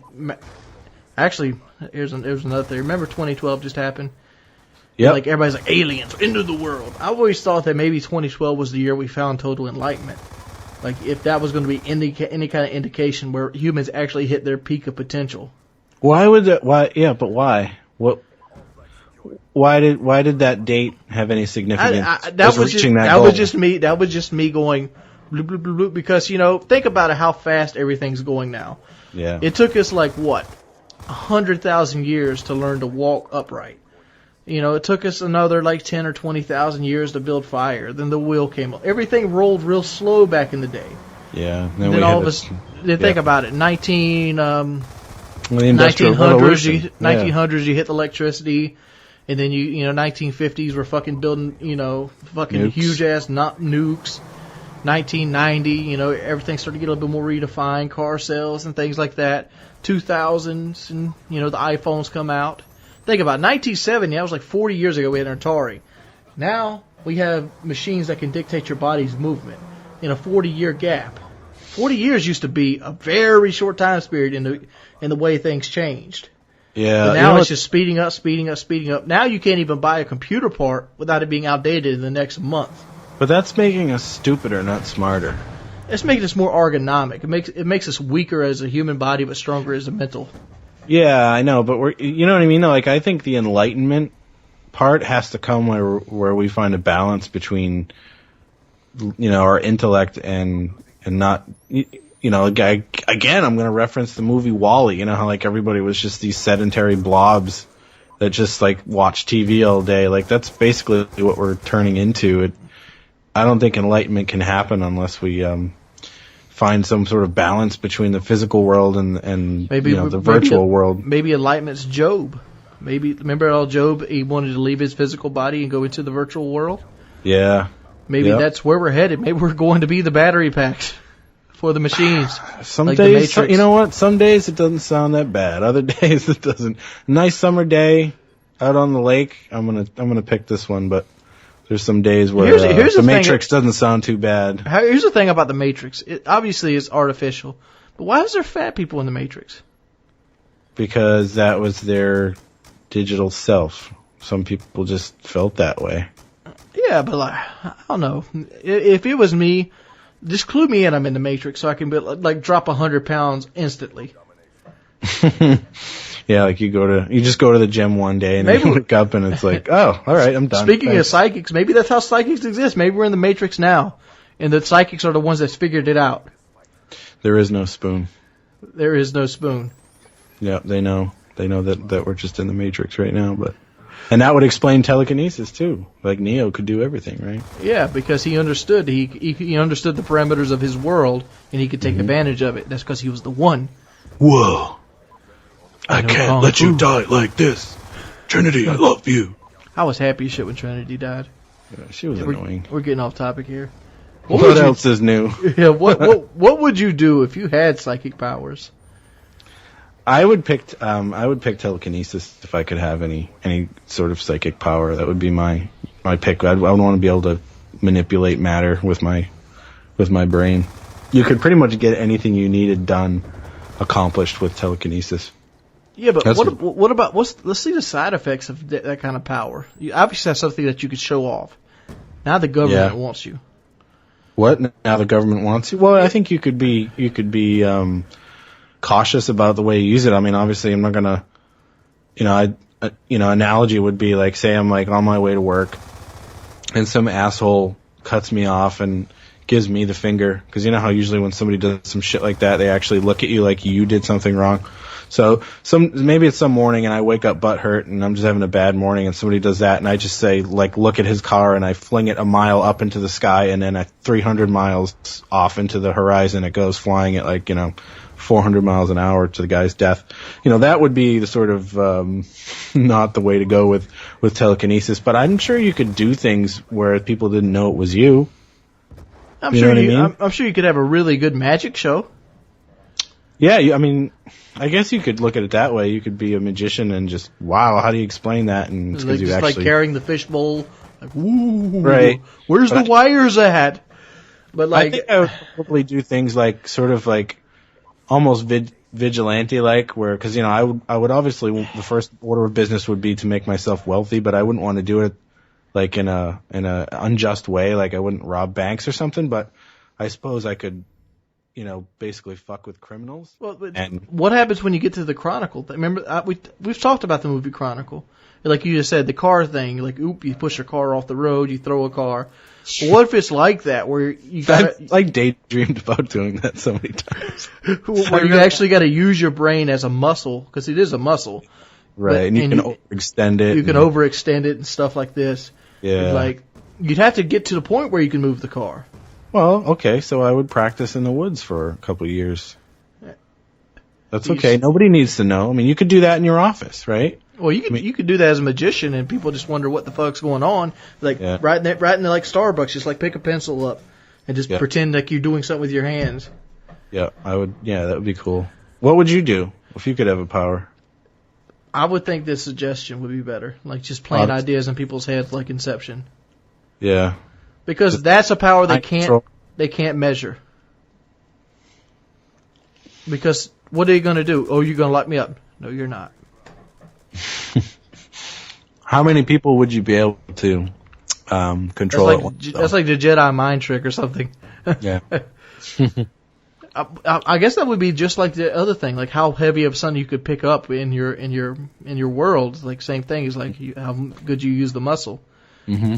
And how strong of a brain you could break. I don't know, but I feel that would be a more cool power to have because it doesn't show off. Like, you don't have to get wealth at that point. You can ask for it.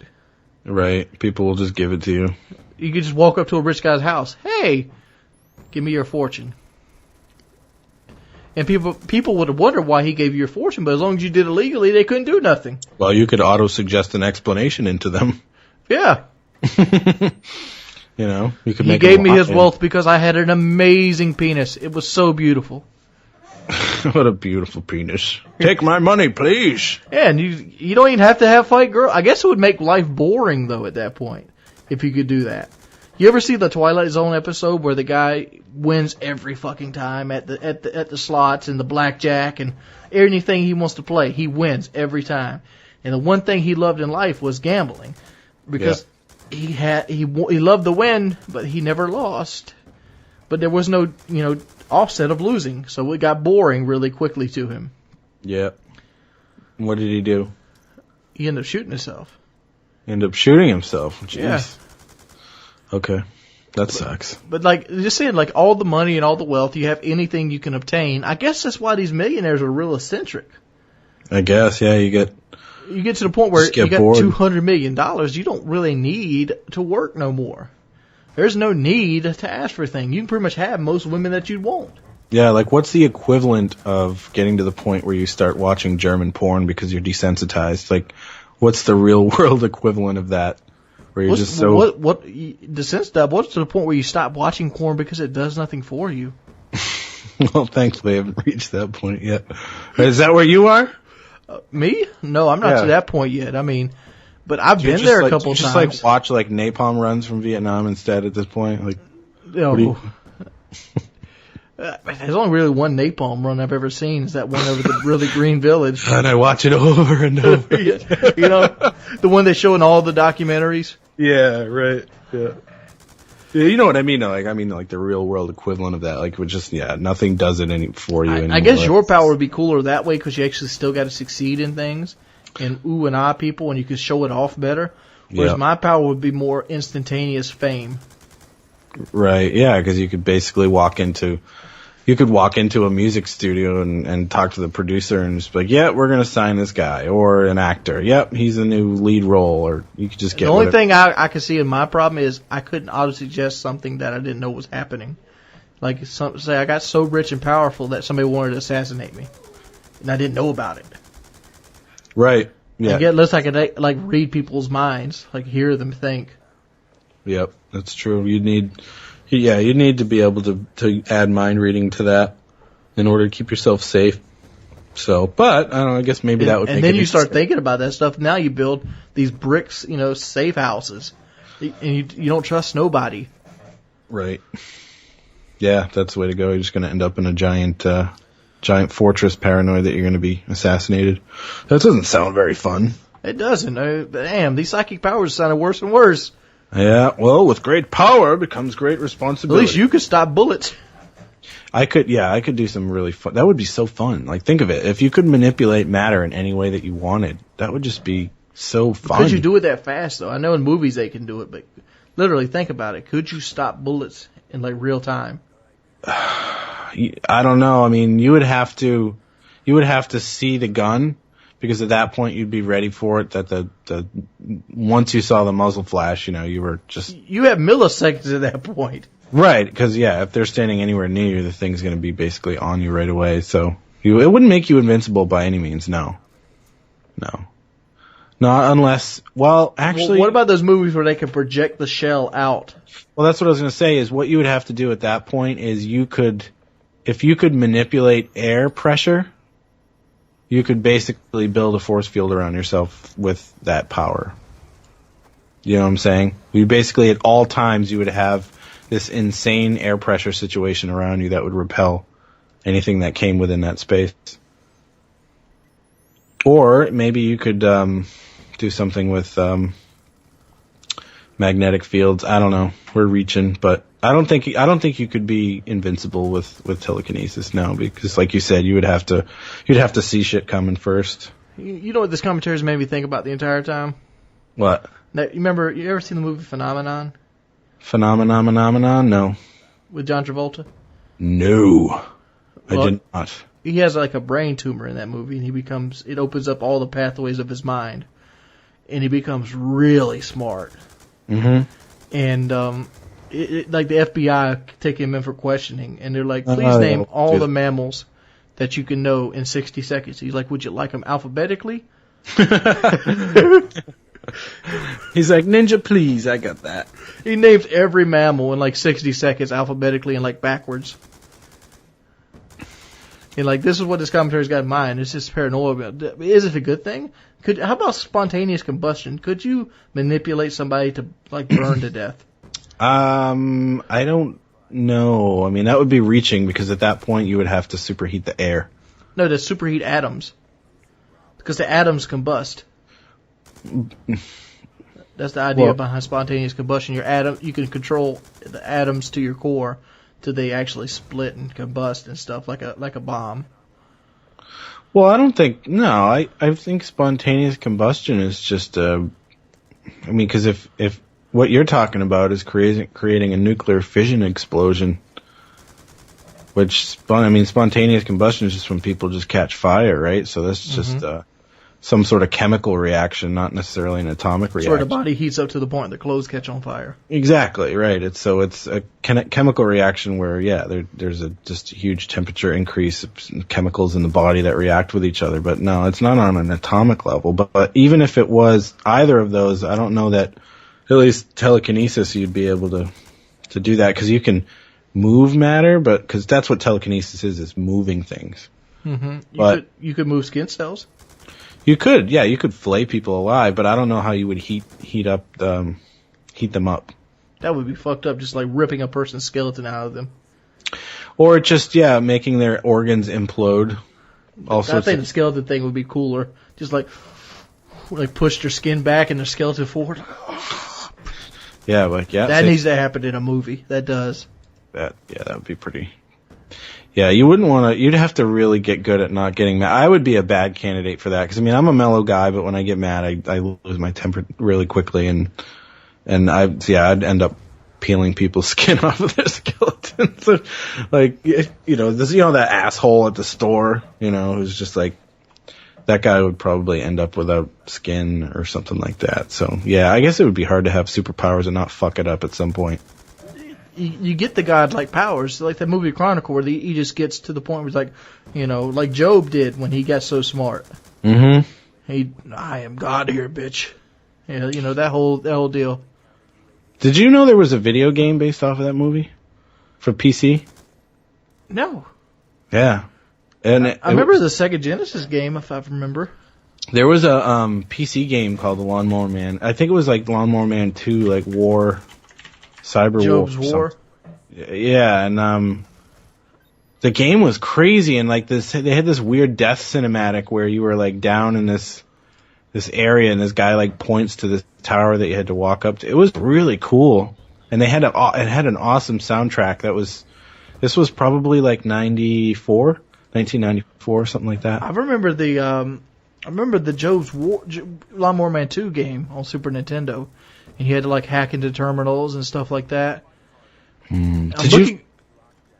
need to start? You know what? Just give me an idea. We need to start doing comms about old video games because so many. Which surprises me because you're like 10 years younger than me, but you know a lot of the games that like I remember playing when I was younger. You know what you're thinking about? I'm thinking about Phantasmagoria as well.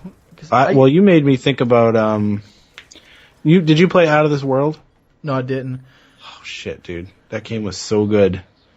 Do you know do you know the game? Do you know what I'm talking about? No, I'm still trying to remember the Lawnmower Man game. If I remember, you gotta go through Joe's memory banks or something, and like you see like pictures of like kids and like this bad full motion video and stuff. I didn't play that game. No, yeah, I played this PC one, but Out of This World, dude, you gotta check that game out. Holy shit, that was the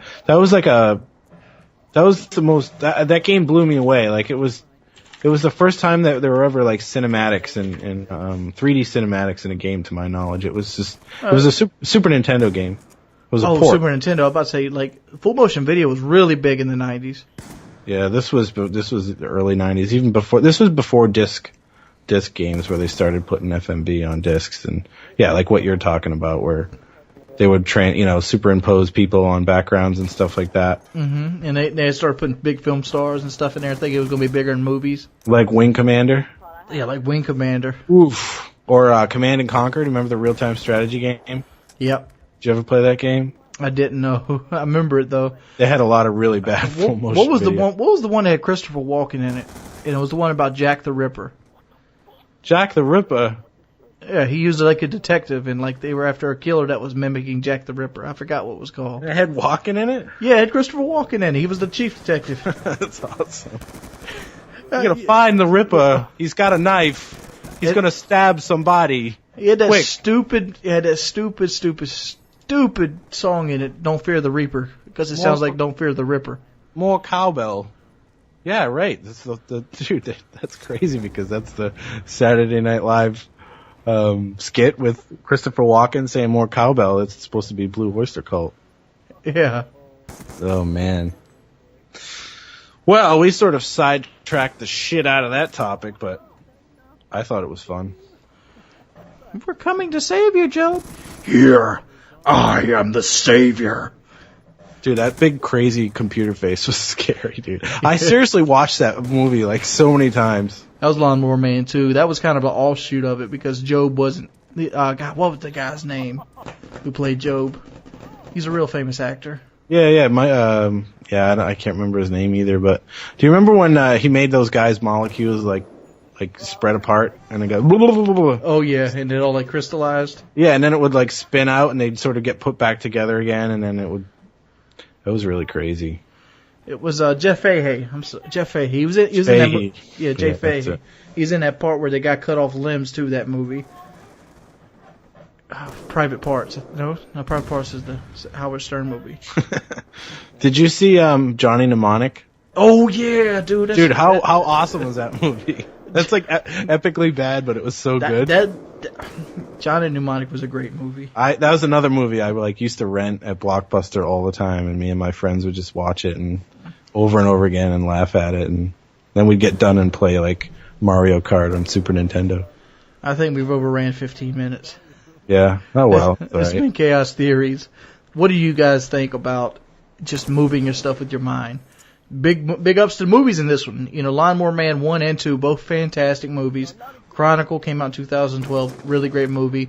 A little bit more your time if you're a younger guy. Lawnmower Man, you got to take it with a grain of salt because it was made in the mid-90s. Yeah, it looks a little dated now. Yeah, but it's a little dated.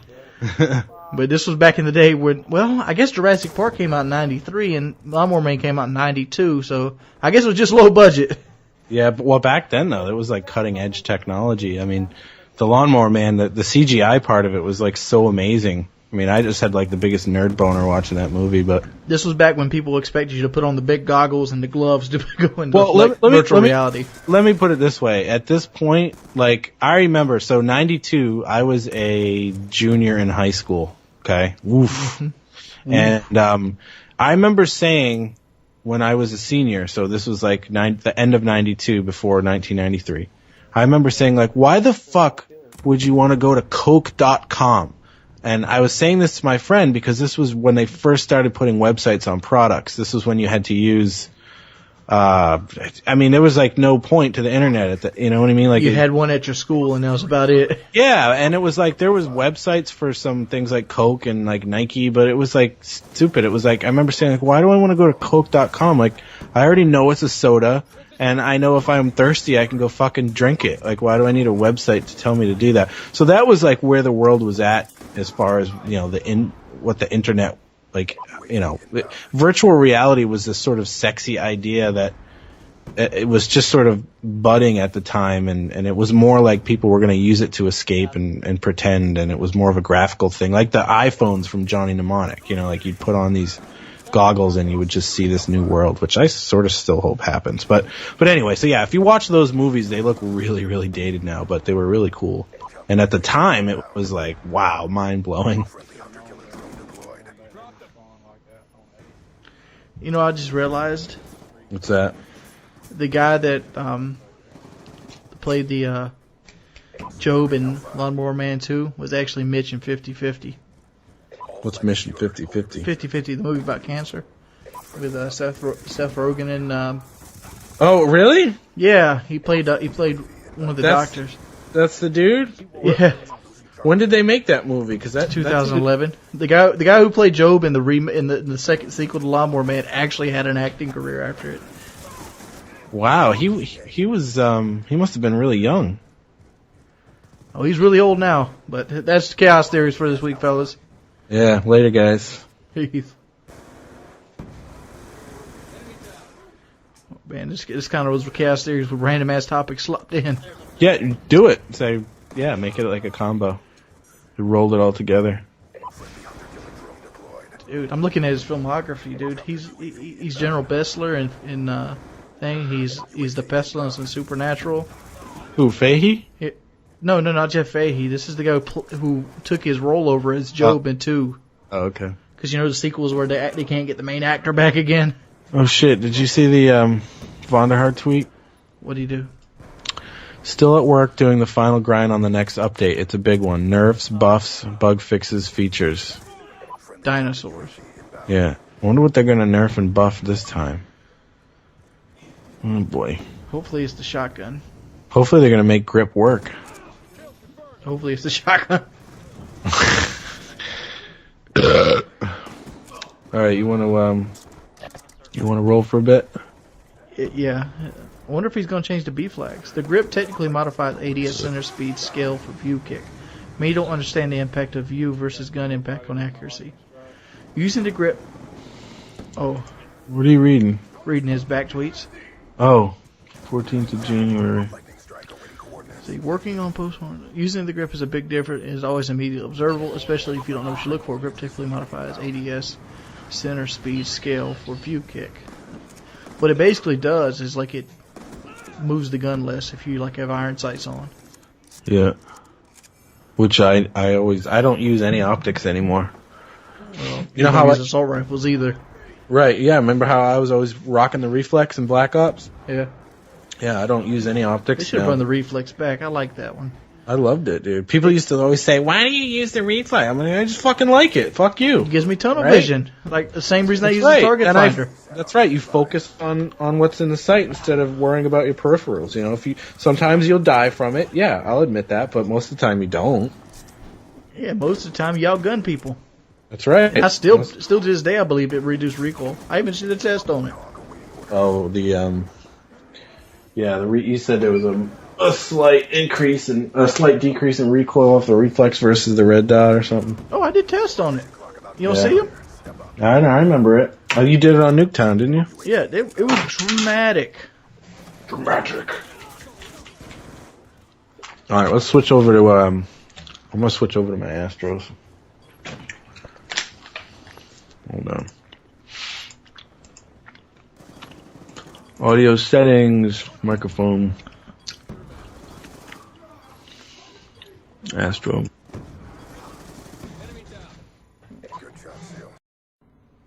What's up, dudes? It's your boy Wings of Redemption, and I'm bringing you a little something here.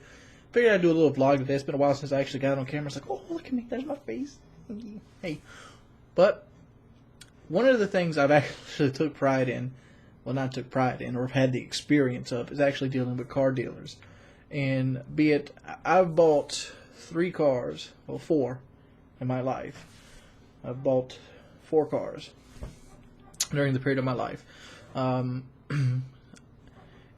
I kind of I know where my mistakes were made, and through talking to other people, I actually have 3 or 4 people that are really tied into the car industry that I can, pretty much go to and talk to and kind of get the underhanded or the idea of. And I have a 5th person that actually worked as a car dealer for a long time, like an actual floor guy. And after talking to them extensively, I can tell you the do's and don'ts of buying cars. And I figured I'd go ahead and let you in on this because a couple people are at that age where they're going to be getting their first car, or they're saving their money up for their first car. And I'm going to kind of explain what you need to do. Alright, the first no-no of buying a car is buying it new. Dead serious. Don't ever buy a new car. Keep in mind, I just recently bought a new truck about a year ago, which I'm currently selling. And here is the main reason you don't want to buy new. I bought new because it was a life goal. I didn't buy new because of money. Didn't buy new because of resale. I didn't buy new because of fear of something breaking down. I bought it as a goal. And I did said goal. Now I'm getting rid of it because it's just not for me. Reason you don't buy new. Let's use me as an example. I bought a 2012 F-150, and the sticker price was something along the line of $46,200. It's $46,200. After a $2,500 rebate, it'd go down to like $44,000, and then you have your equity and this stuff like that coming off of it. Irregardless, if you get it out the door for about 40 grand, you're doing good. 38 to 40 grand. That's where you're generally going to get a brand new truck that's loaded out the door and be able to drive home with it. Well, here's the thing. When you drive it off the lot, that $40,000 truck is all of a sudden going to become a $33,000 truck. You know why? Supply and demand. There's so many, when you go to trade that truck back in, and be it have 10 miles or 8,000 miles, it's going to be depreciated to the point of a truck with 15,000 miles. Because that's what people are willing to pay for them at auction. Because there are so many new trucks, and because trucks sell in volume at auction, they're going to give you what they can get at auction for the truck and not a dime more. So you're going to take about a $15,000 plunge on a new truck right out the gate. And what a lot of people don't understand also when they're buying new is you expect a low interest rate when you buy a new car. And here's the way that works. If you do 300 loans a month, and any big car dealership could probably do about 300 loans a month, the bank will give you a special interest rate. And this special interest rate will be low so it can get multiple people. Well, you can work a deal out with a bank that you can get an inflated interest rate and have kickback. What is kickback? Well, this is the back end of a car deal. Kickback is like, for this example, let's say you bought a new car and you got a 5.9 interest rate and you didn't know any better and you signed anyway. Bloop, bloop, bloop. That 5.9 interest rate annually. Let's do it on basis. Let's do it on a $40,000 vehicle. $40,000 times 0.5. That's what. Hold up. 40,000. 0.05. So that's $2,000. And if you went for 6 years, you'd owe $12,000 extra on top of what you're going to pay for that truck. So, so you're giving $2,000 worth of interest every year at a 5.9. Well, out of that $2,000, let's say the bank wants a 1.9 interest rate out of that. So that automatically, what is 3% of that? So the car dealership will get an extra like $600 a year just making that deal. So if you pay for the entire truck, the bank get the car dealership will get an extra $3,600 just because the back end interest rate. Very cool for the dealership, not very cool for you. So what you need to do is you need to go and get your own loan before you go to a car dealership, or you can go to the dealership if you want to pick out something they have on the lot. Find what truck you like, test drive it, enjoy it. Then when they go, do you want to buy it now? You go, yes, but I'll be back. And then you go to a credit union or you go to your bank and get that 1.9 interest rate and skip out on that other 4%. You'll save yourself so much money just doing that, because those are annual interest rates. That means they happen every year. So the longer you have the truck or the longer you have the vehicle, the more you pay on the interest rate. And that's if you want to pay on credit alone. One thing I've learned, I'm about to turn 27, and one thing I've learned is credit is your enemy. They make it out to be your friend, but credit is nothing but a hassle. All it does is cause you stress, and if you only do credit if it's the last available option. If you have a vehicle that works, drive your vehicle that works. If you need a car and there's no other humanly way possible to you to get a car, then you get it with credit. But this is the best tips I can give you for credit. Get the loan yourself through your bank. Don't rely on a car dealership to work you a loan, because they get what you call kickback off the loan. Another thing, since we're going to go ahead and talk about the back end of a car loan, this is where they make their money, on the back end. They don't make their money selling a brand new car. They might make anywhere between $500 to $2,000 selling a brand new car. They might make anywhere from $3,000 to $7,000 on the back end. What is the back end? Well, the back end is like rust protection or cloth seat protected. They might have $75 into that package and sell it to you for $1,000 and never even put it on the car. So you just gave them another $1,000. Another thing is, don't ever give them a down payment. What does that mean? I mean, if you go out there and you want to give a $2,000 down, let's say you got $2,500 down from your taxes, you want to put it down on a car. They will work that money out and just basically artificially lower the price of the car and put that money right in their pocket, because they're in good with the banks, so they can adjust the bank loans how they want. Don't do down payments. If you want to put a down payment on it, get the loan, then go put it on the loan after the fact. If you get a 1.9 or a 0.9, which is possible, just put it on there. You're not really going to hurt the whole overall value. And in $2,500, it's only going to be about $30 more a month payment-wise. And if you're struggling for payments at that point, you maybe should not be buying a car to begin with, if that makes sense. Buying new cars is what a lot of people do because they come with factory warranties. Well, you can get a relatively new car with a full factory warranty. For example, I'm selling my black truck. It's got 8,900 miles on it. I've got a 75,000 mile warranty that's transferable that's going to go with it. So whoever buys that truck, is going to have that factory warranty up to 75,000 miles, and they can get it done with any Ford dealership, and they're going to be paying like 30. They're going to be paying something like $36,000 for the truck, whereas I paid something like $44,000. See, there's like a $8,000 difference there, and there's nothing different about the truck whatsoever, other than somebody drove it and made sure there was nothing wrong with the truck itself. That's the idea behind it. Always buy used, if possible. Now, when you buy used, here's the deal: when you buy used, make sure that you know what the auction price of the vehicle is. If you can, run the VIN number, get your Carfax, but keep in mind Carfax only does accidents if a police report is filed on it. So if somebody runs into a tree and gets it fixed after the fact, it's not going to appear on the Carfax. So don't rely 100% on your Carfax, and don't hold it as, the holy grail, even though they do add value to the vehicle. Most cars are going to be bought at auction price. I mean, a good majority of them will be bought at auction price, because that's the way dealers mostly stock their lot. They either get what you do trade-ins, or they buy them from auctions.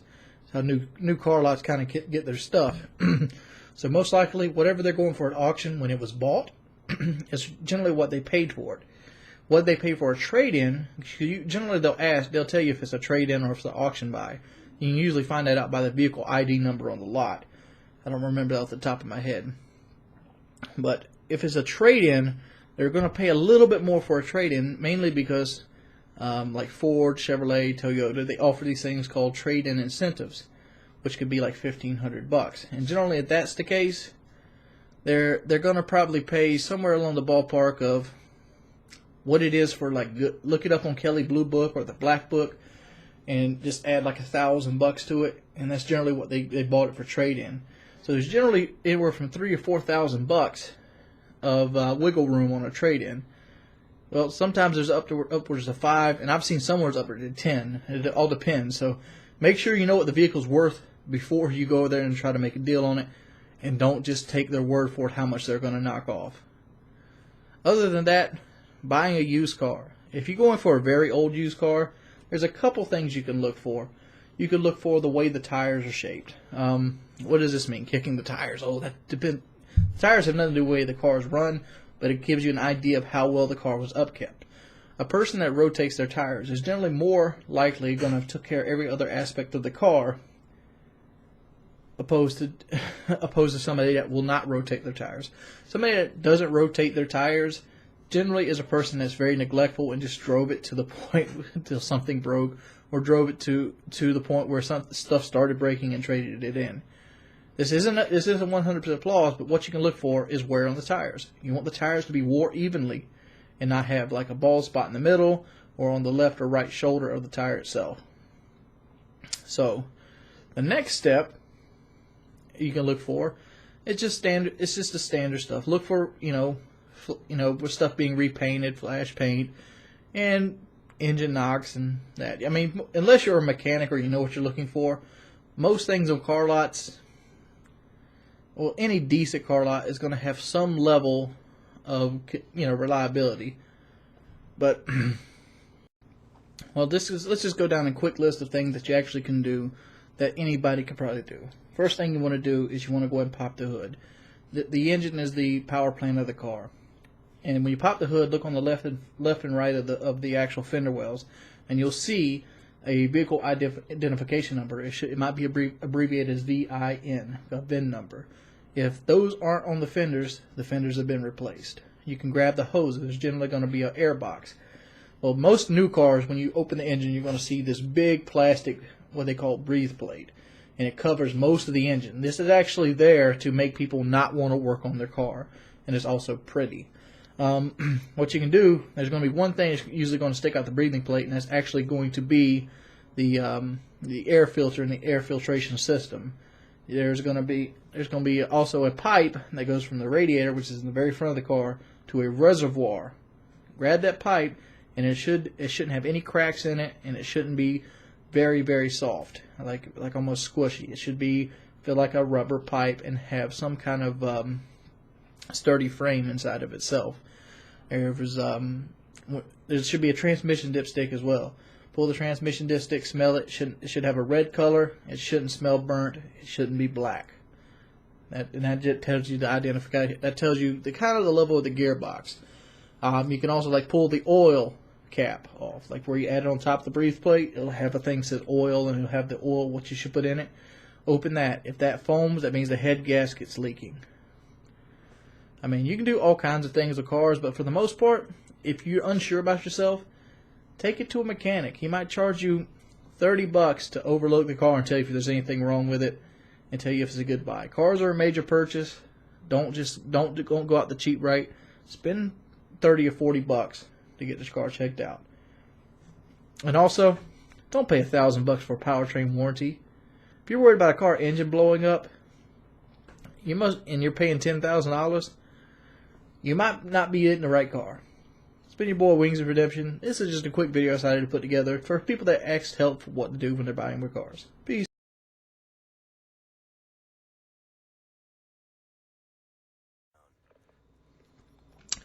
Three, two, one.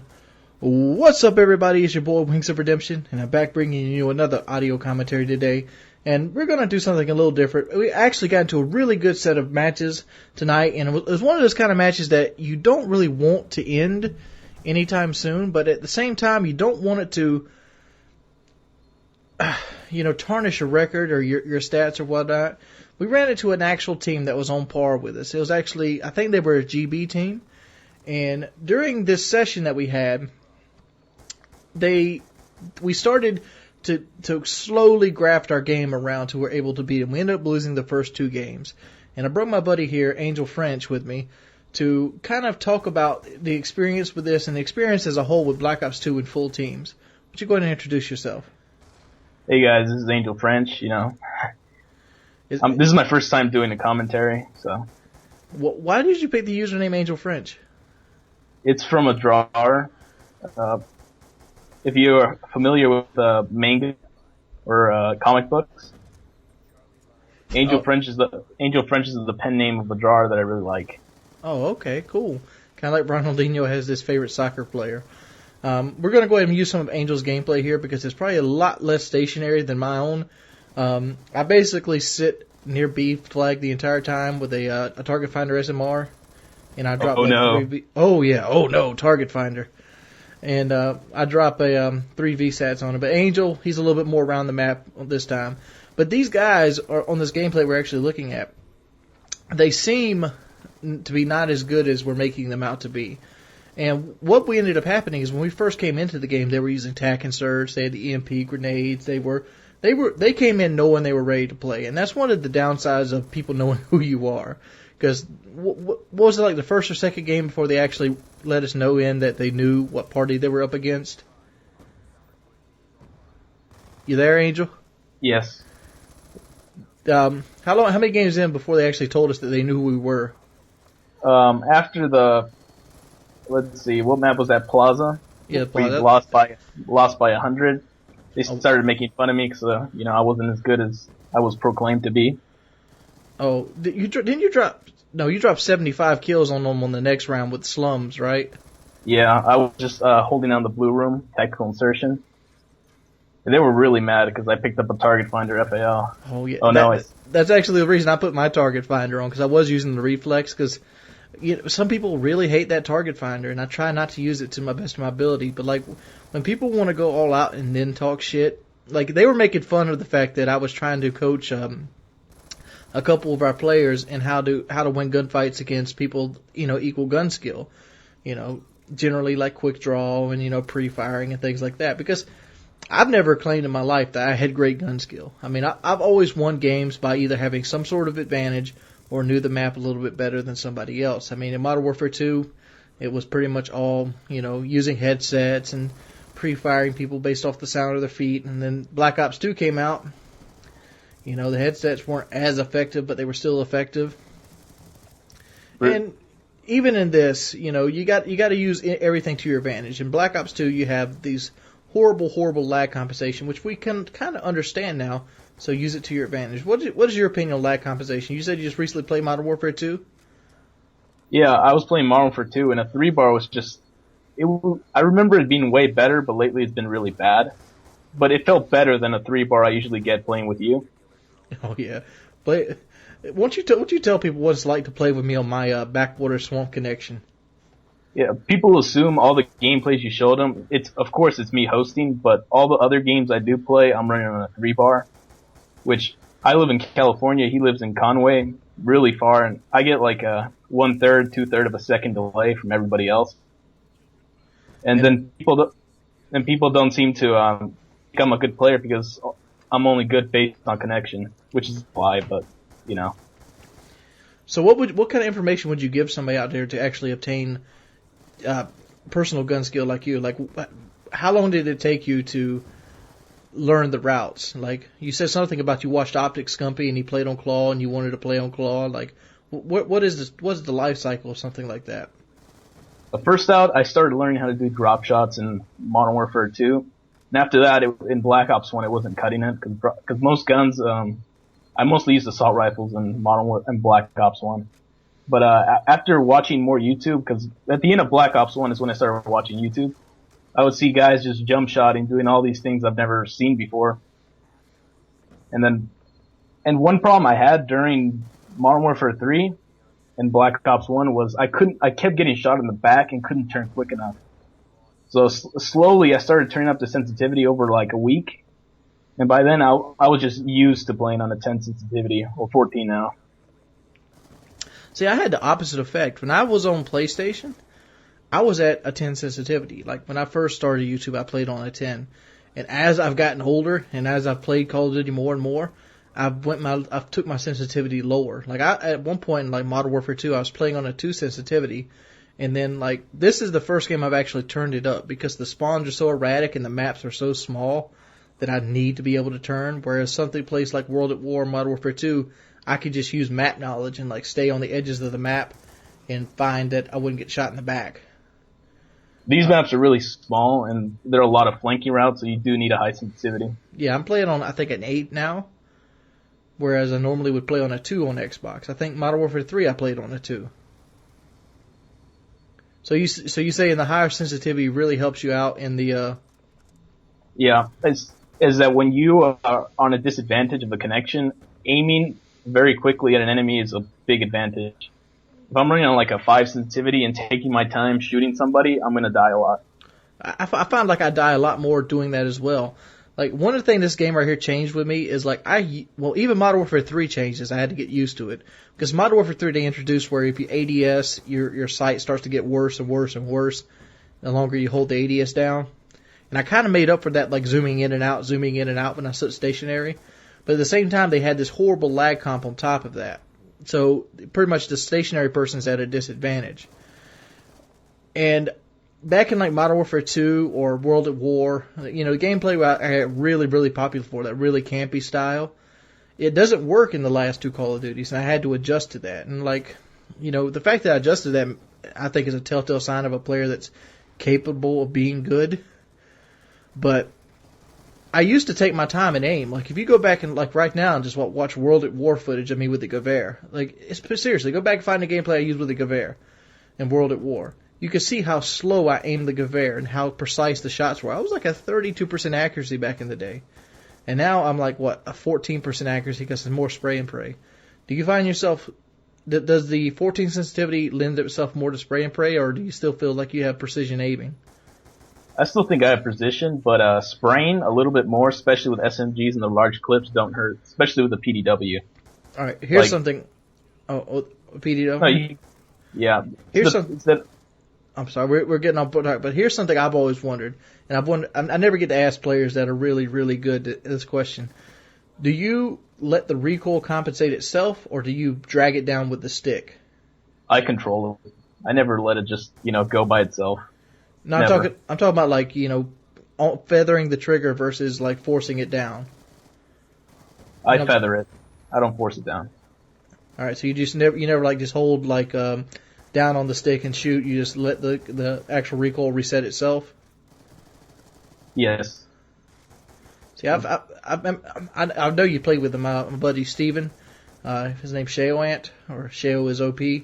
Yes. See, he does the complete opposite. Like he actually pulls the iron sight down as it goes up with his stick by aiming downward. I mean, I'm having trouble with this because I play on inverted. I'm old Oh, you GoldenEye do? guy. Yeah, I play on inverted. I'm from GoldenEye time. Wow, I never knew that. Yeah, I actually have to hold up on the stick, whereas most people will hold down. It's from playing PC in GoldenEye for the first part of my shooter games. My first shooter game was Counter-Strike, and that's where I acquired such an aim. Because in Counter-Strike, aim means everything. Well, Counter-Strike, you have to aim quickly because your head's the size of Texas. Oh, by the way, we're going to switch over to my gameplay right here just because I felt like there's some sweet shots right here toward the end of the game, and then we're just going to go back and see the end of the game on Angel's gameplay as well. What kill streaks would you run versus a full party? Like, what's your opinion? If you're a strong player, I would run UAV, KUV, and orbital. But if you're like a decent player or you don't think you're going to earn that orbital against that team, I'd put a UAV, counter UAV, 100-killer drone. Don't use an RC car. That's just a waste of time. Well, yeah, because they're so easy to shoot in this game. It's not like, and you can't save them up this game. I used to love watching XCal save up like 18 RC cars and just go to town at the end of the round. You ever remember that? I never seen him do it. I didn't, watch YouTube that long, but I used to do it too. I just stack up my RC cars and throw them away at the end of the round. That was so fun to do. Like I had a game I would used to do, and the game would be, I'd save up like a bunch of RC cars, and I'd see how many RC cars I could cast and get a kill in a row. I think my total was like 71. 71 calls the RC car, 71 kills. Oh my god. Well, not in one game, but like overall, like 71 pokers. Like you sit the RC car down, you get at least one kill with it. Yeah. The RC car in this game, if you notice when you're calling in the little tablet to like use it, you can notice right away that they delayed it a lot, so you can't spam it. Yeah. Well, that gameplay is going winding down. It's Angel Fritz. You have a YouTube channel, but you can't post nothing on it right now, correct? Yeah, I don't have any recording software. I recently fried my PVR, because I'm an idiot. But I'm going to link you to his channel anyway if you want to see some of his Modern Warfare 3 stuff. What are your guys' opinion on running into full squads? Do you like seeing them play multiple games, or do you think most people will just, one and out? Let me know. Peace, people. Let me call you right back. What's up, fellas? Whew, it's a big day today. So hopefully today I'll be selling my truck. And yeah, I got a sweater on. Yeah, it's cold. Can't turn the heat up. YouTube money. You know what I'm saying? Get that YouTube dolo. But man, I'm sitting here like pins and needles, hoping this guy calls me back so we can go to the bank and go and get this done with. But hopefully I'll keep you in touch. Hey guys, it's your boy Wings. The guy backed up the car deal already, so nothing I can do about it. You just gotta go and update the pictures again and put it back up on the block. So now I'm gonna go get my hair cut, maybe get something to eat, and I need another phone charger. I left my phone charger and wall plug at my girlfriend's house, and I don't feel like driving to Surfside to get it, so I gotta go get another set of them, because I need 2 sets anyway. I'll see you in a bit. Work. I'll throw every one of them away. You gonna throw all the dishes away? Yeah. Look at him getting. Go buy them every time y'all want to use them. You go buy a new glass every time I want something to drink, huh? That work for me. Like Charlie Murrow gonna cut some throats. This is Taylor, unhappy with the way she's having to slave in the kitchen. 'Cause you're lazy. Oh, I'm lazy? I'd work a little bit harder if I did have all this money in my pocket holding me down. I'm sorry, I'm 15 years old and I can't get a job because that stuff's not a rule. Look at that lip. Kid have just snuck a glass right out from the clean glass stack. Go get about the I can wash that too. I don't know how to clean up. How's that clean glass taste, Kenna? Good. Tastes good. Better drink. Oh, look at me, looking fresh and clean. I'm gonna go for my my daily walk. I mean, yeah, trying to stay in the routine this time. One thing I've noticed this time is my feet, they don't get blisters as much. I can't even see if I'm looking. Like, I've walked 4 days in a row now, and like I've yet to get a blister on my feet. I'm wondering if my feet are actually toughening up, or I wonder, I don't know, maybe I'm too preoccupied with my back. But like, I went walking the other day, then I went with Brandy to the Walmart. Walked around Walmart for like an hour and a half. Nothing hurt. Wonder why that is. Wonder if it's because I'm preoccupied, and when I do this, I'm not preoccupied. But who knows? Hey, just a little past the half-mile marker. Okay, I go ahead and fill you in. I'm gonna try walking a little bit, so it's gonna shake a little bit because I'm using my iPhone. But I feel like if I don't see my goal, it goes by faster. So I usually put my hoodie up, and like,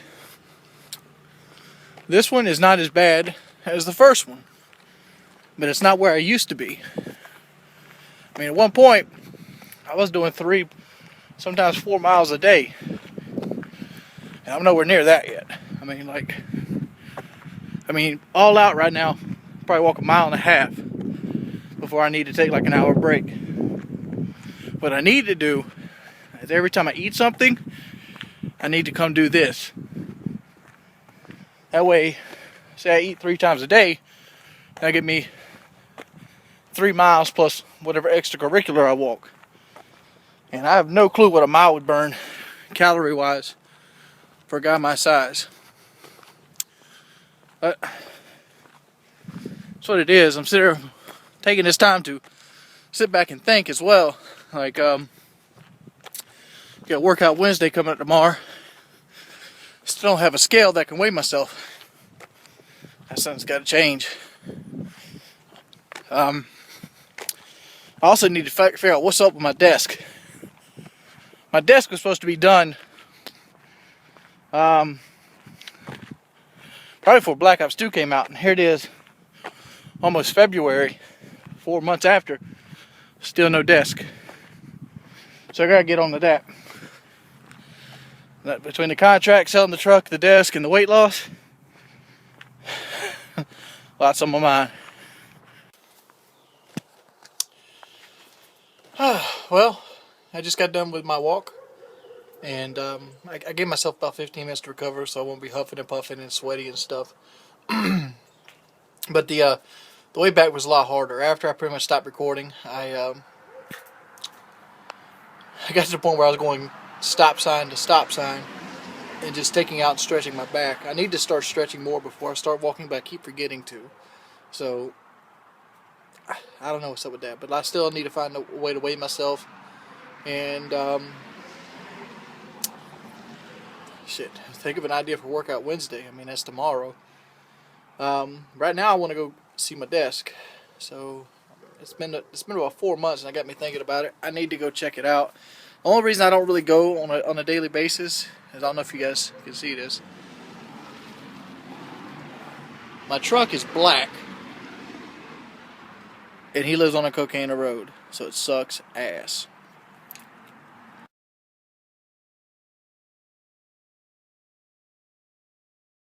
Hello guys, my name is Jordy Jordan, and I like to play Call of Duty video games, and this sounds like a Hutch ripoff.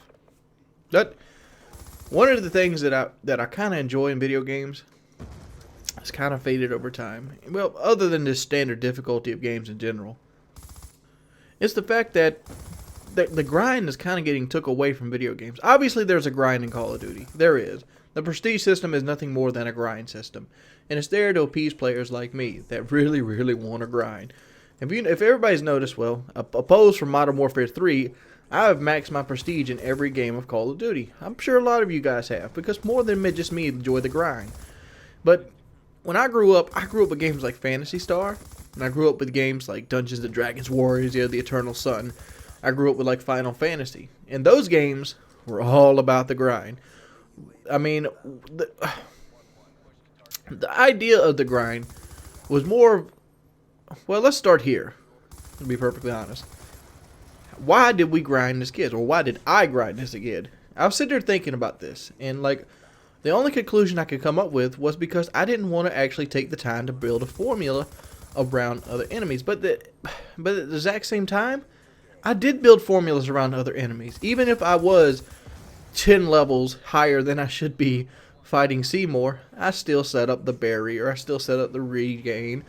Yeah, well, Seymour's actually Final Fantasy X, but he's the first boss I can remember that was just like, because he was one of those bosses, you know, the kind that always comes right before like a 5-minute cutscene, and you can't skip the cutscene. I mean, you can't do it. You have to watch that cutscene every time you fail on him, and I can't stand that. That's what it ripped into my mind, because I had to watch that stupid cutscene on the side of that stupid mountain. And I don't even remember the name of the mountain. It was the mountain with all the blue guys lived on it, that Kimari was.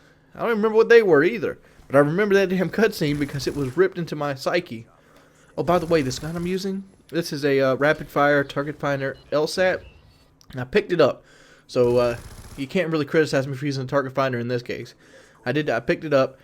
Well, I can't really. Let me go ahead and be the devil's advocate here. I did pick it up because it was like, ooh, target finder. Like, I get excited.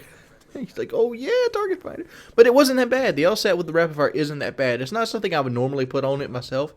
But if you're bored and you want to try it out, I'd drop a nuclear right here. And this is part of the kills. I think I get over half my kills in nuclear with this weapon, mainly because it just had tons and tons of ammo. I wonder who the hell had it. It had to be somebody on the other team, because it's got the blue tiger on there. Blue tiger increases your damage by 3%. Did you? Go ahead and try it out. But back to our grind. You see what I did there? See what I did there? Even if it wasn't just leveling up, it was like getting items. The grind for the items. Like, I loved. Like, one of the most fondest moments I ever had as a kid was getting the deep dark dungeon weapons. The deep dark dungeons in Final Fantasy Tactics. Yeah, boy. Final Fantasy Tactics. Final Fantasy Tactics had 12 dungeons, one for each of the Zodiacs, that was 100% pitch black. The only way you actually got light in the dungeons was by killing enemies. So you had to slowly walk your way down and kill the enemies. And every time they would drop a crystal, it would light up the dungeons. Like, whoom! And it was cool because you didn't want to grab the crystals and you wanted to avoid the enemies from grabbing the crystals so you can keep light there.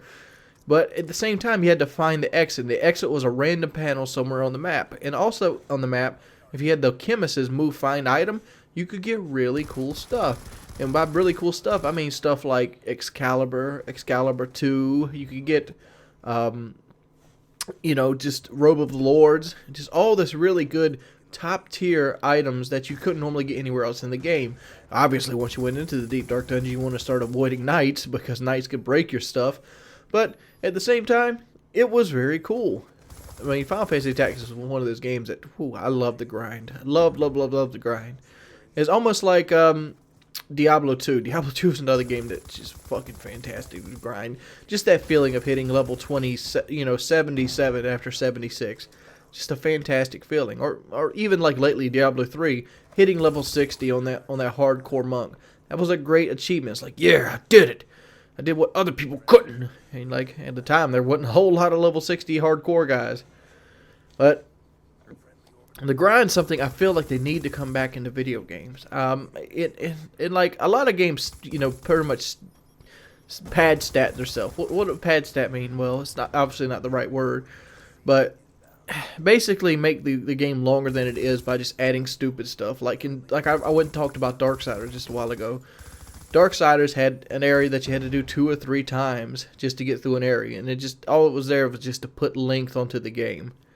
And I thought that was stupid. What's your guys' opinion on grinding?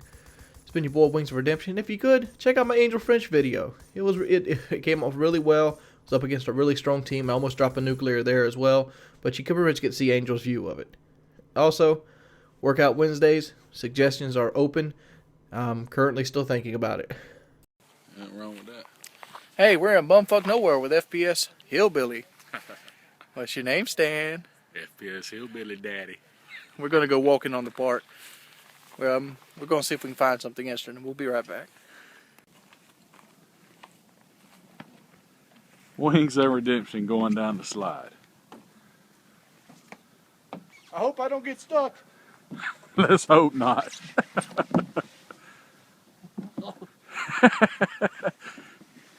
Yay! It'd been funny if that thing would have broke by halfway down. See how fast we can run? Oh. Oh man, I'm gonna bust my ass from this.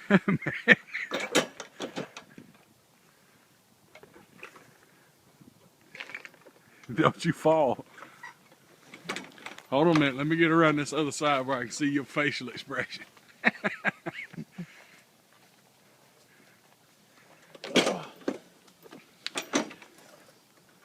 Oh.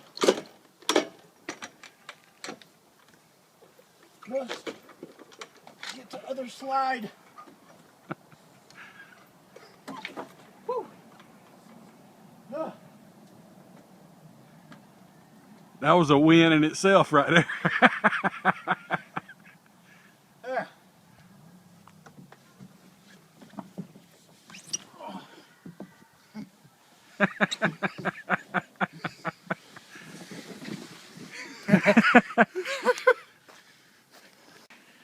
I went up here to Stan's game room. We could tell we're entering the Call of Duty zone.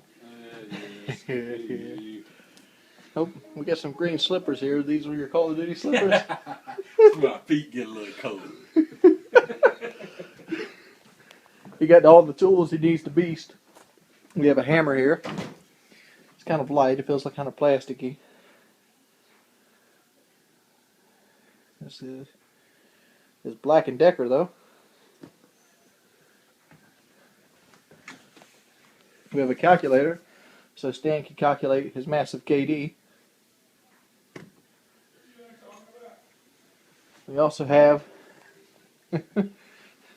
man got a control freak. What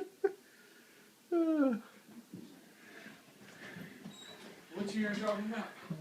I'm talking about you got your hammer so you can beast. You got your calculator so you can calculate that massive KD. This is how you know when Mr. Wings of Redemption is pissed playing Black Ops 2. You're playing with him and out of the blue you hear, "Oh shit!" God damn it!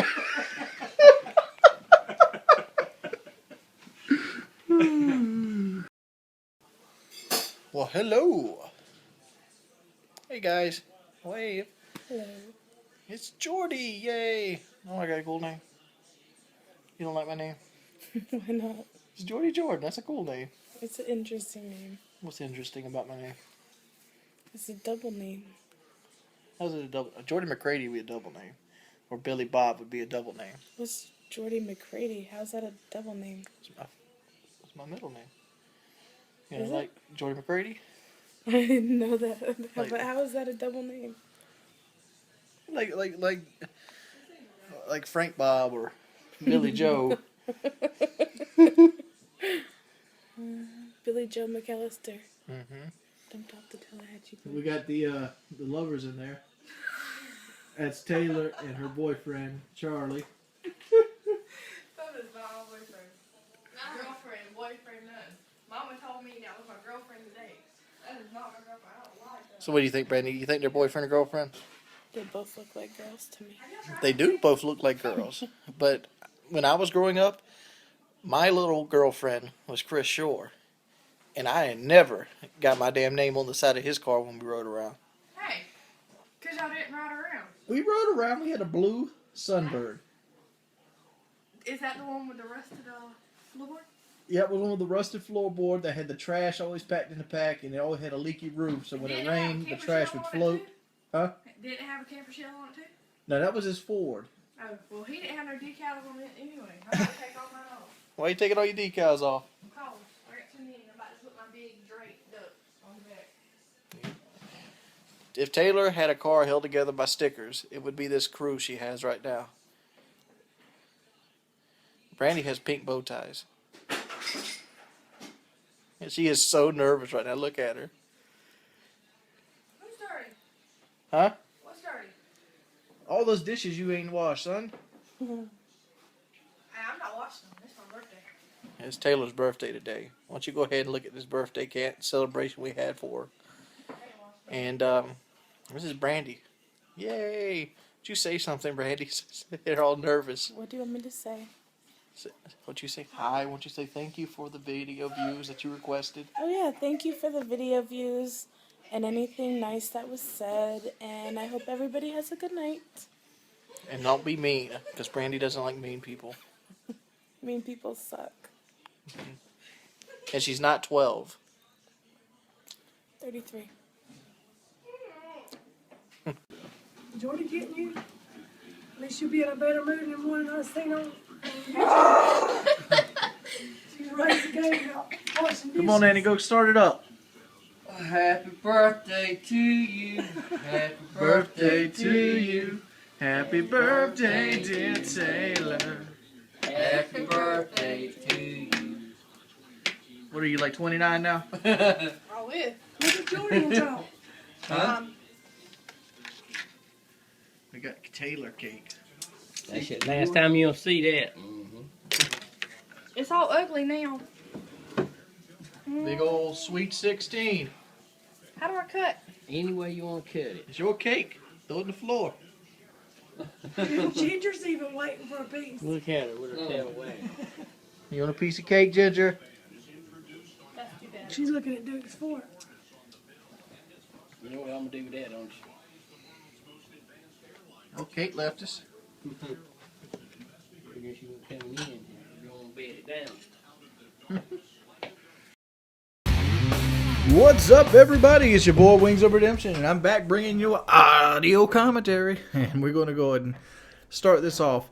Xbox 720, Steam Box, and the PS4. All these consoles are due out this year. Well, the PS3 is slated for 2014 release. What does that mean? What are they going to be like? I'm not a kind of guy that has a bunch of gaming news. I don't have gaming news right now, but I want to go and talk and speculate on what the differences are going to be. Well, from my understanding, they're going to, like, the PlayStation is going to go down the same kind of dumb route as they did before.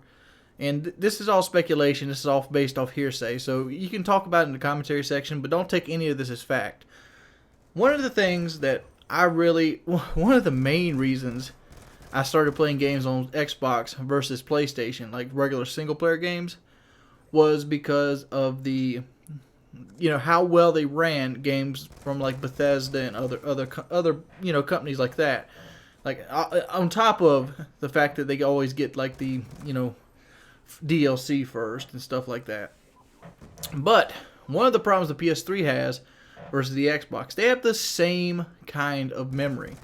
Video memory. Like, for example, the Xbox has 512 MB of video memory, whereas the PS3 has 512, but they kind of split it. I don't know how to word it properly, but like 256 is you can put in like a certain cache, and 256 goes into another cache. Well, like 256 runs something else. You can't split them up, and you can't take from one and put it onto the other. Whereas the Xbox, they give you a 512 straight. Like you can basically storing items and things like that. You can use all 512 MB straight on the Xbox versus the PS3, where you only can use 256 straight, or flip flop. This is confusing because I'm confused myself. I'm trying to find the best way to word this. Basically, games like Fallout, when you get into the save, let's say you're level 20 or so in Fallout, and you got a lot of areas explored. You got all these like duct tapes and empty syringes and all this miscellaneous stuff that the game has to save every time you save the game. And when that happens, that file gets bigger and bigger and bigger and bigger. And the more items in the area, or the bigger the area, the more they'll have trouble with it. Because in the Xbox, they can allot more towards that area and make the game run a little crappier, or degrade the graphics a little bit, or maybe even cut back on like the scaling. Like Fallout, they load the level based on sections of the map, and you slowly see the map load in as you're walking, and it makes it almost look seamless. Well, they could actually cut that back or cut back somewhere and give you more of the video memory cache for items to make it flow smoother through the smaller areas. And this is why the PlayStation freezes all the time, and why Skyrim and other things on the console work really bad on the PlayStation 3. Anybody that's played like Fallout New Vegas or Skyrim or Fallout 3 on the PlayStation 3 will know that they don't play perfectly. I mean, they're not supposed to freeze. They don't freeze. They're not supposed to take extra long times to load. They're not supposed to look as degraded in quality as they are, and that's the main culprit right there, because how the video memory is set up on the PlayStation versus the Xbox. And it seems like they're going to do this again. The PlayStation seems to have the better processor this time around from the specs that I've seen. They're both supposed to have like 8 gigs of RAM. I think it was 8 gigs, and I think the Xbox is rumored to have like an 80M processor, which basically is somewhere what I guessed. I mean, I figured they started working on the Xbox 2009, 2010, the 720, and whatever card was in like 2010. I think the big card in 2010 was like was the 680 out then? I know the 580 was, but this is GeForce, this is NVIDIA. And I figured that's about where the graphics would fall into. So what does this mean? It means you're going to get graphics about as good as the PC can deliver, and we got to wait on developers to kind of tweak it based off that. So PC games, which are been able to run what next generation consoles have been able to run for a while, will be able to actually reap the benefits of their very strong processors, because when it takes a while for people to get the good graphics out of a game. For example, look at the Xbox 360. They had the Call of Duty 2.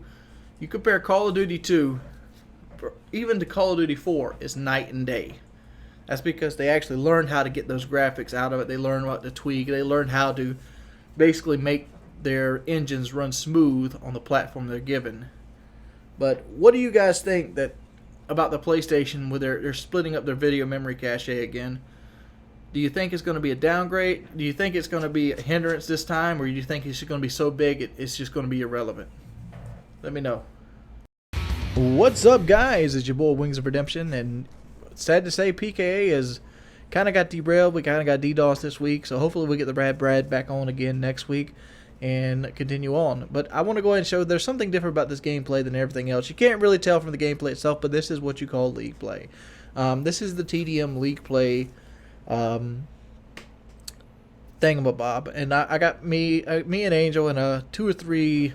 I think we played with 2 other guys from Twitter, and we started playing some TDM series league play, and I found this thing very fun. I've always been a TDM player. I've always loved competitive TDM.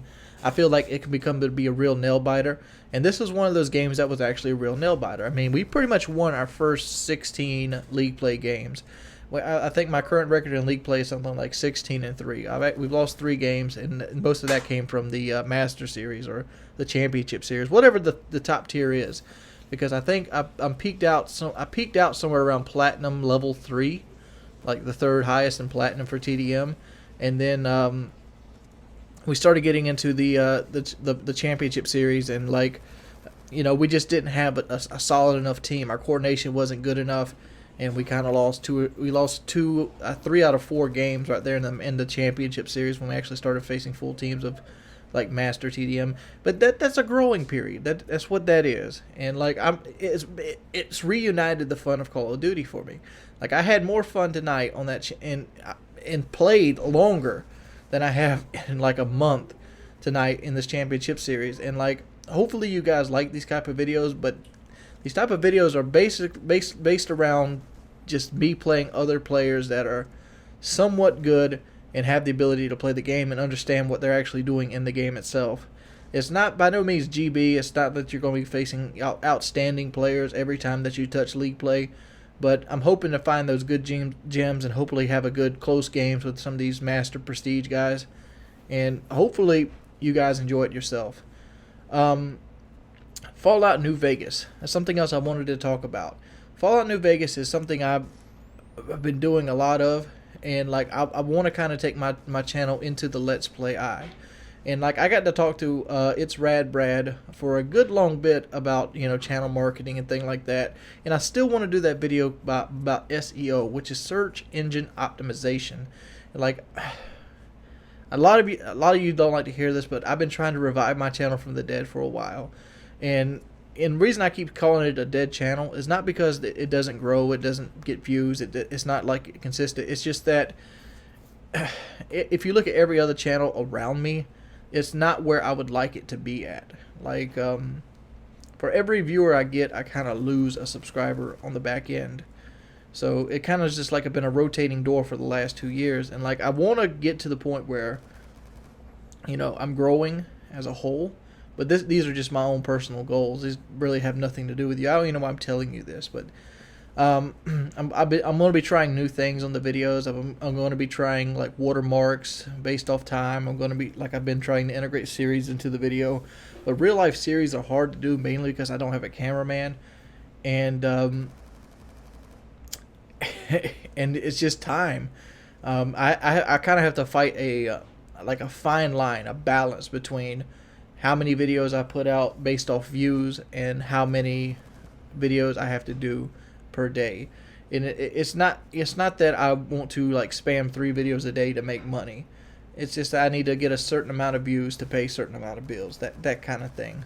And YouTube isn't all about money, it's not. But the fact is, I do this for a living, and like I have to have like a concern for how well something monetizes, how well something goes through, how well people take into different accounts. And there's some things that are out of my control. Like, for example, I did the playground video, and like I expected that to go big, and it didn't. That's out of my control. I don't know why people didn't click it. I don't know this and that, and all I can do is like start over and try again.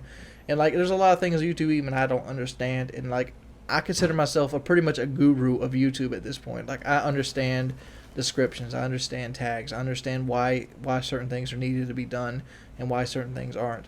And like I don't know, using you guys to vent. Cool idea. Here's the idea I've had for Workout Wednesday. I didn't get to do Workout Wednesday this week because I didn't really know how to do it properly. Here's the idea I have for Workout Wednesday.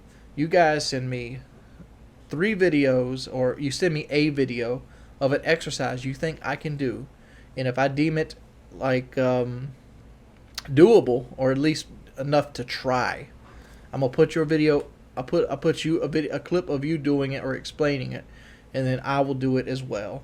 And I'll kind of integrate both of us into it, and I think it'll be a fun experience because Workout Wednesday is generally just supposed to be a fun experience. That's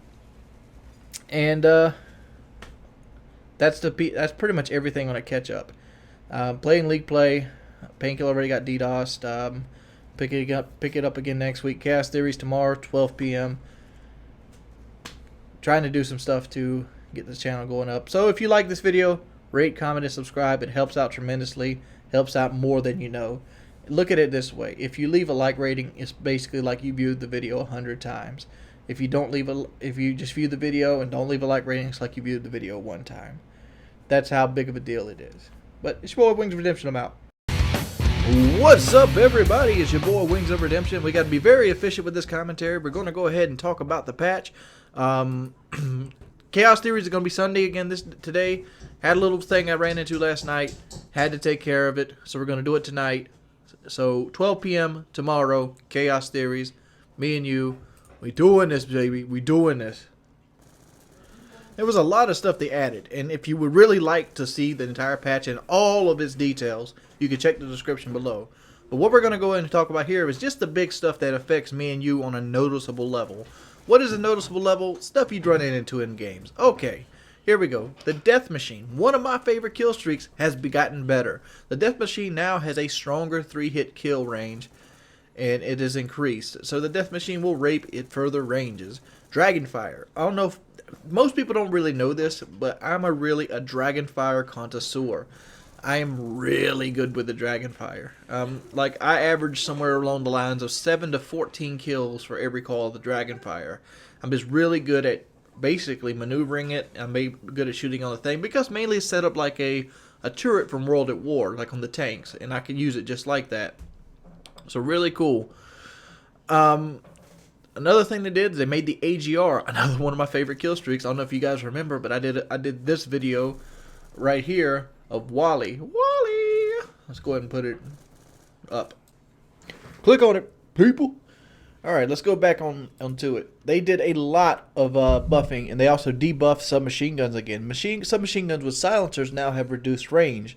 That means if you put a silencer on your submachine gun, you're not going to kill people as far away as easy as you could before. But the kill streaks, other things that happen. The Warthog has gotten better. The Lodestar has gotten worse. They reduced the missile speed and the AOE radius of said missile, so it's a lot harder to use the Lodestar now. Swarms are slower now, and they spawn in more slowly. This could be a couple things here. That means they could either make the swarm could be better because it means there's less swarms wasted, because in my book some swarms like 2 or 3 drones will go for the same person, or it just makes it so people easier to hide from them. Hardwire players are now completely unaffected by EMP grenades. Trophy systems have an increased range. All reduced idle sway on assault rifles. The M27, they added damage and increased the range. Type 25, they added headshot damage, increased the range. Scar reduced the amount of bullets to headshot kill at all ranges, slightly reduced maximum hipfire spread. They made the 5.56 assault rifle penetrate like a light machine gun. They made it from medium to heavy. The MTARs increased the range on the MTAR to make its 3-hit kill longer. And the SMR slightly increased the damage so that 2 hits kill can still happen with minor penetration. Headshot multiplier increased at long distance and made the SMR even better. The FAL, however, they made worse. Select fire has increased even more recoil, and the hip fire has been increased as well. LMGs are one of those like secret gifts that I feel like I have and nobody else has. I've been using one in this video in League Play. This is a League Play game, by the way. And they made the ADS time even faster with the LMGs. Thank you, Treyarch. They made the fully automatic shotgun stronger up close, and they also made the Executioner stronger up close. One of the things that I'm really disappointed with in this patch is they have not addressed footsteps either. You have 2 perks, Treyarch, that are worthless. Fix them. It's been your boy Wings of Redemption. If you haven't by now, go ahead and hit that subscribe button. I make good content 2 or 3 times a day. Have very good series. As always, please leave a rating on the video. It helps me tremendously. See you guys on the battlefield. Yeah! It's your boy Wings of Redemption. And I'm back. And I'm going to go and talk about a topic. And this has kind of been on my mind recently. It's Modern Warfare 4. It's like, oh, well, yeah, Wings, they're going to release Modern Warfare 4. It's going to be around November. Well, here's the thing. Is Modern Warfare 4 going to be for the Xbox 360 and the PlayStation 3?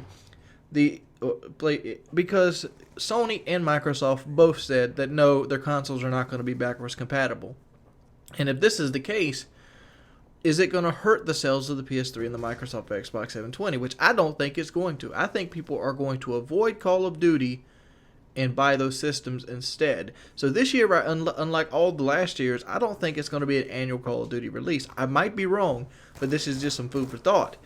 Because look here, if they make the next game and not for the next generation of PS3 and Xbox 720, and one of the reasons I don't think they're going to make it for the next generation is because they don't come out at the same time. Like, for example, if you wanted the new Call of Duty and the Xbox 720 drops in December and the PS4 drops in January, you'd have to have a month delay there to actually buy the game on PS4. So you'd have to wait an extra November, December, the extra 2.5 months to actually get the new Call of Duty.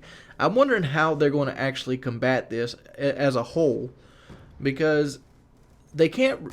If they release it at both times on these systems, are people going to seriously just buy the game and then buy the system and not play any of the games on the system? Could this be the selling point for Call of Duty? Could this be the launch of a new first-person shooter? Where the hell is that thing Respawn Entertainment was going to do? Have they pushed it back to the next generation at this point? Is it going to come out this year? I don't know. I haven't looked it up. But the fact is, I think this right now is time that some other game could take the reins that Call of Duty has held so tightly to for the last 7 years. Well, 2008, so 5 years.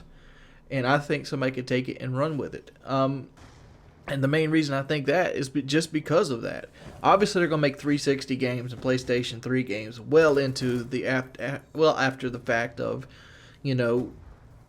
the new systems coming out. They do it every year. I mean, they're still going to have games probably released in 2014 for the Xbox 360 because games are in development and games start late and get funded late and they come out late. So and people are all going to jump up to the new system right away. It takes a couple years for everybody to change over to the new system.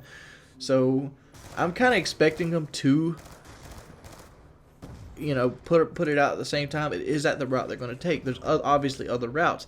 They could take the initiative and run Black Ops 2 with an extra map pack or extra weapon pack to the point where they could come out with a new game. Because the reason people hate Call of Duty right now, or people are starting to dislike and get bored with the series, is because it's pretty much the same thing reskinned over and over and over again.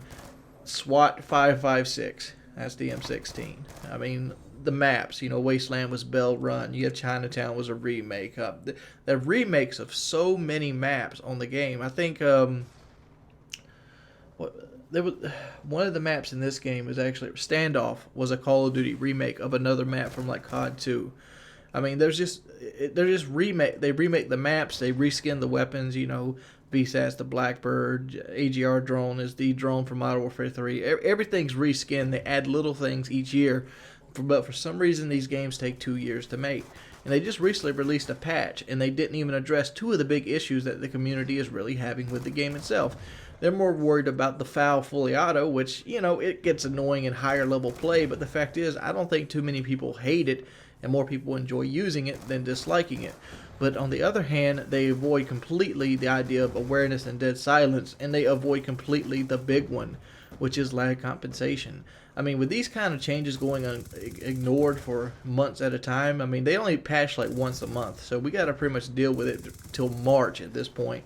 So maybe they'll patch silence in the springtime. At that time, people are already falling out of love with the game. It's almost like Modern Warfare 3 upgrading sit rep and just forgetting about it somewhere in the mid game. But I don't know. This was a cool ass league play game. Me and Angel beasted on it. I mean, we came in at a disadvantage and still went 75-36. My current league play record in the TDM series is I think I'm a Platinum 4 and I'm 16-3. But it's been your boy Wings of Redemption. If you haven't already, subscribe to the channel. I give regular content. Always rate the video. It helps me tremendously. And I'm Audi 5000. I'll see you guys later. Peace, pimps.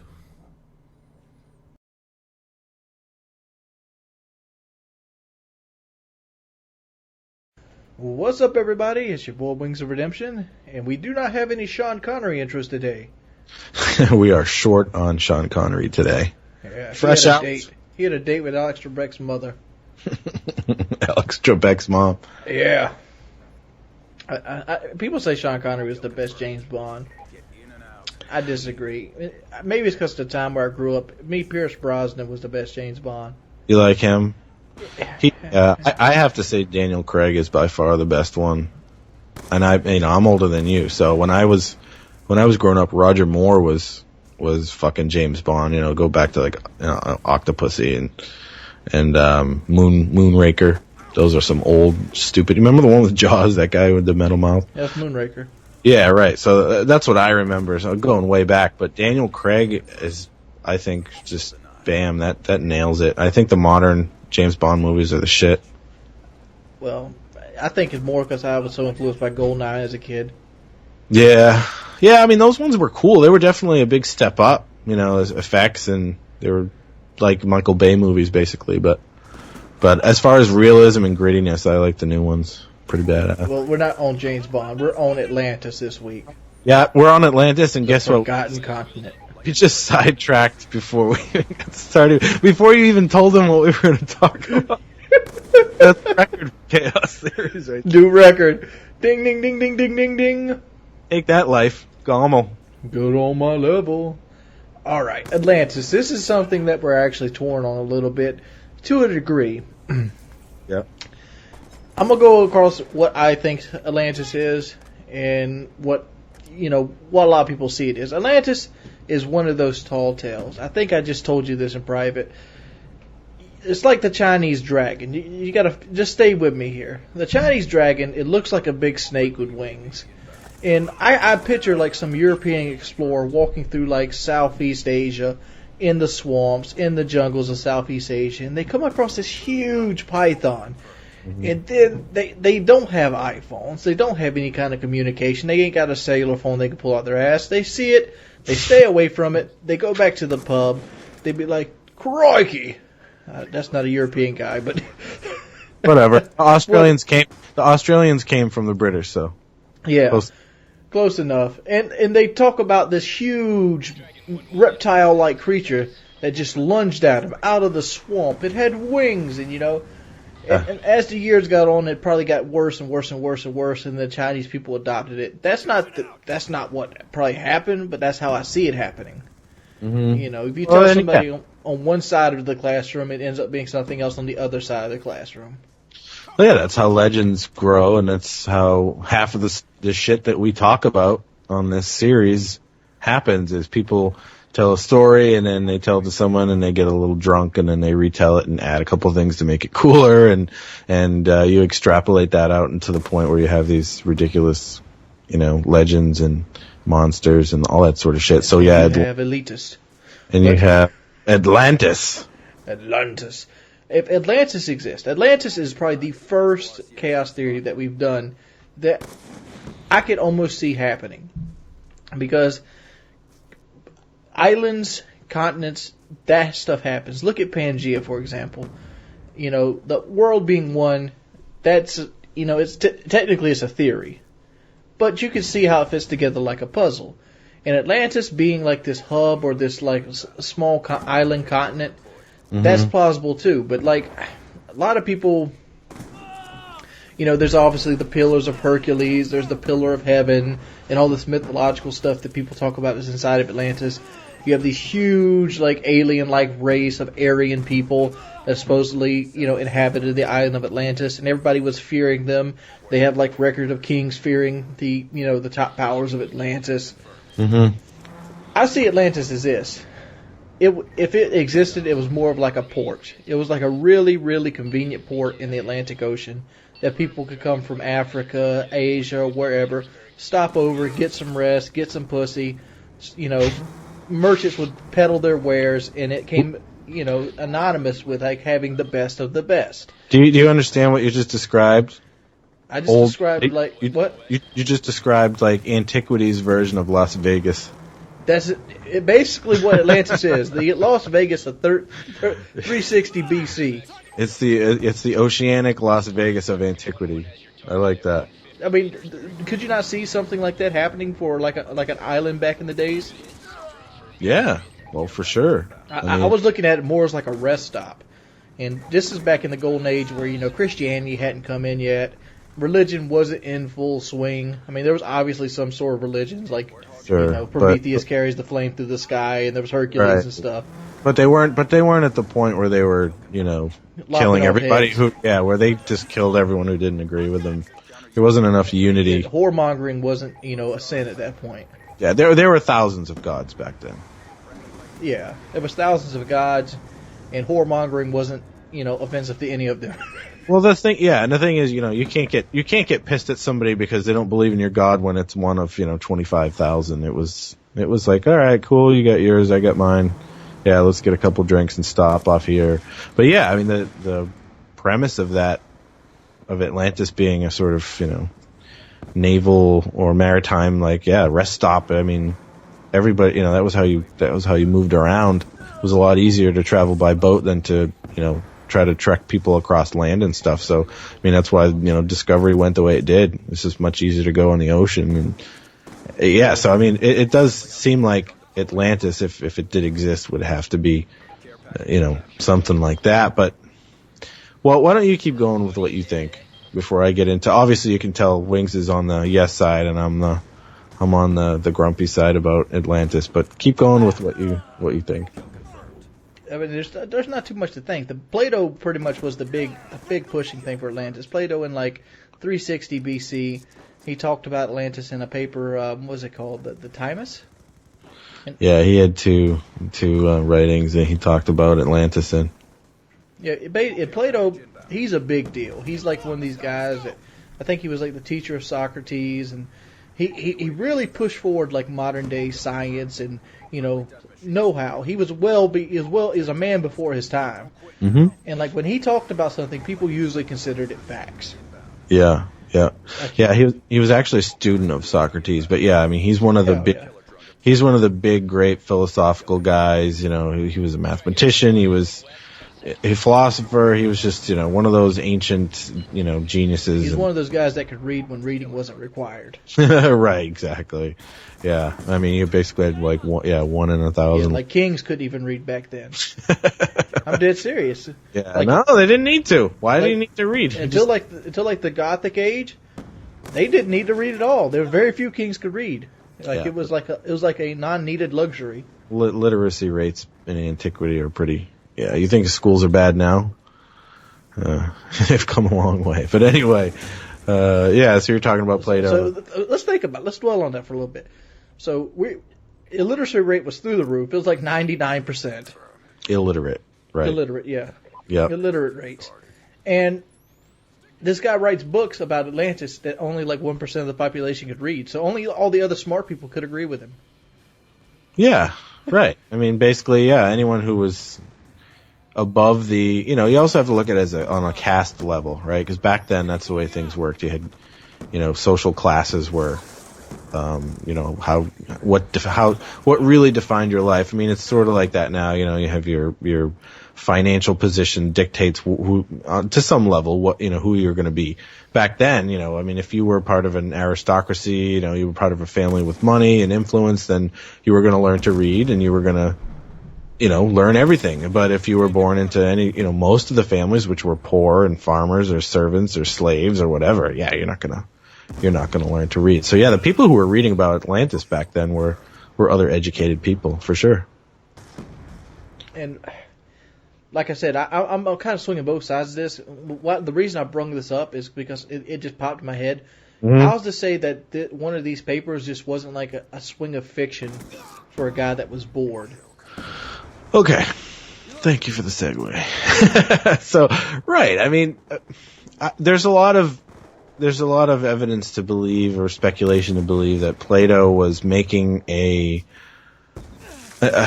was using Atlantis as sort of a vehicle to tell a moral and social story, and that Because doesn't the gods like sink it? Well, yeah, dude. I mean, and one night, it just has that sort of, ancient god-like ring. I mean, it was very involved with the Greek gods and all that sort of stuff. So, I mean, like the legends behind Atlantis, and include Poseidon. Basically, that was his continent. Okay, and it sort of stems out from there. So you get into the whole, Greek mythology and all that sort of stuff. But Atlantis is one of those things where, like you said in the beginning, I mean, it was more than likely just, a big island that could have been an earthquake under it would explain it disappearing, but, it would have had to been much, much smaller than it's been portrayed, and it's been exaggerated over time. And I'm sure, even back then it was big, though. Like, the biggest problem with Atlantis is the landmass, like all the descriptions you're talking about with Plato and the ancient descriptions of Atlantis, the thing was a fucking continent. It was huge. So Pangaea, which, there's science behind that. You should probably explain what Pangaea is. Pangaea was basically a supercontinent. So before continental drift started, where, the tectonic plates started to move and land masses started to move away from each other, Pangaea was basically just all the continents we have now stuck together. And as they broke apart, they drifted away, and if you look at a world map, you can sort of see, how Africa fits in between South America and North America, and, it all fits together like a puzzle. So there's not room for a giant continent-sized island, for Atlantis, and for it to have disappeared and not be really evident. I mean, they said it had mountains and stuff, okay? They had a gold pyramid on it called the Pillar of Heaven. Yeah, I mean, I'm sure they had, I don't know where they got all this damn gold, but yeah, well, apparently they mined it. I don't know. I mean, that's the thing. Like, you have to think of Atlantis. Like, when I think of it in my head, I think of it as a pretty small place, but the way they described it was huge. It had mountain ranges and shit like that. So, continental drift we'd be able to see it. Now, if there was something that would have lowered it, that like how do you lower a continent and not lower all the other continents? You know what I mean? Like that doesn't make sense. Now, that's not to say there aren't mountains under the ocean. There are, but how would you sink an entire continent and not affect any of the other ones around you? You can't sink a continent because it would create. It would actually increase the water level. Right, it would displace water. It's just, and you that big of a geological event. I mean, if it was as simple as it sunk, all you would have to do is find out when around the time that people expected it to sink and time a tsunami being reported, and you figure out right where it was. You could trace the tsunami back to where Atlantis is. Right. Yeah. So the sinking idea has to be is no good. No. I mean, what could have happened? I mean, now we're getting into like some extreme theories that if Atlantis exists, how could it go somewhere? Extreme theories. Extreme. But I mean, I've heard so much bullshit as like Atlantis was from outer space, a civilization, had nuclear weapons before its time and ended up blowing itself in half. Some people believe that there's islands. What's that one island's name? Let me give me a second right here. Saturtoni in the Mediterranean Sea. Santorini? Santorini, yes, Santorini.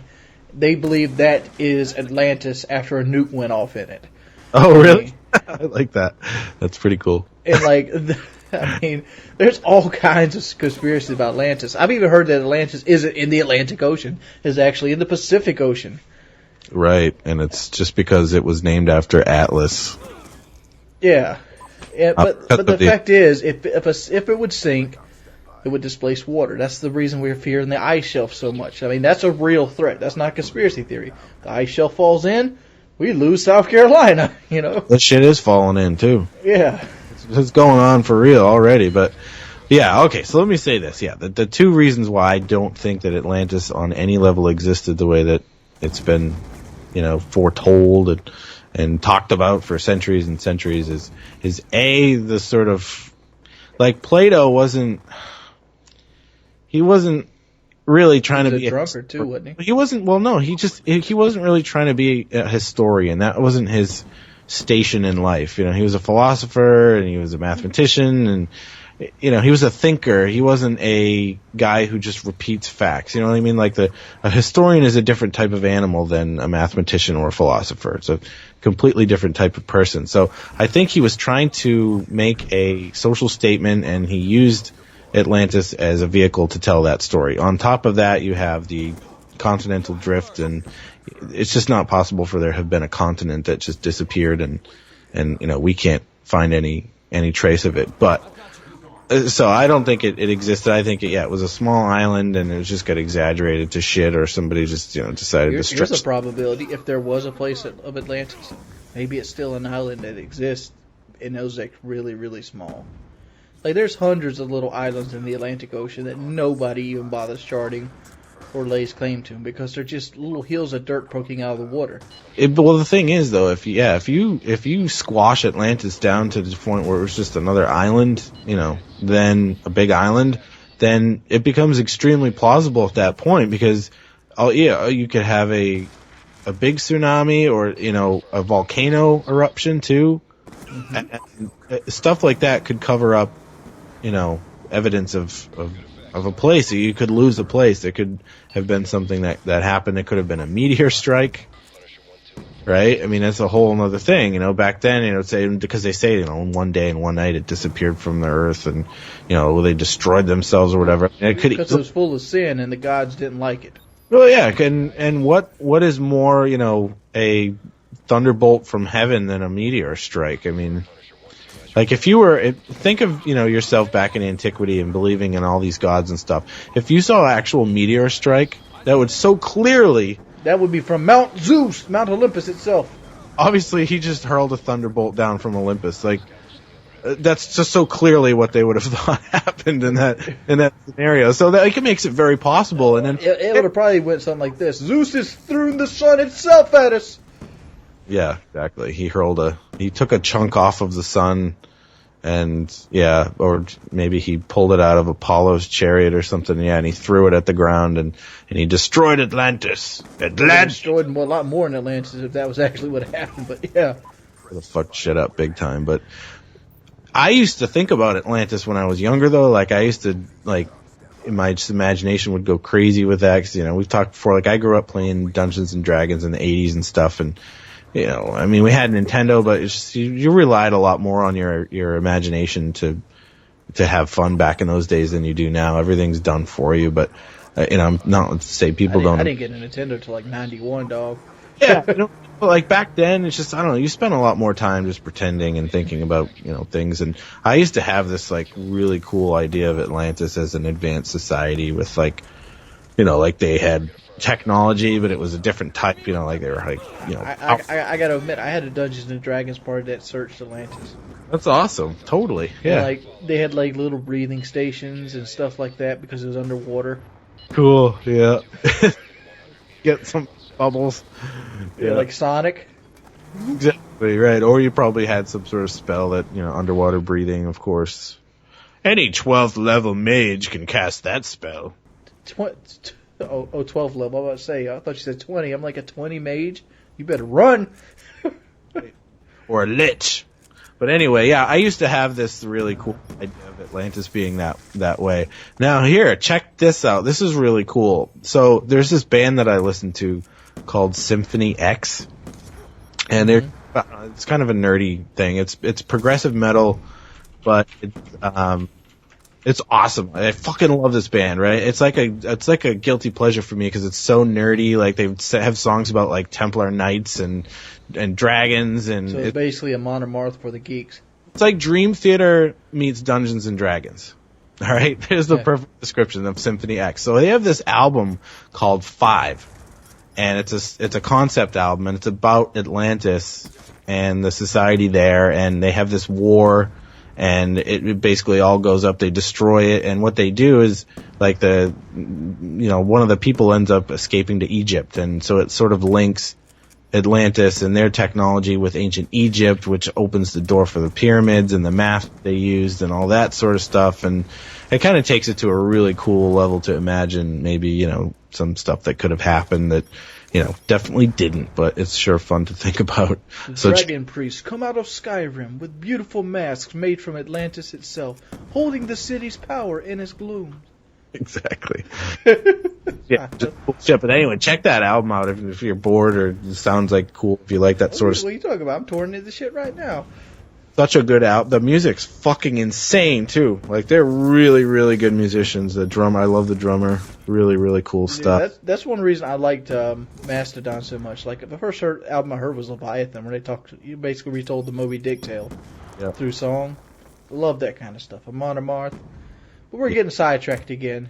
Yep. What are we going to conclude Atlantis here? We're going to conclude that it's fake but plausible. Yeah, it's been exaggerated ad nauseum. I mean, it's become so much bigger than it probably ever was. If it even was, it could have just been a bullshit story too. I mean, there's really no way to know because there's no evidence of it. Hey. Bullshit in writing is called fiction. It's Times bestseller list. Oh yeah, I mean that's the thing. Like, I think there probably was an Atlantis. Like you said, it wasn't.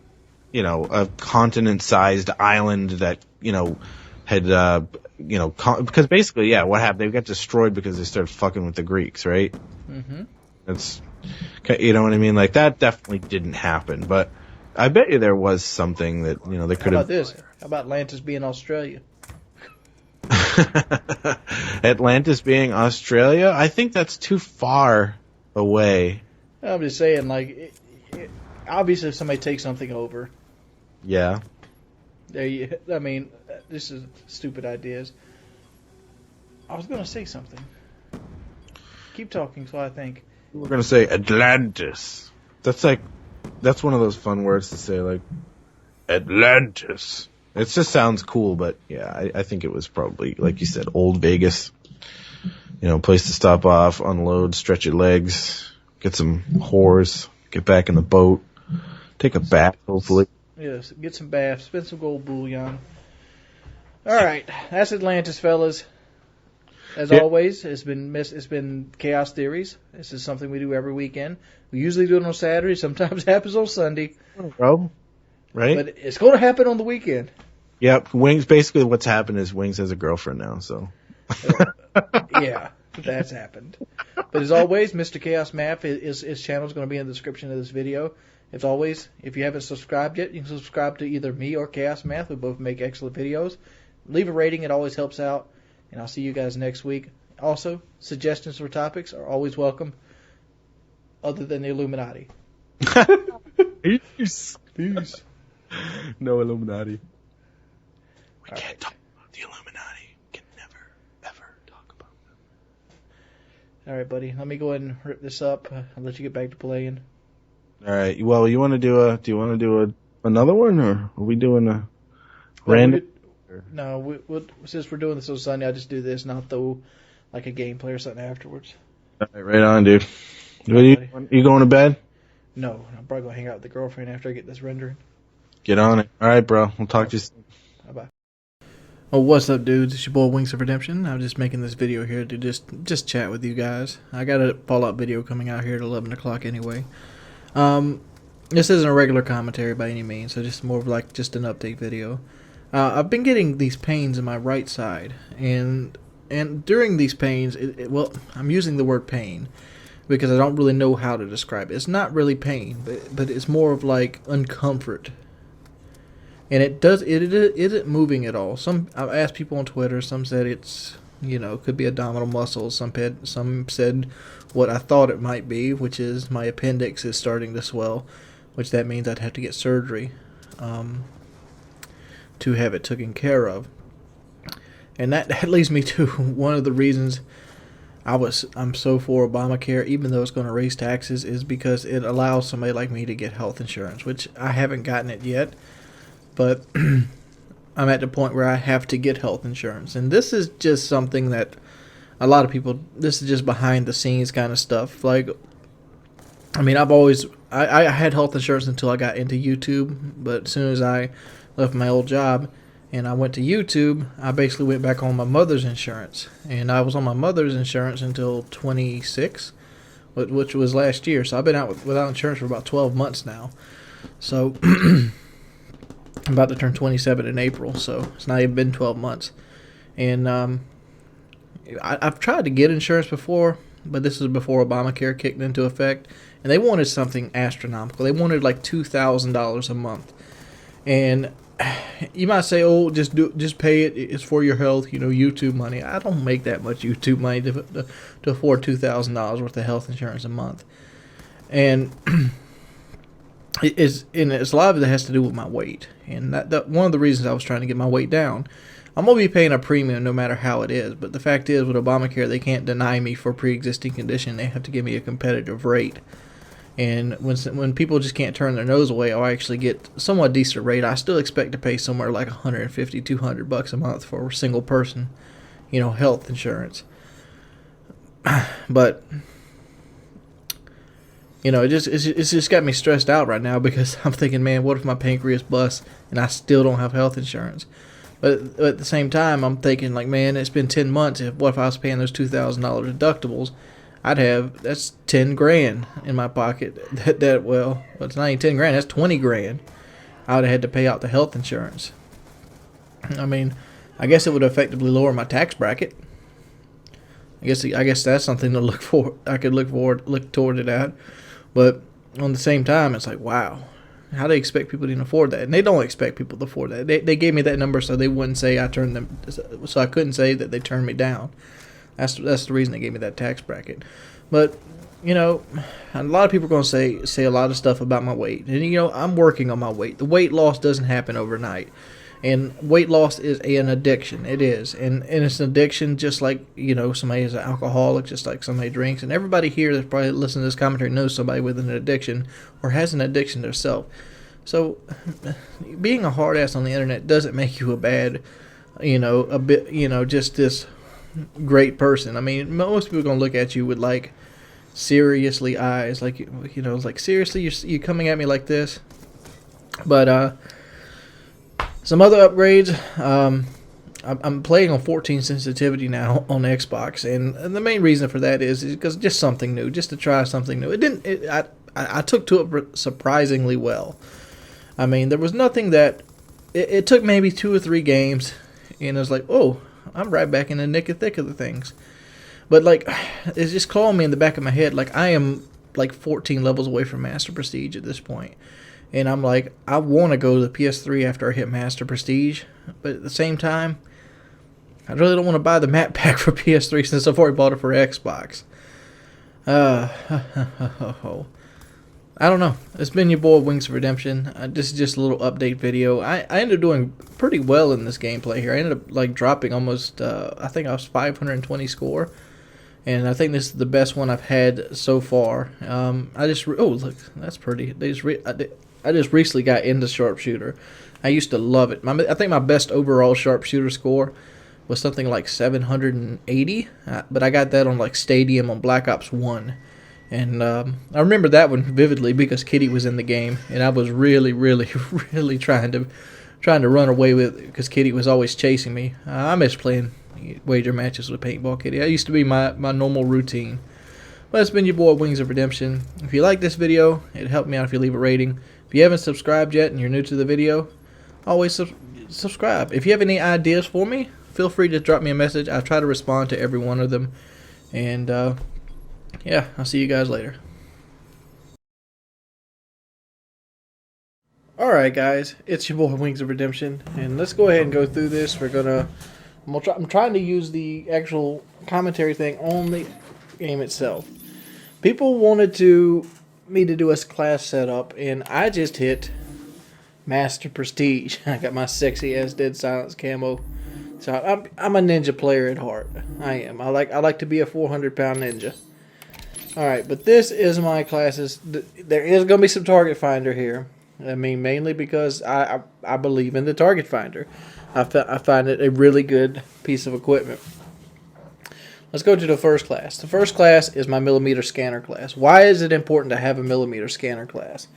Well, one, it's that situation where you run into the enemy team and they have that smoke grenade guy. I just use this, and it's super effective. I mean, matter of fact, look right here.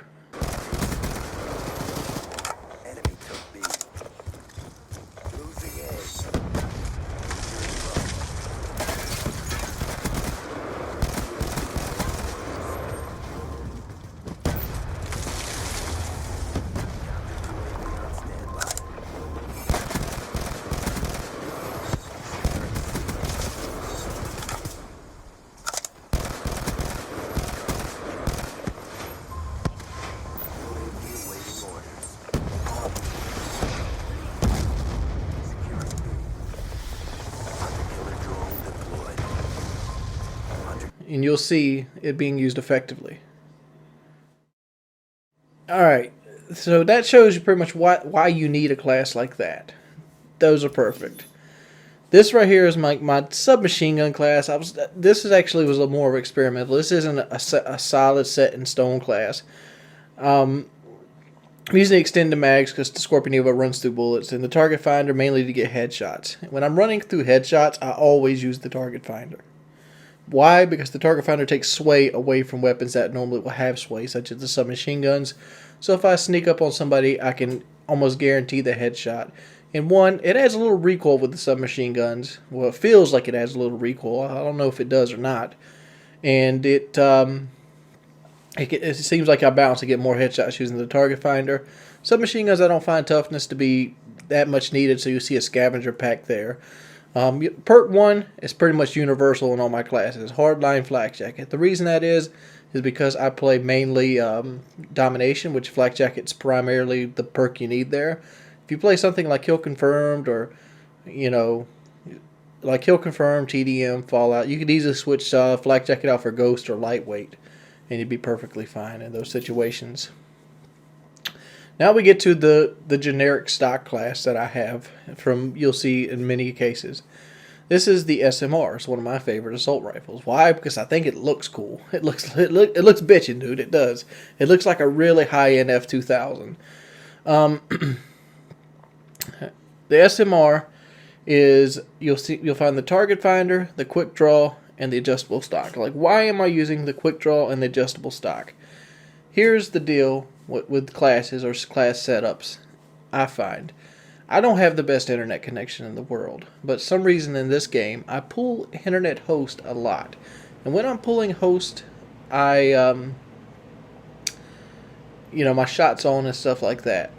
But since I don't have the best internet connection, when I'm not host, the lag comp is very, very, very, very detectable. So I try to do my best to compensate lag, thing. And the way I do that is basically do it this way. All right. When a person sees you, you're usually at a 133 millisecond disadvantage. So in my thinking, to win a gunfight, to seriously pick perks and weapons designed to win gunfights, you need to take out milliseconds.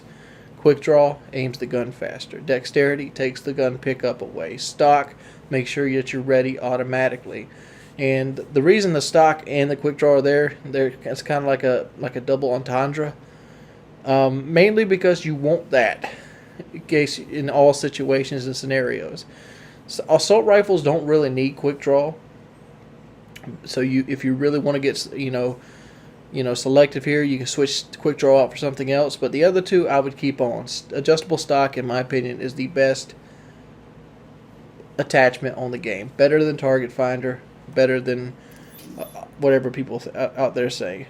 Then we go to the full metal jacket class. You'll see me run these a lot in league play TDM. Like, I like to do league play TDM. And this happens to be the one I got set up right now. This is the SWAT 556. This is basically my M16 class.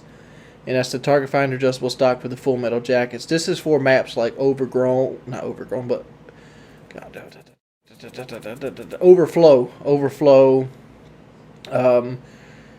maps where you fight a lot of head glitchers like standoff, or people that want to sit in windows and stuff. I have this class. So I can sway out, take advantage of the lag compensation, put bullets on them with wherever the red dot is, and sway back in, and they'd be none the wiser. Very effective class. You'll see the standard loadout onto the right again. That's pretty much a loadout on most of my classes. Here is another domination class. This is when I'm in the groove and I don't really feel like the enemy teams are really throwing that many grenades. I might switch to this one.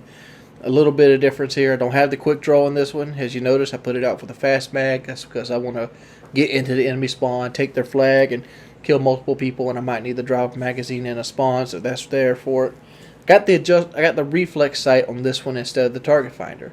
There's a reason for that. The reflex sight does it better at close range than the target finder.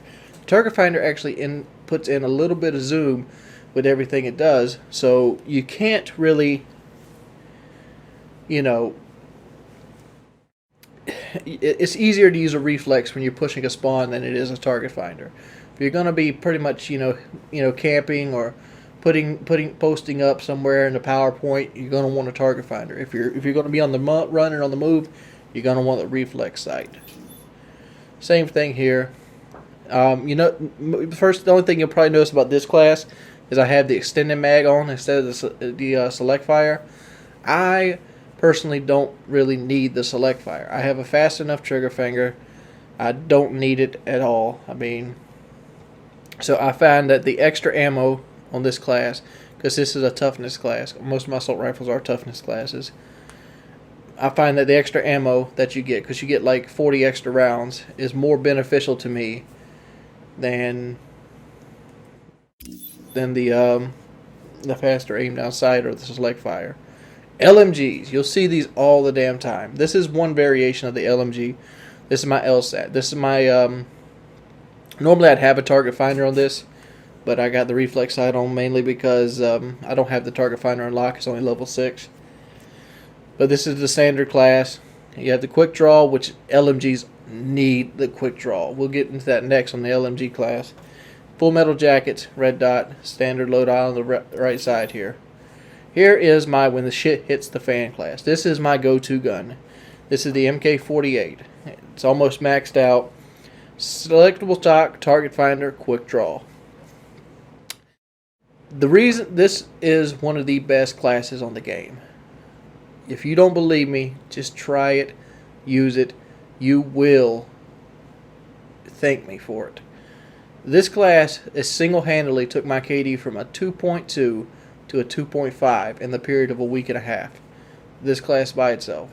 This gun is so strong. All the LMGs are strong. They're really strong. I was very impressed when they actually took it and made the LMGs better, because quick draw now is even faster when you put it on there because they go up a lot faster. This class, whew, the adjustable stock makes the LMG, takes away that slow feeling mobility of the LMG, whereas the quick draw and the target finder gets you up and on sight really quickly, and then you can strafe left to right like a submachine gun. The LMGs were done right this game. LMGs should be the strongest weapon to aim down sight. They should be a fast shooting weapon with very little recoil, and they should be hindered by their mobility. So you want to take advantage. You want to take advantage of its strengths by buffing its weaknesses, which is weaknesses mobility. Put the adjustable stock on it, and if you got to go anywhere, run with your knife. You notice a lot. I don't run a lot of secondaries, but run with your knife. And that's all you got to do is switch to your knife. Same deal here, but this is an anti-air class. Everybody should have an anti-air class.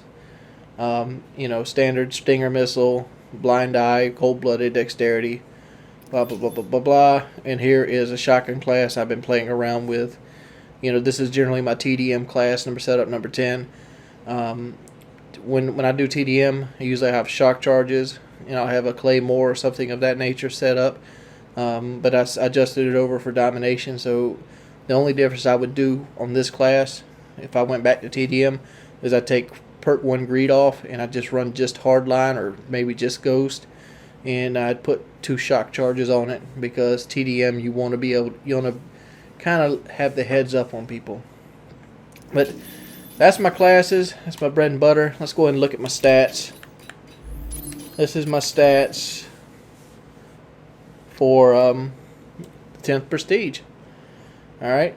I have 32,000 kills, 32,311 kills, 1,253 wins, and a 2.46 KD. Not the best KD out there, but I've never reset my stats. It probably would be higher if I reset my stats.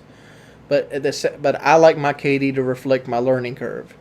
I like because that proves to me how well of a player I am. I use my KD to judge if I'm growing or not. And I've been doing better, so I've been becoming a better player at Black Ops 2 as they go on. That's the combat summary. Oh. Alright, so let's see what we're doing here.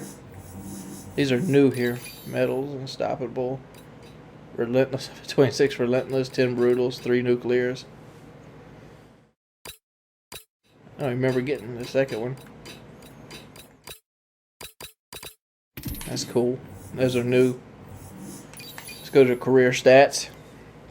Again, 2.46 KD ratio, 7.20 win-loss ratio, a 370 score per minute.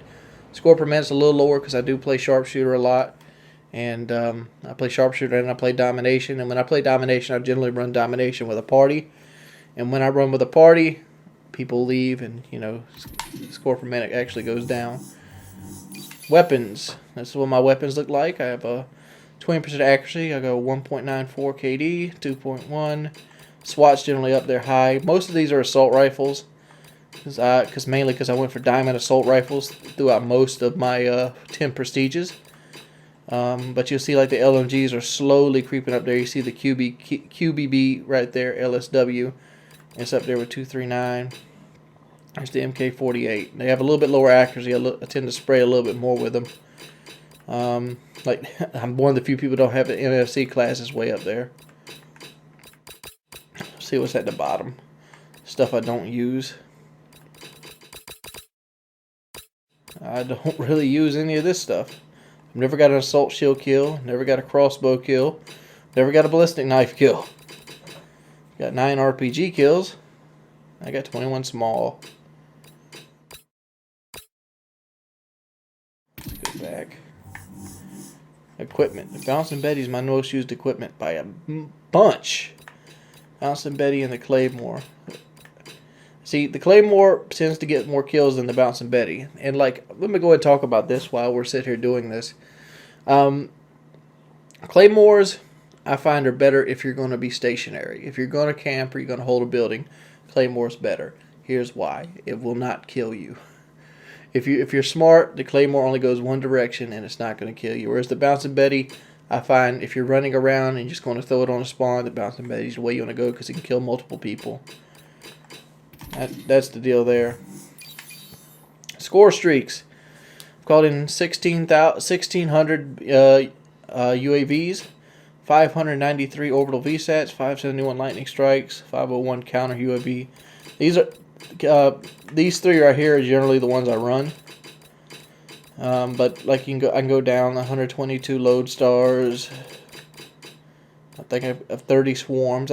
It's not that I can't get swarms. It's just that I don't really run them. Like you see, there's 46 VTOL warships, and there's 46 K9 units, which is right there at the swarm. It's just I don't really run them that often. Like the Death Machine, I run.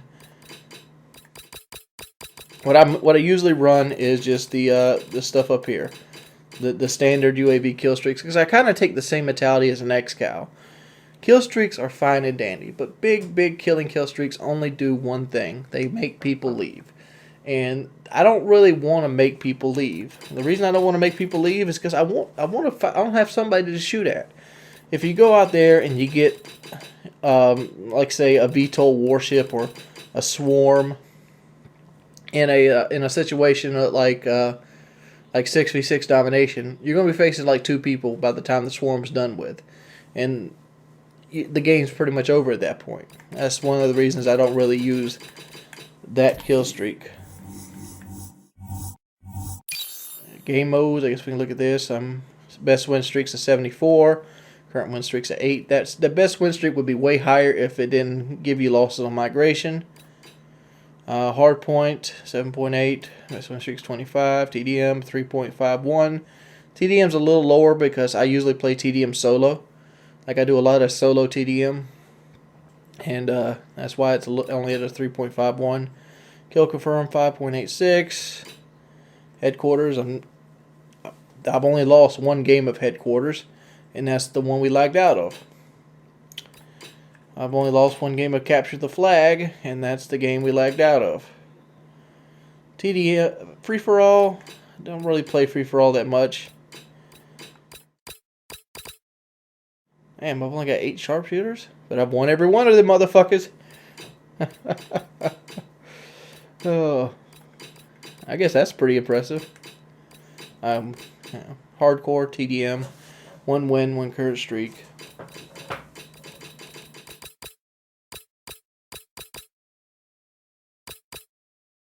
And that's pretty much my stats.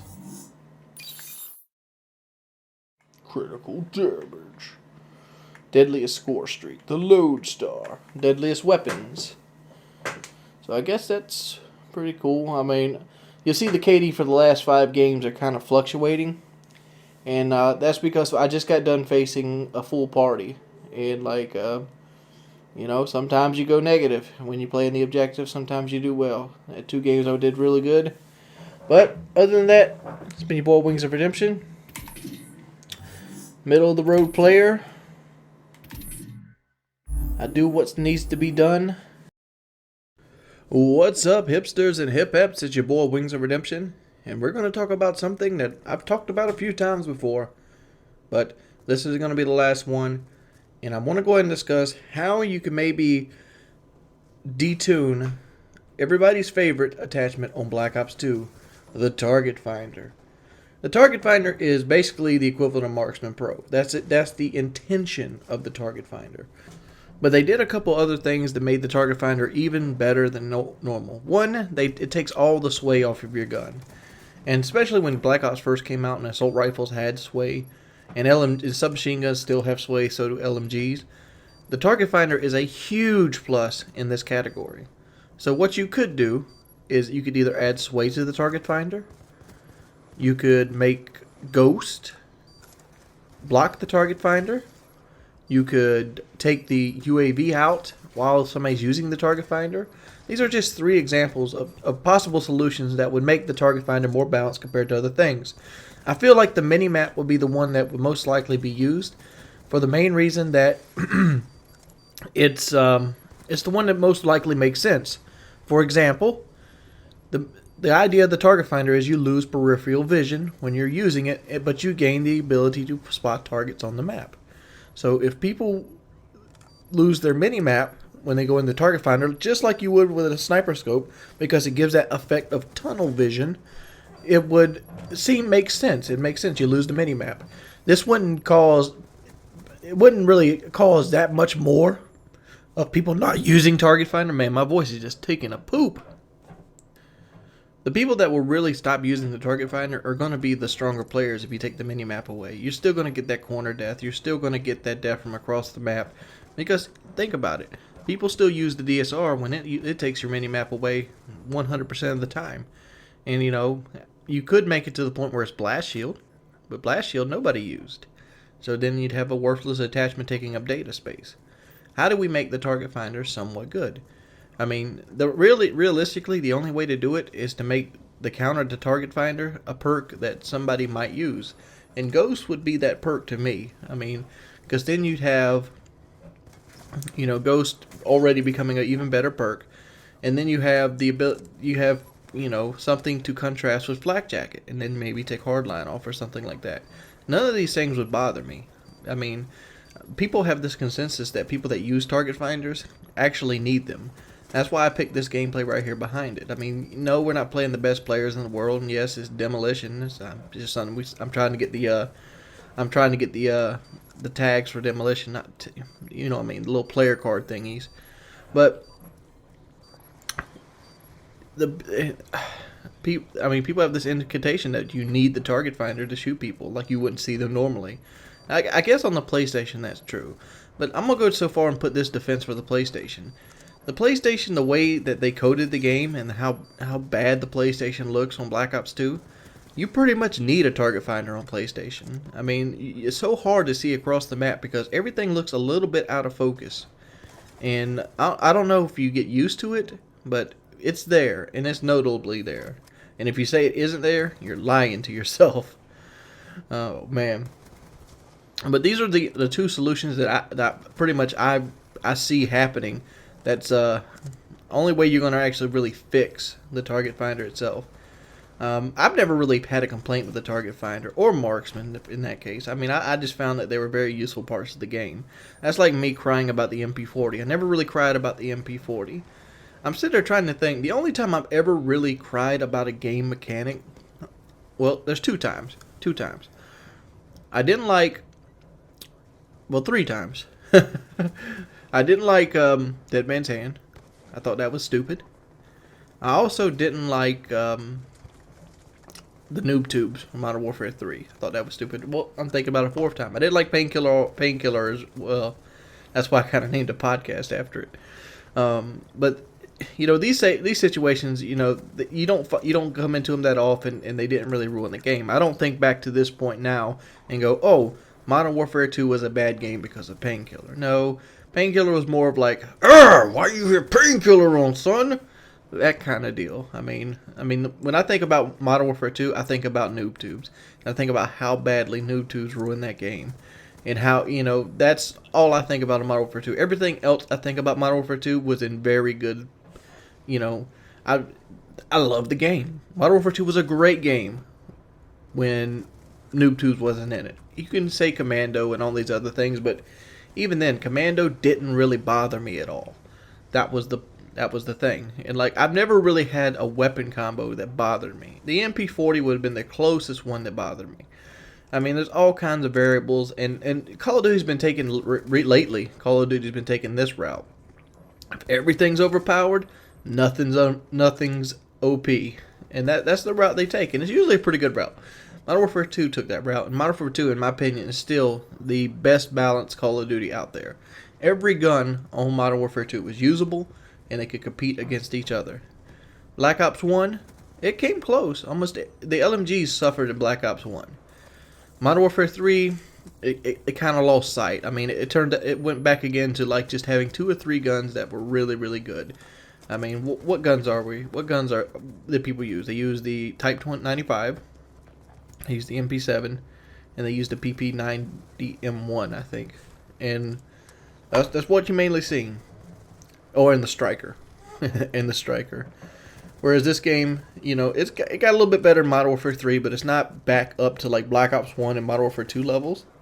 LMGs finally make a very good return. And this game actually tried to make every class of weapons to be unique in their own form or way. And like, I kind of like that too. I like that LMGs are really good at long range. I like that assault rifles are only really good at medium range. The only problem is the way the maps were designed. It made submachine guns very prevalent. It's not that they're overpowered. It's just that they're more prevalent for the way the maps are designed. And I mean, I don't really complain about it. You don't see me go, oh man, I can't stand all these submachine gun users. I mean, that's the product of its environment. It's not something that you can change. But if I had to fix Target Finder, the way I would fix them was the way I told you right there. I would pretty much take the mini map out. But even then, you're not going to you know, take away the deaths that's frustrating to you. Is it going to go out the game? No, it's not. I mean, they kept noob tubes in the game. They kept a bunch of other things in the game. But that's it. What do you guys think? Do you guys have any other suggestions of why the target finder should or should not be in the game, and any ways to counter it that will make it useful but not as good as it is now?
What's up, guys? It's your boy Wings of Redemption, and I'm back bringing you a first impressions on the new Revolution map pack. I'm using the Peacekeeper. I wanted to call it the Peacemaker. It's the Peacekeeper SMG with the silencer and a red dot. I know a lot of people probably talked about this gun over the commentaries. I'm sure you guys are getting a horrible amount of map pack Revolution gameplay in your sub box. For those of you that only subscribe to me, here's my opinion on the Peacekeeper weapon as itself. I really, really like it, and I really like it because it feels like a assault rifle with the adjustable stock already put on it. I feel like it doesn't really work as well as a submachine gun, as that basically has to class it in, but I feel more of it is like an assault rifle, especially if you put the long barrel against it. And when they said the game was going to come out in the future, 2025, I pictured most of the weapons working somewhat like the Peacekeeper. It's what my expectations of the weapons of the game are going to be. You know, really good at killing, really efficient, and just, you know, can multitask. Because generally, stuff like the M4 carbine and stuff like that was designed to multicast. The M4 carbine was designed to eliminate submachine guns in the military. The reason being, because if you use a submachine gun in real life, when you get into a building, they're great. They're small, they're short little weapons. You can turn the corners easy, you can maneuver them, you can flick them. Very flickable weapons. But once you get outside, you basically have a fully automatic pistol. That's what you have. You don't have the range, you don't have the power. You're shooting a pistol cartridge. It just can't contend outside.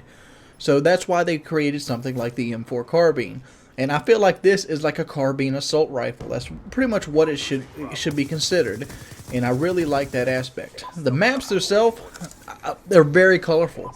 I thought before this map pack there was no such thing as a really, really good winter map. I've never seen winter map done well in any game. It's always drab and depressing, and it has that horrible howl. I don't know why they put that horrible howl in there. I understand it's supposed to be the wind, but the desert has howling winds too. But why didn't the desert map have it? You know, that it's just constant. But the snow map actually might be my favorite of the four. There is some things they put in the map that can't really sit right with me. And I think that they just add frustration. They don't really add anything to the map themselves. The first one being the gondolas on the map downhill. The gondolas travel at like 2 or 3 miles an hour. But if you touch one of these demon machines, you're going spiraling to the ground like a big obese guy sitting in a lawn chair. You just boop, boop, right to the ground. They kill you instantly. The water coming out of hydro, I actually like that. I think that's a creative way to pretty much mimic the train. And hydro itself feels like Express. It feels like a remake of Express. You have the water cutting off like the train cuts off on the Express. You have the very symmetrical gameplay. A, side B, and there's like something in the middle of both of them that you can bounce back and forth on. I feel like Express is a little bit bigger, since Express and Plaza almost look the same, but Hydro is pretty much just kind of born out of the same skin. But Hydro plays a little bit better than Express does, at least it does in my opinion, because you don't have all those trash cans in those two hallways that pretty much signify to the B flag. And at least now they have something on the B flag itself. Beforehand, Express B flag was one of the harder flags to get on the game, in my opinion. And that was because there was nothing there to help you. At least they had the hindsight to put a little barrier there on the Domination B flag on the Revolution map pack. Then we go to Grind. Grind, I don't know, I'm hit or miss. I haven't really got to play a lot of Grind yet. I like how pretty it is. I think it's a very good looking map. Sorry about that. It's a very good looking map.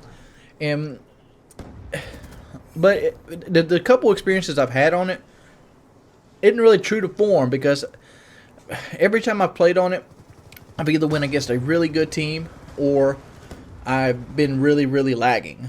Like, and that's just from playing the Revolution map pack. Everybody come back. All the good players that have given up on the game are coming back, and you're going to face some people that you normally might not face. I mean, it is what it is. But so my experience on Grind hasn't been all that great, but the map itself, it's really colorful. It flows really well. I like how the B flag is on it. I think it's the most like diverse B flag there is, and it'd be really interesting to see how it would play out when you actually get two really good teams clashing together to go for it. And on the closing argument of all it all, I really like how they brought back triangle gameplay. Mirage here, it's a triangle gameplay map. I think it's the only one on Black Ops 2 thus far. I really like it. I was so sick of straight line maps, and I feel like triangle gameplay is the way to go. A future C, I would like to see a domination with 4 flags, just to see how it would play. Just like Conquest and Battlefield, I'd like to see a 4 flag domination. It's been your boy Wings of Redemption. It's been, and I'm Audi 5000. If you like this video or you found it informative, please subscribe. As always, if you could rate the video, it helps the channel grow, and I'm Audi 5000. Peace, man. What's up, fellas? It's your boy Wings of Redemption. We're back bringing you some downhill gameplay, and we're going to go ahead and review the map Downhill and what I think about it in the Revolution map pack for the game Call of Duty Black Ops 2. We're using the Peacemaker with the silencer and the red dot, and we're going to go ahead and refer the map to some of the other maps in some of the places that you might really find annoyances at. First and foremost, let's go ahead and talk about what's about to kill me here. These are the gondolas. The gondolas are 2 or 3 mile-per-hour demon machines. See, they even have eyes, big blue eyes coming at you like a deer, just ready to ram you into oblivion. And they are kill streak killers, man, because that area is such a high traffic area, and you want to be there because it overlooks the B-Dom flag. You're always going to run into them. Alright guys, we're going to go and talk about the Triangle of Death in this map. And this mainly comes from the B flag. What I like to call the Triangle of Death is the 3 windows. You got boom, boom, and over here, boom. You can see this window to that window if the thing isn't in the way, as it is right now. So let's go ahead and play the... There we go. Let's play boom, the Triangle of Death. These 3 windows all can see each other, and you can, and when you come to these windows, you're covering these 2.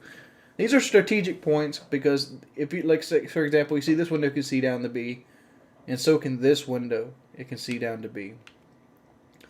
So you want to check these 2 windows first. These are one of the main oppositions you're going to actually run into, mainly because this is where all of your engagements are going to happen if you're playing domination. This center point right here is actually a very key into a bunch of game modes, hard point, whatever. So make sure that you check both of these, check the other 2 windows when you first come out here, because your first instinct to come here is just to go, oh, shoot down at B, whereas if this guy's looking at you, or this guy's looking at you, and there's really nothing that you can do anymore. So let's go and look at show some of my gameplay here in this area. Let's go back to it, and you'll see here, I do the same mistake. Boom. First thing I do is look down the middle. But here in the middle file, you can easily hide in the back. And you can probably do that in the other 2 as well. That's something I probably forget to mention. Don't go right straight out to the window. Hide in the back. And that's the best way to play this area. As I come out here, grab the B flag, and go back up and look out like a banshee of getting out there. One thing I've noticed about this is, I don't know about you guys, but do you guys concentrate on the red dot, or do you kind of like look past the red dot? I found myself more concentrating on the red dot in person. Like, one of the things I really like the target finder for is because it can basically give me that tunnel vision that makes me concentrate on the center of the screen. Whereas the red dot or the EOTech, they don't really give me that. The EOTech gives me a little bit more. But I found if I concentrate on the red dot and I actually concentrate on leading the enemy, for those of you who don't know, this is run off a Call of Duty 4 engine. So if you lead the enemy, which will either go in left or right, shoot a little bit in front of him and don't shoot center mass, your hit detection is a lot better that way because the enemy box is actually out in front of him a little bit. What does that mean? Well, let me go ahead and try to show you what the enemy box is. Let me find a good spot to pause this in at. I need to find somebody in front of me. Alright, here's what I'm talking about, fellas. You see right here that the hitbox is a little to his left. The reason it's a little to his left is he's going backwards. And it always kind of adjusts left or right. So if you aim center mass, you're actually catching the very right bracket of the hitbox. And if your thing jiggles to the right, you're missing them even though you'd be hitting him in his arm and shoulder. The hitbox isn't a trick, but it always leads a little in front of where they're running. And that's the way the old Call of Duty 4 engine works. Is this what this game's based on? It's like an upgraded version of the COD 4 engine, or whatever name they want to give it. But that's how the hit detections worked in every game of Call of Duty, except Modern Warfare 2. Let's go ahead and look for that for the rest of the map. If you want to pay extra close attention to where I shoot at people, and where I mess up and epically fail coming up here, you'll be able to see that where the hitbox actually starts hitting. Is I don't know what happened there. I mean, I really messed up. But let's go ahead and talk about the flank routes. There's actually 2 flank routes on this map, and the flank routes are the left and the right side. You can go all the way around the maps on the outside edges or skirts. I mean, there's really a disadvantage here, but for the most part, the disadvantage itself is mainly because you're going to get to a straight gunfight. Why are straight gunfights bad? Well, there's this little thing in Call of Duty called lag compensation. And when you have lag compensation, it's generally the person that's actually sending the packets out the slowest actually has the advantage. So generally the person that moves first and has the worst connection will win the gunfight. And I want to go ahead and say that's why I win a lot of my gunfights that are close range, because I just have the worst connection in that part. Oh, T-Mart locked on. But the flanking routes are kind of talking to themselves. I mean, if you're a smart player, what you can do is you can run around the left or right side of the map and easily get behind the enemy team. As you see, we won the first round, 134 to some small number. And the Black Casper getting his Peacemaker gameplay on.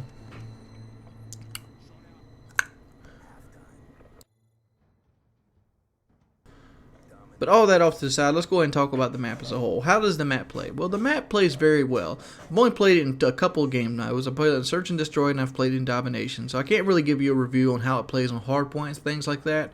But the map pretty much is a wide open map that almost feels like a wasteland type environment. When I'm talking about wasteland type environment, it feels like what Wasteland used to. Wasteland was a wide open map, but the map itself had so many hills and valleys and peaks in the actual ground or the geography of the map itself. It was very easy to take cover in, and a lot of the cover or spots on this map are actually based off the geography. That's why I relate it to Wasteland. Other than that, it almost feels very symmetrical. It almost feels like a Halo map more than a Call of Duty map.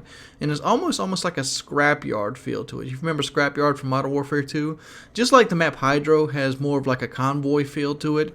I'll go more into that in depth when I actually get to the map Hydro.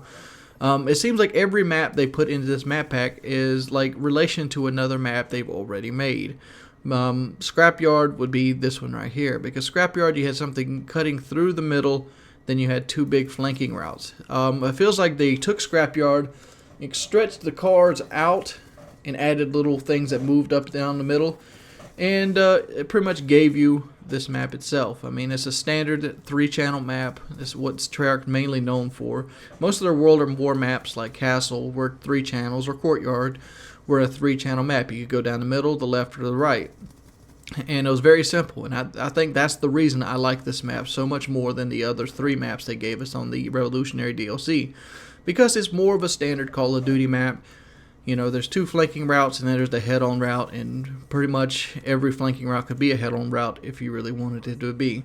I really like it. I like the fact it doesn't have a whole lot of cover, so kill streaks work very effectively on this map. The only downside is that one of the main fighting areas is a huge ski lodge with the gondolas going left and right in it. So, you know, things like the Dragonfire work really well on the map, but stuff like the Lodestar, even though this area does have openings in the front and in the side, I feel like a lot of people would sit in here, but I think that could be remedied very easily if you have your team actually covering this area if you go into a Lodestar. So maybe, you know, a little bit of communication could overcome the ski lodge itself if you're using kill streaks.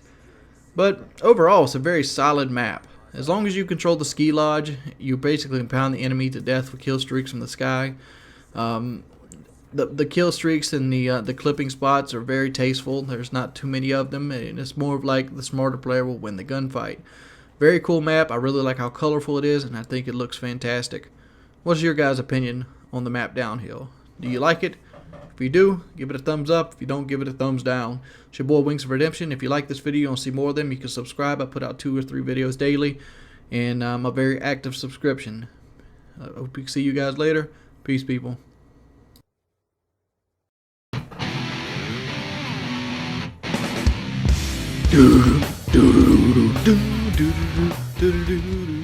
What's up, everybody? It's your boy Wings of Redemption, and I'm back bringing you another audio commentary today. And we're back on Downhill again, because this seems to be the map I've gotten the most consistent gameplay on. So, what is consistent gameplay? Consistent gameplay is when you can basically do well every game. It has a lot to do with understanding where people are coming from, understanding how people work, and understanding how to win the gunfights consistently, and setting up the gunfights so you can win them. That's the type of gameplay you'll see if you subscribe to my channel or if you follow me in depth. I do not make rushing type gameplays. I do not make camping type gameplays. I try to my best to make gameplays that constitute the win in every form and fashion. That means controlling the engagement, setting up the kills, making sure your kill streaks are used optimally, and basically running over the enemy. And you can do this in a number of factors. You can do this, one, by either setting your team up so your friends all are aware and all your friends are on the same level. And a lot of people come to me and ask, like, well, Wings, we all can't have full parties all the time. What can we do about this? And I say shenanigans. You can have a full party if you're willing to work for it. My brother just started playing Call of Duty just within the last year or so. And he gets to play in a full party every time he walks in. You know why?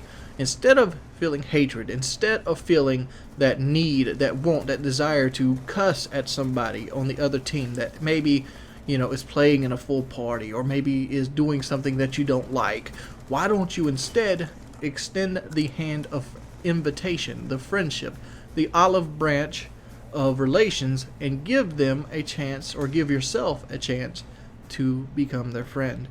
even when I wasn't a Call of Duty commentator, even when I didn't have all of this to basically get on the same level field and have the ability to tweet out to 80,000 people, hey, you guys, you want to come play some Call of Duty? I still ran in full parties. I mean, you can contest to this day, I ran in very strong full parties. Some of the people in the parties I ran with are today some of the commentators that you're seeing on the channel, such as Cold Side of the Pillow. He used to be one of my search and destroy buddies way back when I played strictly on PlayStation and World at War. I didn't realize that because he changed his name, but coming about, that's it. Fisticuffs example. I mean, I'm not on the greatest terms with Fisticuffs, and we don't see eye to eye on everything, but I no means hate the guy. But even me and Fisticuffs, we played Mortal Kombat Deception together. I mean, it's a small world when you become to video games, and if you strive to be good at video games, other people that strive to be good at video games will want you on their team. That's the reason there is terms like full parties. That's the reason there is terms like, blackbird whoring or spawn camping, is because people get together and they want to win, and people naturally want to win. Why do we play Call of Duty as a whole? We play Call of Duty to interact with our friends, and to interact with our friends isn't to sit there and be like, fuck man, fuck, damn, shit, just crying because somebody's doing something we don't like. You set the engagement up so you can have a fun, playable, enjoyable experience. To a lot of people, that's a lot of different things. Some people like to hang out with zombies. Some people like to go to party games. Some people like to sit in domination with a full party and just laugh and joke around and get the big kill streaks. Find what you love. Find the niche. The beautiful thing about Call of Duty and why Call of Duty's lasted so much longer than other things that Activision have hoarded out, like Rock Band, is because it has that fun friendship environment. Rock Band took off because it offered that fun environment. Your buddies could come over to your house and you could play guitar, and you could see who could do better, and you could see who could actually get the licks on the harder difficulty.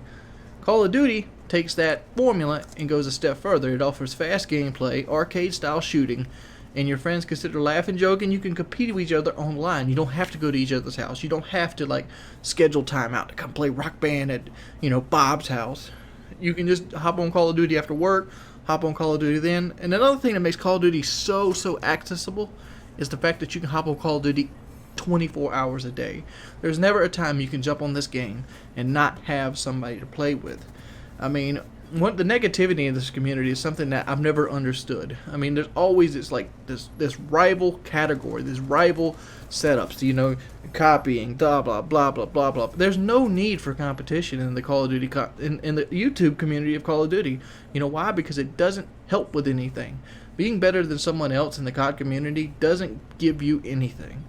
I mean, it might inspire a few thousand people to come watch your videos for a certain time, but it doesn't really help you in the long run, because at the end of the day, the competition is more about you'd actually grow faster working with someone than you would do hating on someone, and that's the honest truth.